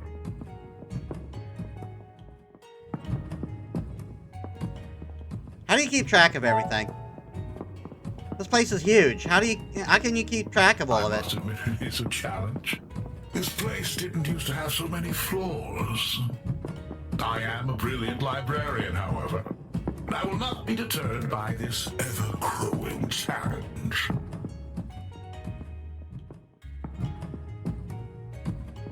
No one else comes to help out? What about the faculty? Don't the professors ever come here to and help out? Well, the professors may come here to browse items pertaining to their own fields of study, but much of what is archived here is also restricted to them. The only individuals with clearance to read every piece in here are myself and the current paragon of the Academy. Tell me about the section. Can you tell me more about the restricted section? It really is quite the fascinating piece of magic.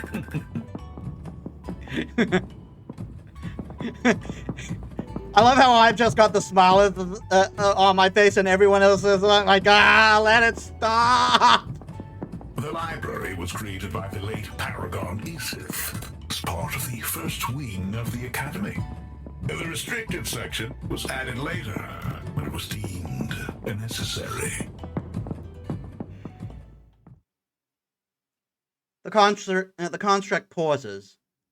Straight ahead, there's a book that has been placed on the top on top of the shelf. The construct abandons its train of thought and rushes over to grab the book, scanning it before returning it to its current location. It's when we're not allowed to read, isn't it? Pardon me. Where was I? Oh, yes. The library is the continent's biggest and safest collection of precious texts. Every text has its place, and place it I shall. Pook gives you a meaningful glance before you continue. No more questions. Here we are. Personal Journal by Ragnvald Ragnarsson. Finally! Oh, gimme! Gimme! King grabs the dragon by the scruff of his neck before he can pounce. Remember, we're only allowed to look. Well, what use is that? Pook drags you back while the two of them argue. You noticed too, didn't you? How the librarian reacted to the book that was out of place? Their programming is to keep things neat. Seems like an override in the programming, taking priority over everything else. Agreed. Something like this could be used to our advantage. I think if you mess up the order of one of the shelves, that'll leave the librarian occupied long enough for us to get out of here.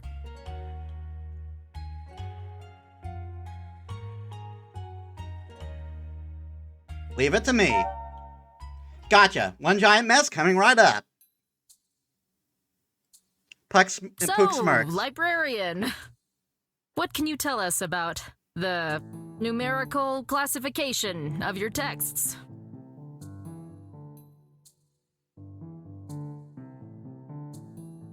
Break the shelf! You study the bookcase and immediately identify the structure's weak points.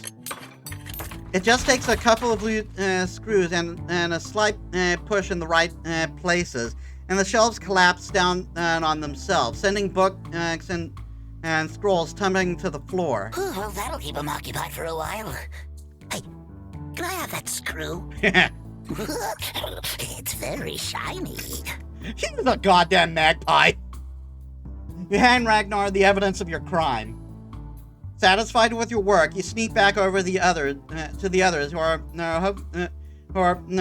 enjoying the full rundown of the librarian's systems. And then when you cross-reference that with the anagram of... Pook gives you a desperate look before sighing in relief. Oh my, how curious. It seems that, according to your excellent system, those books aren't in the right spot. The construct's head whirls around and spot the books he messed with. If a robot could have an expression of pure horror, this would be it. Wrong. This is wrong. The encyclopedia must be next to... What's Confessions of a Chimney Sweep doing next to Tales of the Merry Sparrows Inn? Kudos to the voice actor. And kudos to the tech they're using using to make him sound robotic. That's good work.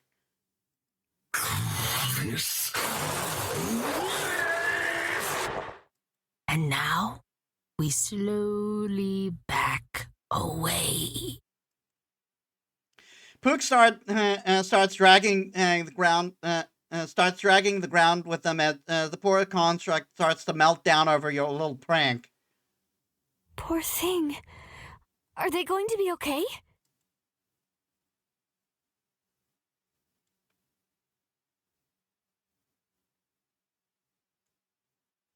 I'm sure they'll be fine. I doubt this little prank will be enough to break a construct created by Paragon Izith herself. But we may want to get out of here before they discover the culprits. Couldn't have said it better myself. Let's go. You grab the diary and stuff it into a pocket.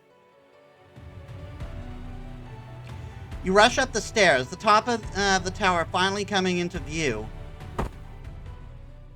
When Ken suddenly stops, almost making you crash into his back. Jeez, kid. We're supposed to be making our grand escape here. Sorry.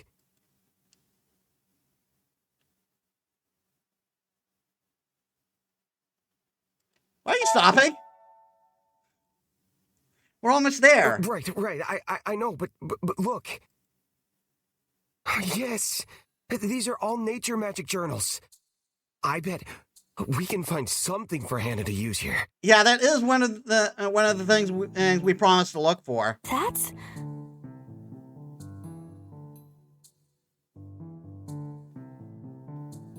You already made it this far. Might as well take a look. We don't exactly have an abundance of time, but... just a short peek won't hurt. Which by a short peek, does that mean she's able to read the entire book in like a brief second or some shit? Through some magic talent she has? It was botany basics, right? Then I think you should go with something like this. Ken takes the journal down from the shelf. This builds upon something already in the curriculum, but with a bit more spice, so to say. It shouldn't look too out of place, but it's definitely original compared to with what other students usually write about. Hannah takes the journal. A study of the color changes caused by soil composition of the weeping wildflowers, and the influence this had on pre-cleansing arts, literature, and folk songs. That's a mouthful of a title. By Professor C. Hyben. That's what I said! The title alone is almost as long as a paper. It's very descriptive. The mark of a good research paper. Just skimming through this, it's clear it was written by a dedicated hand. And the date. Could this have been the thesis the professor wrote to get accepted as a teacher? Oh, he must have been devastated to have this marked as forbidden knowledge. Weeping wildflower? Isn't that the stupid plant he's always singing about? I could imagine him being a fan of you merely mentioning it. Exactly.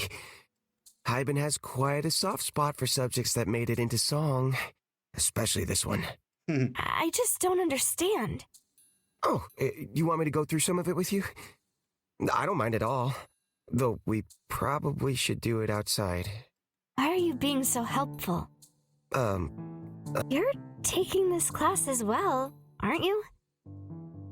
Hold on, I missed that full thing. Okay, not. This way I'll write the better assignment. Aren't you worried how it'll affect your grade? What? This is not a competition, Hannah. Yeah, it isn't. You were struggling, so I wanted to help. Nothing more to it. What kind of system is encouraging students to fucking compete?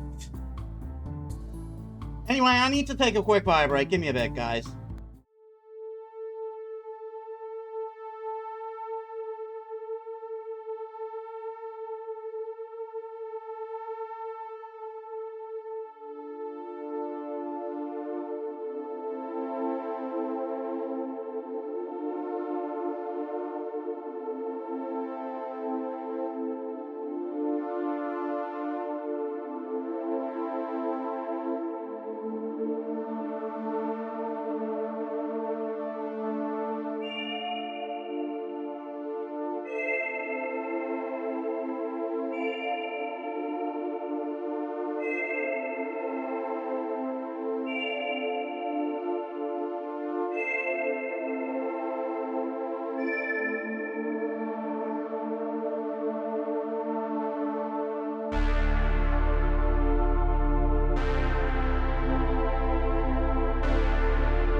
Alright, I'm back. Sorry about that.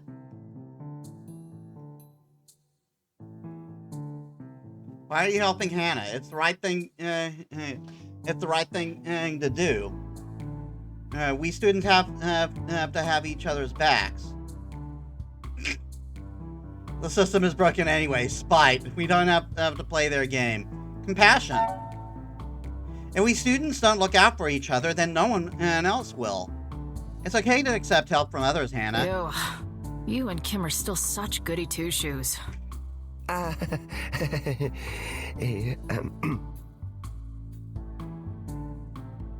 Welcome for you too, Pook.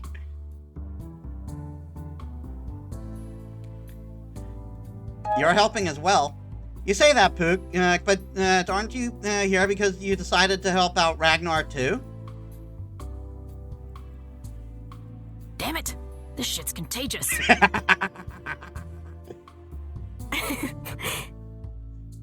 What? Nothing. It's just... Thank you.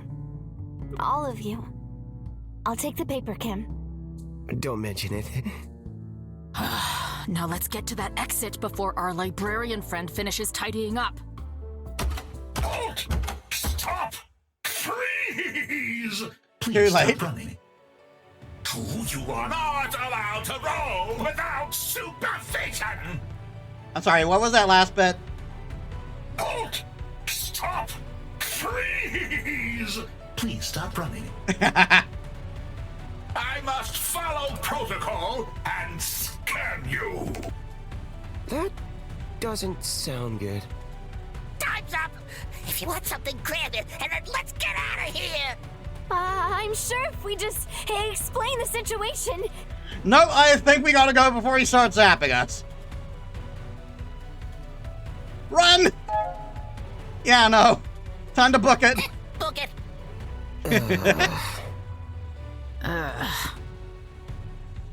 Who was the one who said that? That sounded like Ragnar, yep. Ugh. You just go!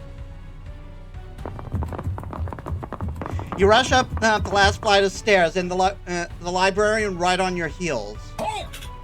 I still haven't scanned you for approval! unlawful. This is highly irregular behavior. Sorry!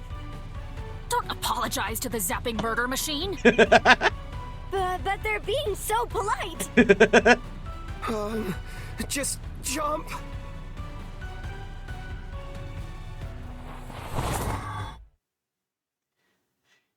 You're all spat back out into the library. Stupid libraries.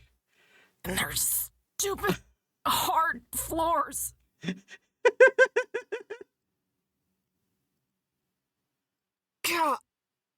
Ow. I can't feel my legs. We sure that big brute isn't gonna follow us out here? The librarian can't leave the restricted section. We should be safe. Oh, well, that's a relief. I can't believe I just did that. I think we just gave her a taste for adventure. Hannah is sitting on the floor, still clutching Hyben's paper with the wide-eyed look on her face. What? Hey, Rush. What? She blushes and coughs behind her hand. Key, please. Fine. Here you are. You hand it over without any fuss, and Hannah looks visibly relieved. Thank you. Then she clears her throat. We will speak of this to no one. Understood? And then Hannah leaves in a hurry. My. It looks like the overachiever has a bit of an adventurous spirit. Maybe we should go talk to her later. Just to clear things up. You can do whatever you want, but first, diary! Ooh, gimme. Ragnar snatches the book from your hands and immediately starts rifling through it. Perhaps we should do this in a safer place? Well? Ragnar pauses, letting its scaly little claws run down a page. Let's see here. I can't read it. What? Did you never learn to read or some shit?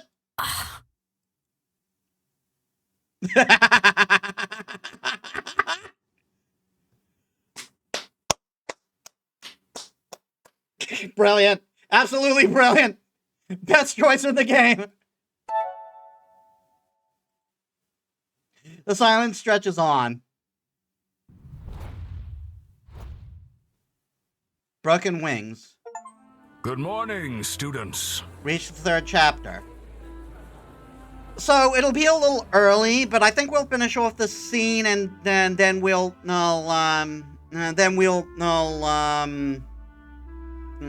call it a stream. I hear from your professors that you are all working diligently through your midterms. The graduating class's average is shaping up to exceed previous years. You may be the most hard-working class we've had yet.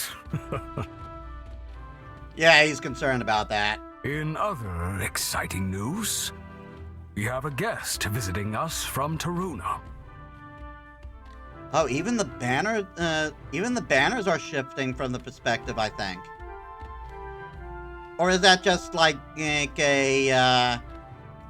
or is that just it's like my eyes playing tricks on me? I think it's my eyes playing tricks on me. Madam Sullivan is a skilled alchemist who will be conducting research into our school's energy infrastructure. Madam, would you like to say a few words about your work? Thank you, Paragon. It would be my pleasure.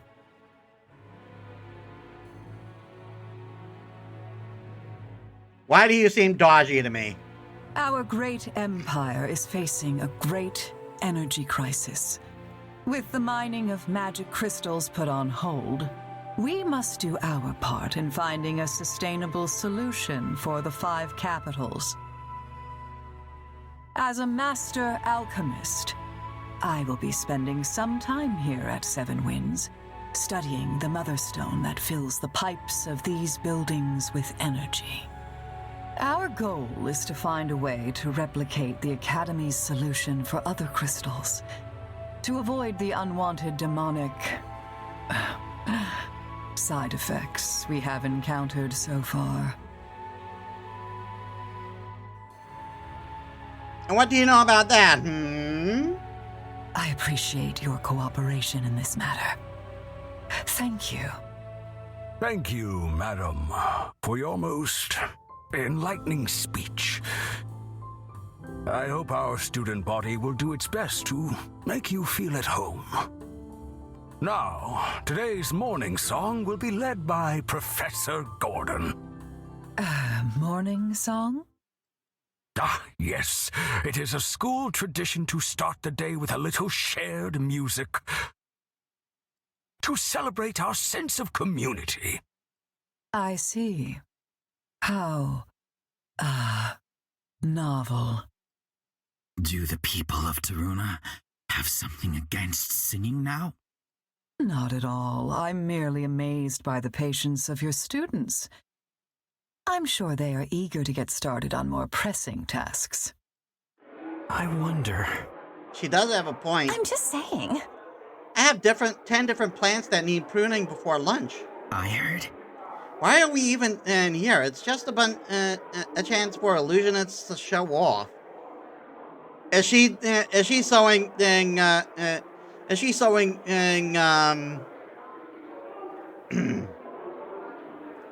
is she sewing trying to show whatchamacallit? Is she trying to sow discord into the ranks or some shit? The chatter from the students makes Gordon's face turn red. Now, look here. But by all means, do not let me delay your routine. As you were.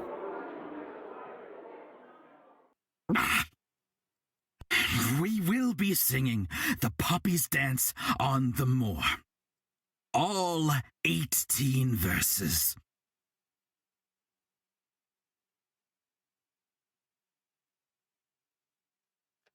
Rich done played us.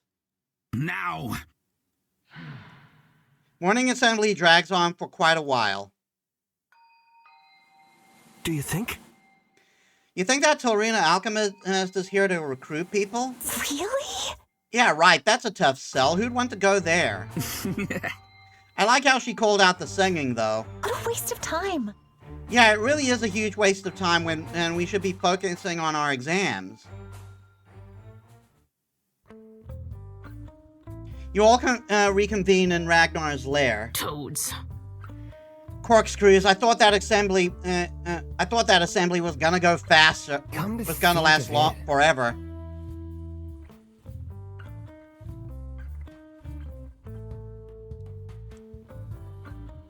Professor Gordon is the head of the illusionist track and very proud of the morning song tradition. Madam Sullivan touched a nerve without realizing it. She probably did it intentionally. Just throwing that out there as a possibility. It would be great if the professors could help their academic could keep their academic disagreements to themselves without taking the whole academy hostage. We've got other things to spend our time on after all, like trying to read this diary. Any luck so far, Ragnar? No. It all just looked like chicken feet to me. I knew the guy's writing wasn't great, but this. Then let's assume the diary has been enchanted somehow to stop other people from reading it. That's just like that paranoid little. You know, this might actually be one of the magic ciphers we've learned from. This might be one of the magic ciphers we learned about in Torkvid's class. Wait, so you Torps will be able to break it? You had to help a sheep because we were failing the class, remember? Oh, right. Not everyone, though. They all turn to you.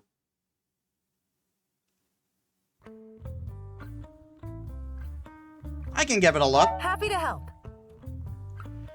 I never had to use any of the some practice before, but sure, I can give it a try. That's all I'm asking for. Do your best to remember this teaching and focus on casting your spell. The letters dance across the page and hold on. You do your best to remember Torgvith's teaching and focus on casting your spell. The letters dance across the page, and you watch them slowly realign into words and sentences. You did it! Huh? Didn't think you'd actually pull it off. This is brilliant. Let me see. I know now without a doubt that the spirit inhabiting the small body is in fact a dragon. Okay, so we know that. I have named him Ragnar, a strong name, and though he's proving to be quite the sweetheart. It's difficult to say how our current society would react to him, so I've decided to keep him a secret for now. I would like to keep him. I would like to help him to adjust to this world as best as I can. First, I have to teach him not to chew on my chew my books. It seems like this one. It seems like this is only the start of the diary. The rest must use a different cipher. We'll keep working on it. We have to help. We'll find some way to translate the rest of it, Ragnar. Yes, you're right. This is just the first step. Oh, yes. We'll just have to keep working on it. Does that mean we can count on your help? Does that mean we can count on your help if we need it? Seriously, Pook. That's okay. You'll have my services at your disposal, so please help me with this.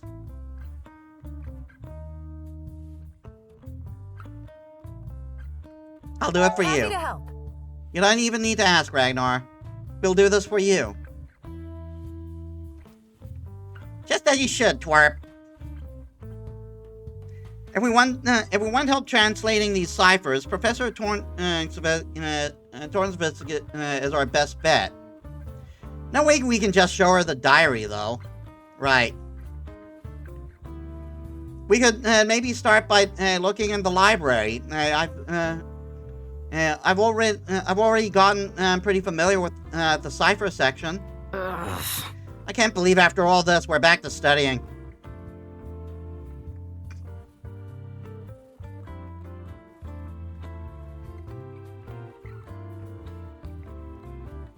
This time it's for a good cause. See. This time it's to help a friend, though. No, that might be more motivating than a test score. True. Let's give it a try at least. Fine, but you're taking notes. Seriously? Again? It's just a small cut, Pook. Someone had forgotten their shears in my drawer. You can't possibly be this gullible, can you? Cam, you've got to stand up for yourself. You're gonna get seriously hurt if this keeps up. I don't have the same advantages as you, Pook. I don't have a noble family who can bail me out if one of these students decides to report me. Kim. I've managed to endure it so far, and there's only one semester left. I'm not gonna ruin everything now. Kim, wait. Corkscrews.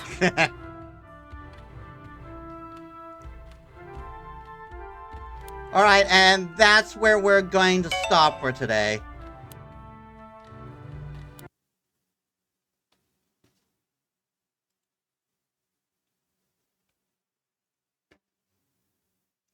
All right, then. So, yeah, we're off to a good start with this. I wasn't expecting to do three chapters so quickly, So maybe maybe I'll want to bump down the next session down to 4 hours instead of 5. We'll see about that. All right. So with that done, let us set up a raid.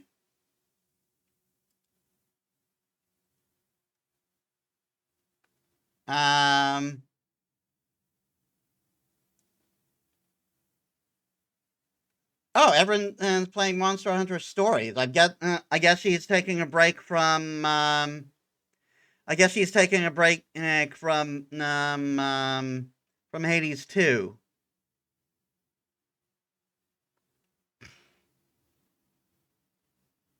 Um.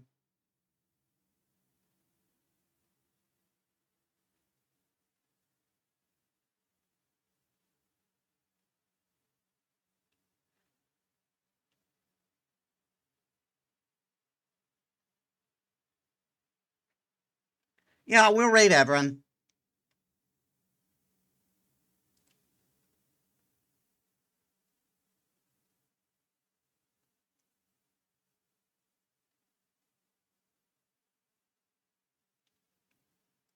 Like there is someone playing Graveyard Keeper, but it's where. But I'm going to be. Probably going to play that. I got that myself since it was free, so we're going to get to that at some point. All right then. Thank you all so much for watching. I hope you all enjoyed. If you like my stuff and you haven't already, please leave a follow. It helps me as a small VTuber. I upload all my stuff on YouTube. If you're watching on there, please leave a like, comment, and subscribe. That helps me too.